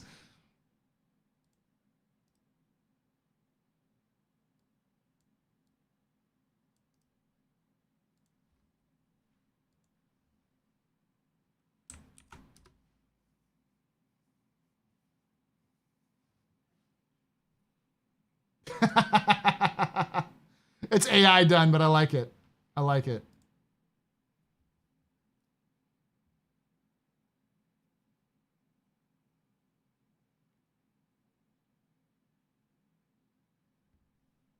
No, it's not going to put you on a list. It's just put a Copian in Paw Patrol style is what it is. The space is there if we find a valid use case for them to exist when Cassandra syndrome, Paul? Well, I think people listen to me. But do I? All right, I'm going to do this. I'm going to do this, chat. Hi, I'm Paul Shelley. I called the fucking Castra call. The Castra was going to be the 5th system other than Terra back in 2022? Maybe 2021? Several years before CIG officially announced Castra as the other system. People doubted me, and I was right. Am I right all the time? No. But I don't say shit repeatedly if I don't believe it.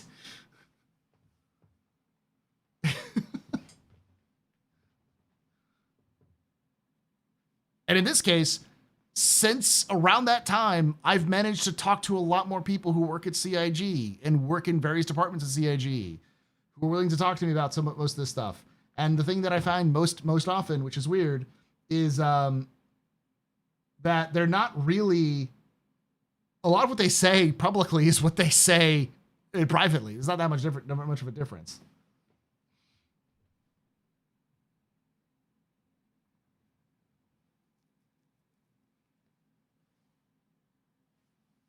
Nah, Hater 115 beat me to it. When did Hater say it was going to be Castra? Numbly.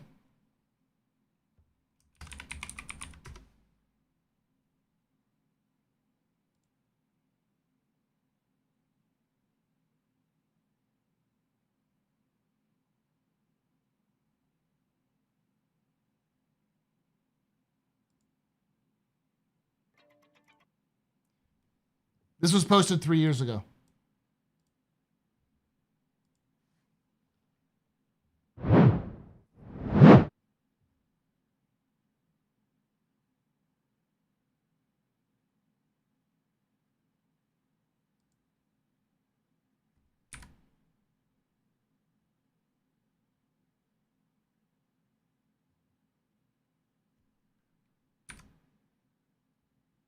So note that the last two are my best guesses based on what these systems bring to Star Citizen and their difficulty of production. The next system is likely going to be Castra. I already did a system overview of this system in my first system survey. Okay, so this was when I posted it, but I did a system survey on it before this. Let me see if I can find that.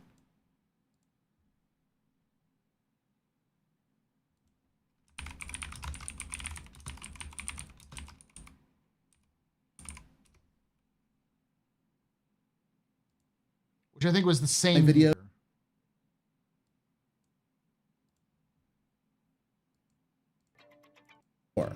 The first system survey is on what I firmly believe to be the system to follow the release of Nyx in Star Citizen. That is the system of Castra. Before we get started,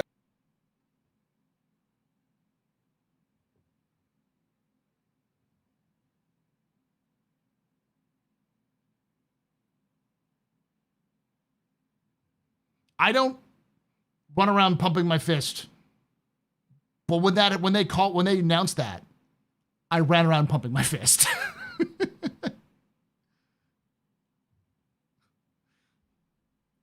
And there's a lot of reasons why. And all of them are dealing with how you study because of lore.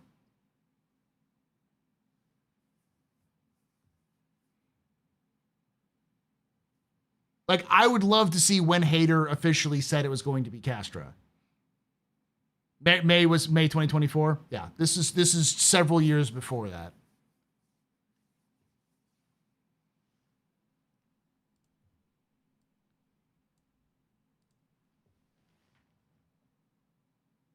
I got shit for it. Like, I remember Mike specifically reacted to one of my videos and said, "No, it's not going to be that."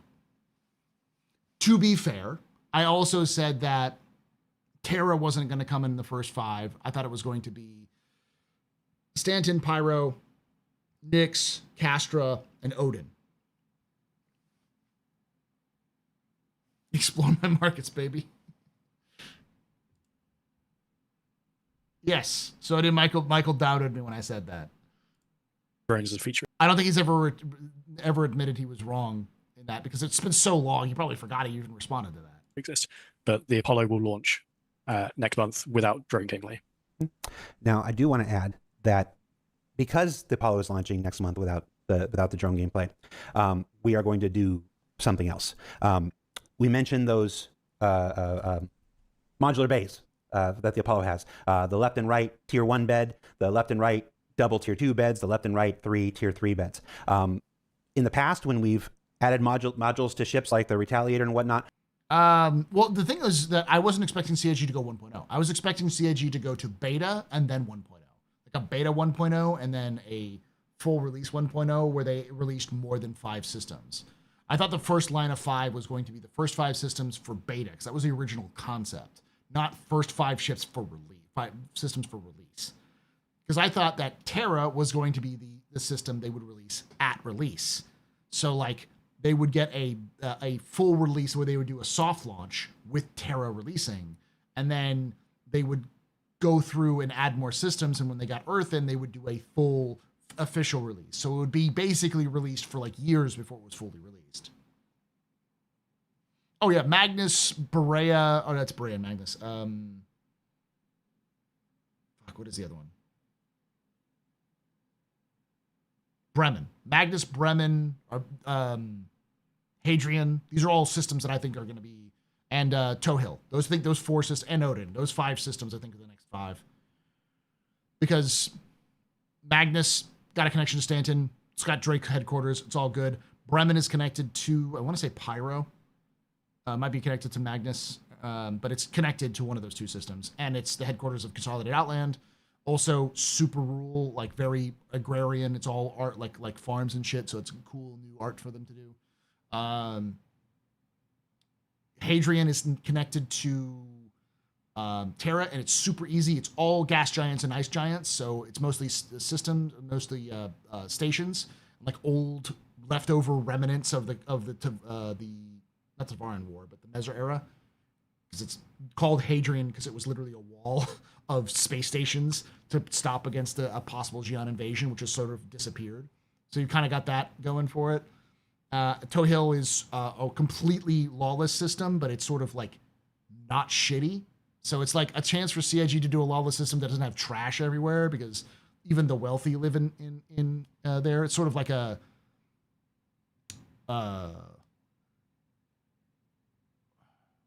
Aruba. It's like one of those islands that a lot of rich people like to go to. That doesn't have a lot of like legal restrictions. So there's a lot of poverty, but there's also a lot of rich people. It's kind of thing because it's not owned by anybody. Bahrain, kind of like a Dubai. Caymans, yeah.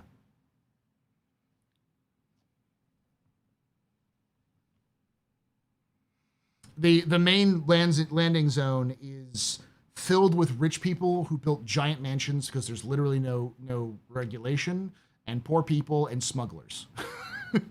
It's famous for where like rich people and poor people will literally like walk the same streets together. It's one of the few places in the Star Citizen universe where all classes of society interact on a regular basis.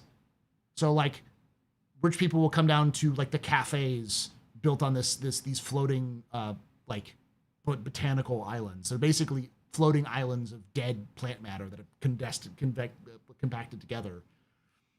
So they go down to like a cafe run by a dude who is a criminal, and talk with like their best friend who's a smuggler. Like the most lowest of the low society hobnobbing with the highest of society. Do you think we'll ever see the Hadrian or the Geese systems in the game? Yeah, the Hadrian for sure. Gleese, I don't know. But the Hadrian flotilla would be cool. I think CIG could do that, and that's super easy for them to do comparative to a lot of things, because they can do space stations.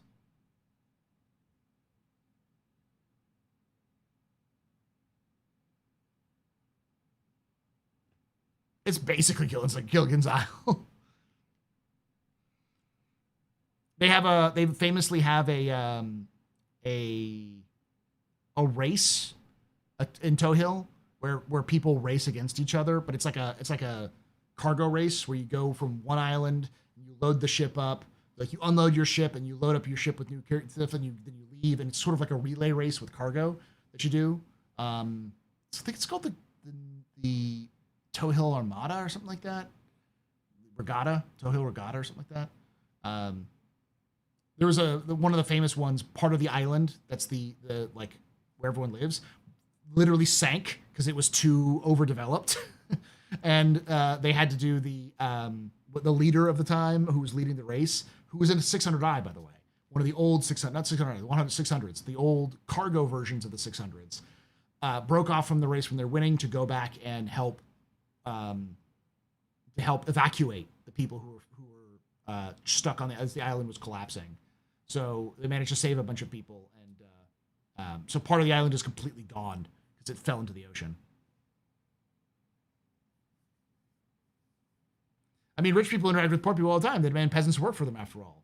Well, this isn't in that. It's not that kind of relationship. This is more of rich people and poor people meeting as equals, which is why it's kind of made as a kind of mentioned as a unique thing, where like it's not seen as class divide, because there's not really a class system in Toe Hill, because if a rich person's a dick, they can just get shot. There's no law in Toe Hill. We have sold those modules individually. We are not going to do that with the Apollo. So I'm here to tell you now, we are going to include all 6 modules for free on every Apollo SKU. So if you already own the Apollo, you've got it already in your account, we are going to retroactively inject those into all of your existing items on the My Hangar app on your website. So if you have the Apollo now, you're going to get all 6. If you purchase the Apollo when it comes out in September or at any point from now on, it's not like a limited time thing. If you purchase the Apollo from any point from now on, it will come with all 6 bays. So that's just one of those things. We were just looking at it, and it's like it was sold like that. Makes sense. It's like, for all the reasons John said, absolutely completely valid about not including the drones at this time. We still felt there was something more we could do to kind of ease that switch over. So this is what we're going to do. So I didn't forget anything. I'm asking you, John, did I forget anything? No, I don't think so. Like I said, that we're aware that there are some issues with medical gameplay at the moment, and beyond just the beacons being not there, and we're wanting to try and fix some of those things and improve the whole, like, not just fix things, add gameplay to the medical stuff, but hopefully we'll get that for September, if not soon after. And there will be some more changes to med beds and how they work. They're getting some additional functionality and stuff, but you'll learn more about that when that promotion stuff goes, closer to the event. Last question. Any update about being able to relog and or log in on our friends' ships and beds for the crew? I believe there are some bugs with the current system. That is probably the root of this question, but I'm not the team that is responsible for fixing them, so I don't have the answers to when for those. But I do want to talk about how we want to deal with logging in and out going forward in the future. We want, and I think Rich has talked about this before, we don't want to exclusively gate logging in and out of the game purely to ship beds. We want to allow you to do it anywhere, but there's consequences to that. It's just that beds will have bonuses. Like if you log out in your ship bed, it's better than just logging out on the floor or somewhere. And that means you will start seeing some ships where you go, that ship would have been really cool, but why does it not have a bed? Probably utility, where we're sort of taking that design mindset going forwards. So you're getting rest bonuses. We knew this already. They talked about it. You're gonna get rest bonuses for sleeping in a bed. So you can log out of your ship even if without a bed. So the beds are not designed. You're not required for logouts anymore. So your ship will still get stored if you're in an area. It'll just require, if you have a bed, it'll get a bonus for having slept. Did he say utility ships will have a bed or not? I'm going to slow it down because I think he's speaking fast for some folks. So, but I'm not the team that is responsible for fixing them, so I don't have the answers to when for those. But I do want to talk about how we want to deal with logging in and out going forward in the future. We want, and I think Rich has talked about this before, we don't want to exclusively gate logging in and out of the game purely to ship beds. We want to allow you to do it anywhere, but there's consequences to that. It's just that beds will have bonuses. Like if you log out in your ship bed, it's better than just logging out on the floor somewhere. And that means you will start seeing some ships where you go, that ship would have been really cool, but why does it not have a bed? Prowler utility, where we're sort of taking that. He's talking about the Prowler. Yeah, he literally talked about the Prowler utility is what he's saying. It's a reference. It's a cool ship without a bed. That design mindset going forwards. So yeah, expect to see some of these changes going forward in newer ships. Like obviously exploration ships where you're supposed to be out long duration will have beds and everything, but those sort of smaller short-term it's because he was speaking really fast, may not have them anymore. Gotcha. So just want to reiterate. Ew, Jesus fucking Christ. Did he just say not? Yep. Aurora's losing its bed. Almost certainly the Aurora's losing its bed.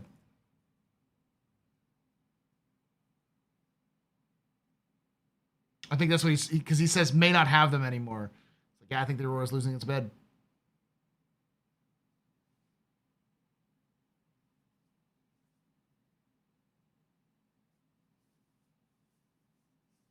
Well, I mean, where the fuck else are they going to put the components? There's nowhere on that ship to put the components. And we talked about it in the captain's table at one point. We're just talking about just like there's no goddamn place to put that thing. He didn't say specifically the Aurora. He said some ships will lose the ability to have beds. Will lose beds. So, and we know that they're working on the interior rework and the kind of bringing the Aurora up to standard. I can almost guarantee that's the Aurora. That's not confirmed. That's me assuming that that's a hint that the Aurora is going to lose its bed.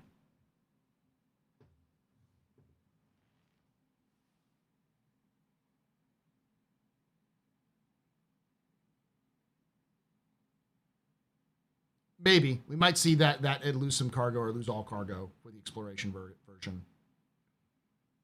But we'll also see what CIG is going to have to make not sleeping in a bed when you log out to be some significant downsides. Because if it's just a small debuff, no one's going to give a shit. So having beds isn't going to matter. And that's the problem, is that CIG is going to have to balance the fact that they built this game with the idea that beds were required for logout. And if beds are no longer required for logout, then they're going to end up needing to have such an amazing bonus that they might as well be. Iterate here because again, this is an early design. Or bed logging needs to have a notable buff. But I don't think it's going to be. I think it's better to debuff non-bed logouts to punish the non-bed logouts than buffing, because then you have a problem where people are going to like do everything in their power to get beds. So then it becomes completely like you have to.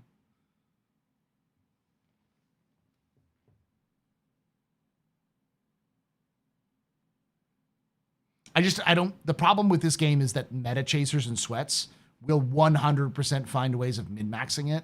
So you have to really punish behavior when it comes to something like that rather than buff other behavior. Because you want to incentivize players to do it. This isn't a situation of a carrot or stick will work, because typically I'm more of a carrot works better than a stick. But when it comes to like degens that are gamers, you need to make sure that it is absolutely rock solid, and the best way that gamers learn is by pain. Like that is, gamers don't learn from, oh, this will make me better, because all they'll say is, okay, cool, how can I abuse this mechanic so I can have an advantage? The need to do is, otherwise we wouldn't have people who actively buy hacks, for instance. What you need to do is, this behavior is being heavily punished. I should never do this behavior. Gamers don't need to read, only understand pain and violence. I mean, Soulsborne is an entire genre built on the idea that the only way gamers learn is through being punched in the face. And it's a very popular genre.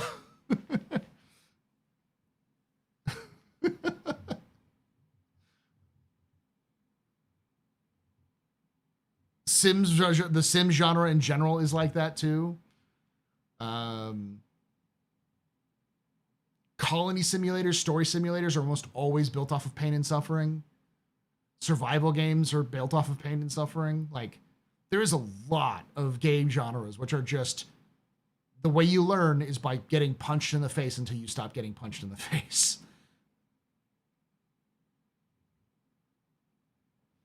All right, let's finish this up. Design change is too early to go into a whole lot of the details and stuff, but the idea here is to eventually move to a system where you can log in and out on your ship whether you have a bed or not, and then explore what advantages we can add to those ships. That's the reason why they are letting you spawn in your hangar.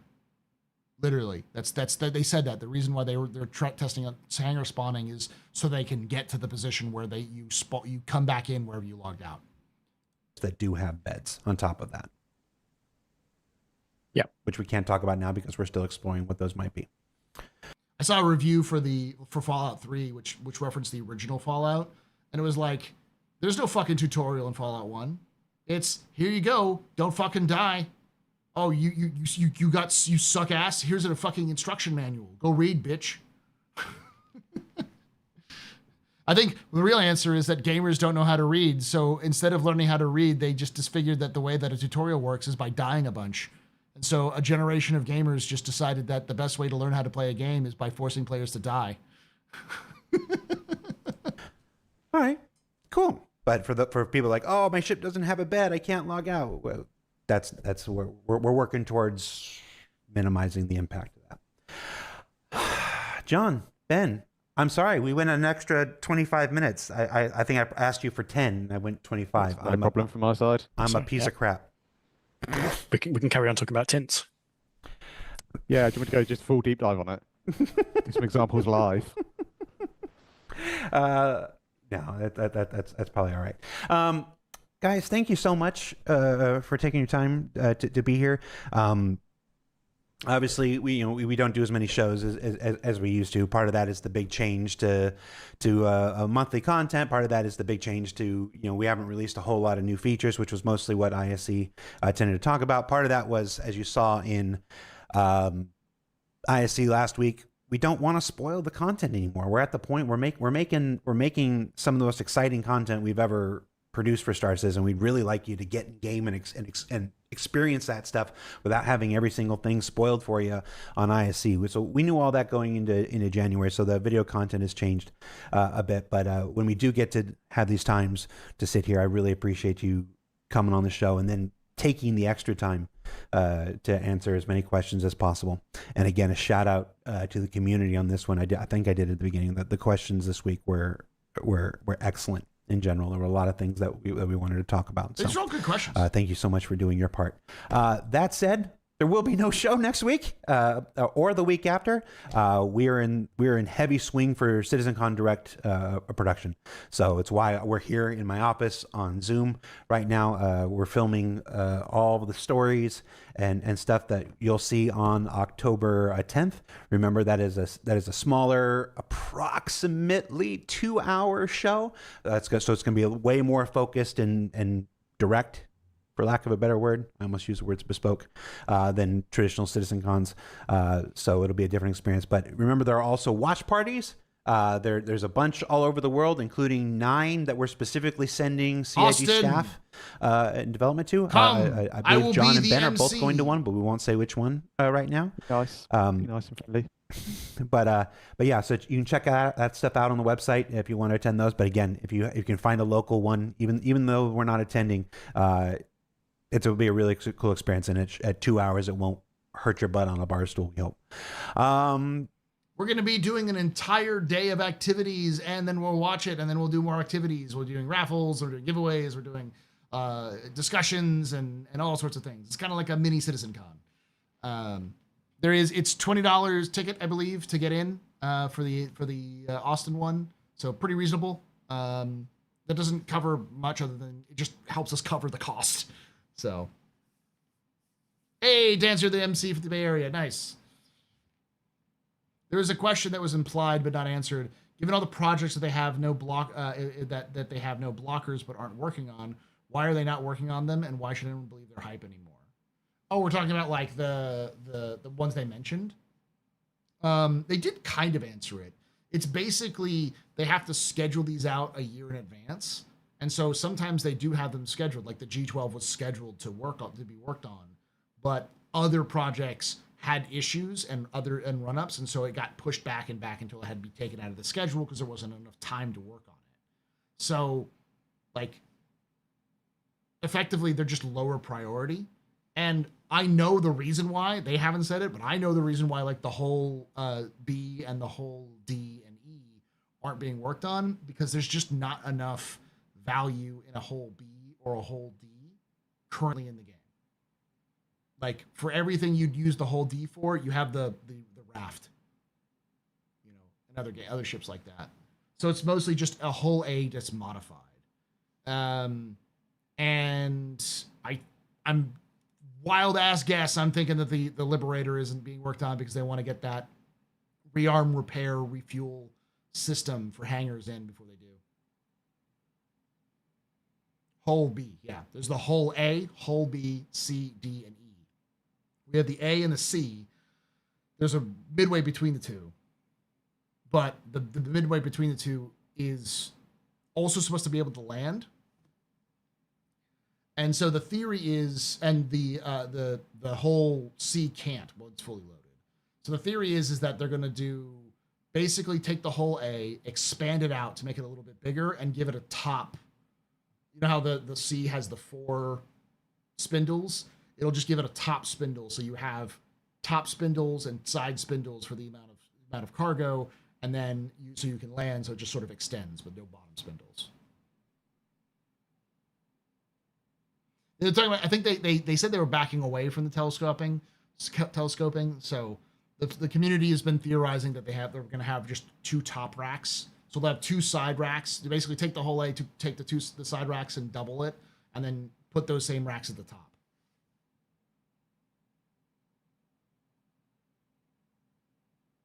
Whole C can't land unless you take some advice from Imperial Arms. Well, what Loken did to make his whole C minis. I'm very disappointed that nobody else was concerned about the lack of variety in weapons.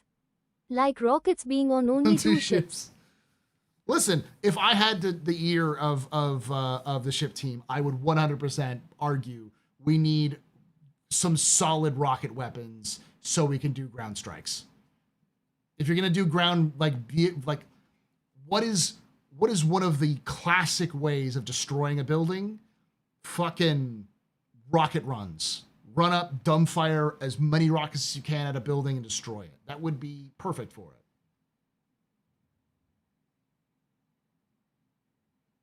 Yeah, dumbfire rockets. Good, it makes sense to just ditch the bottom rack and add more tops aside. Yeah. But the thing is that we don't get a lot. There's not a lot of variety in the whole B. The whole B is just the whole A, but longer. The whole D is just the whole C, but longer.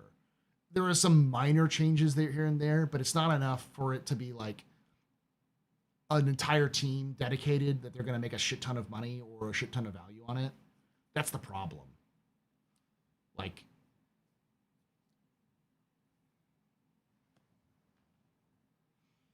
so as a result, that's me covering for CIG, but mostly me going, why would CIG not mention it? And it's probably because they mentioned other things that were about it. Like, they mentioned it's not sexy for us to work on older concepts and they don't make as much money when we release them. So we want to focus on newer concepts because they make more money, they're more popular, and people want to work on them.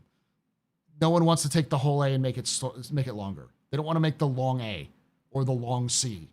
You know, they want to make other ships. Yeah, and the D and E are all meant for like much bigger scale than we have currently.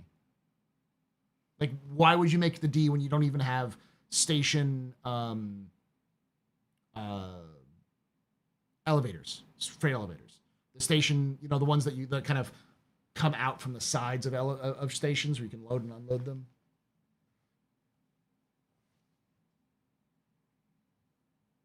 Hear me out. Dumbfire rockets on the Redeemer. Listen, the Redeemer sucks, and it sucks in multiple ways. It needs to be better. So anything to make it better. John, Ben? I would 100% agree that the Redeemer having rockets would make it better because it would actually turn it into a goddamn attack helicopter, which is supposed to be. Thank you so much. I think we got a lot of good information this week.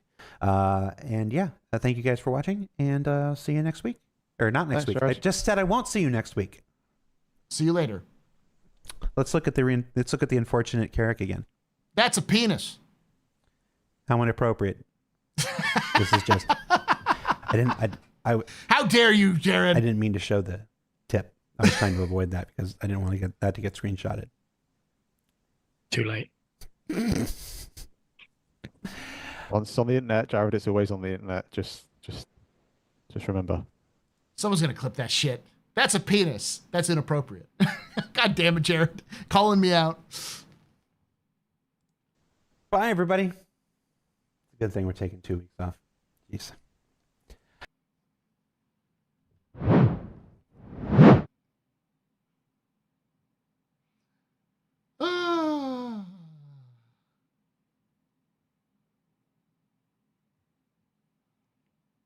So as I said, it was going to be a long one because 2 weeks off for what? 2 weeks off because they're working on CitizenCon Direct. So they're focusing on making the big 2-hour video they're working on for October.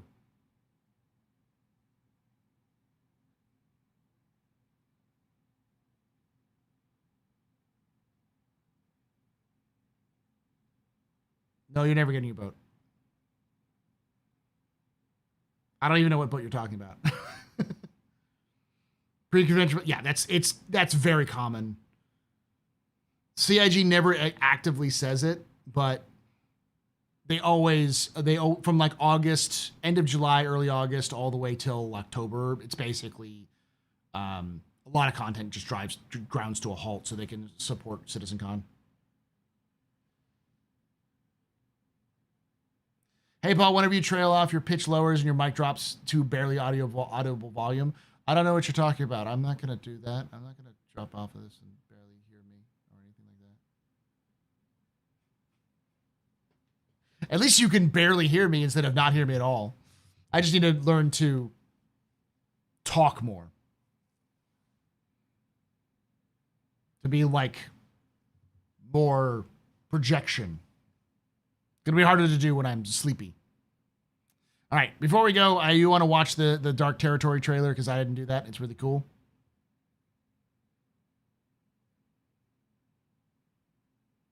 Hey, Paul, someone called the Talon the greased up deaf guy of ships. I can see it.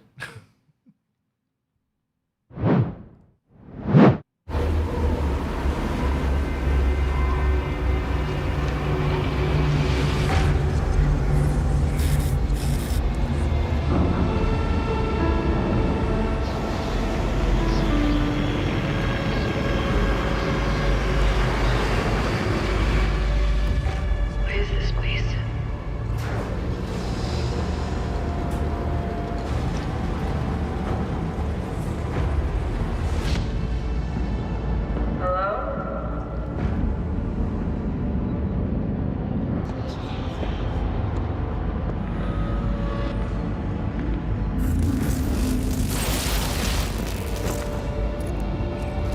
That's some good animation right there.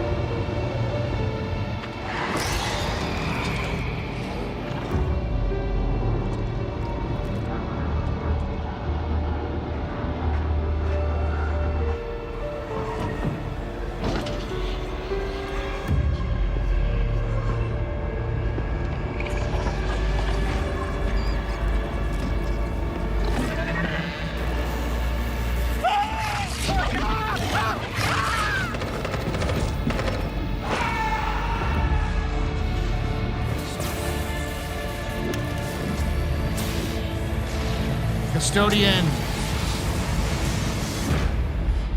Some things are better left buried.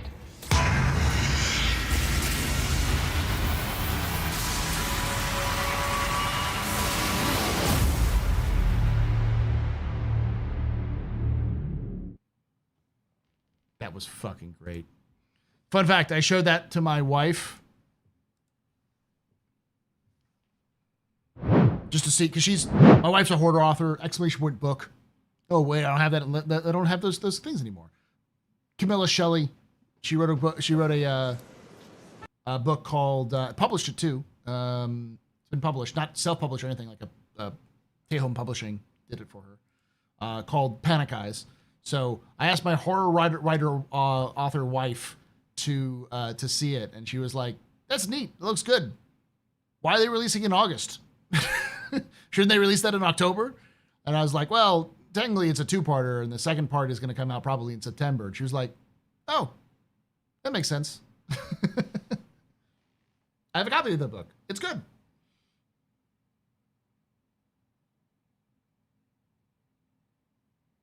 Thank you for buying it, by the way, Doom Guy. Doom Gummy, I should say.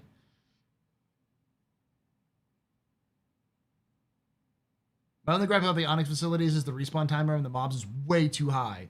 Let me clear out the whole floor before more squads show up at least. I think it's intentional. They want people to bring at least one other person with them so that you feel the pressure as they come in.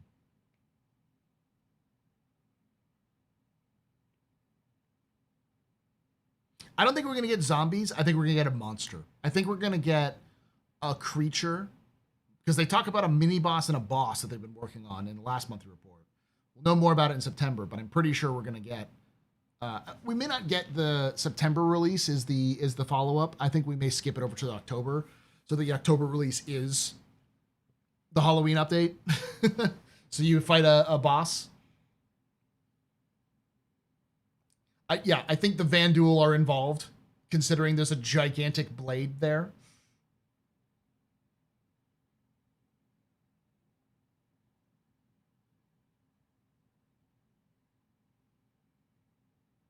I don't think it's going to be a Vandul mind spawning in a human body. I think it's a human body a human mind spawning in a Vandul body.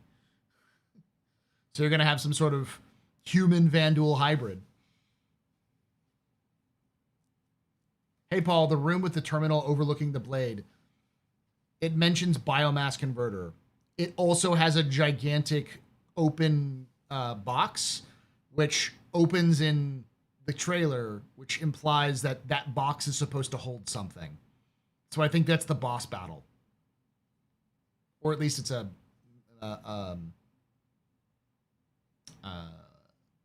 mini boss. Doc was probably using himself as a test. There's audio files which I think are now likely from the next update, not this update, that because like there's 2 audio files in this update, and there's audio files from the next update which heavily imply that Billy is some guy named Billy is the unfortunate the unfortunate person.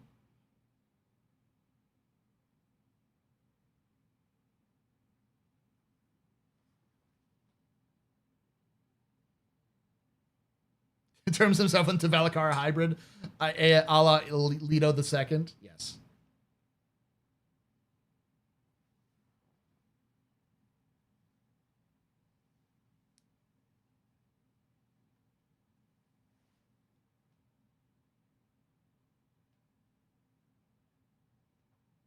Is Billy in the ship?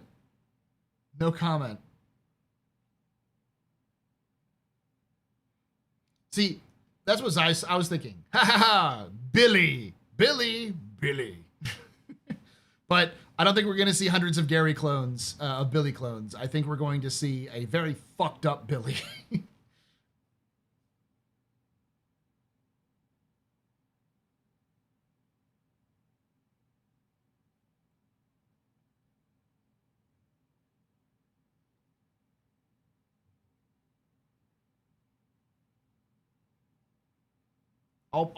I will play the give me those little fuckers from Lost in Space movies. Yeah. I will play the audio file that we were able to get from the files in the PTU. I will play that file specifically, so you have an idea.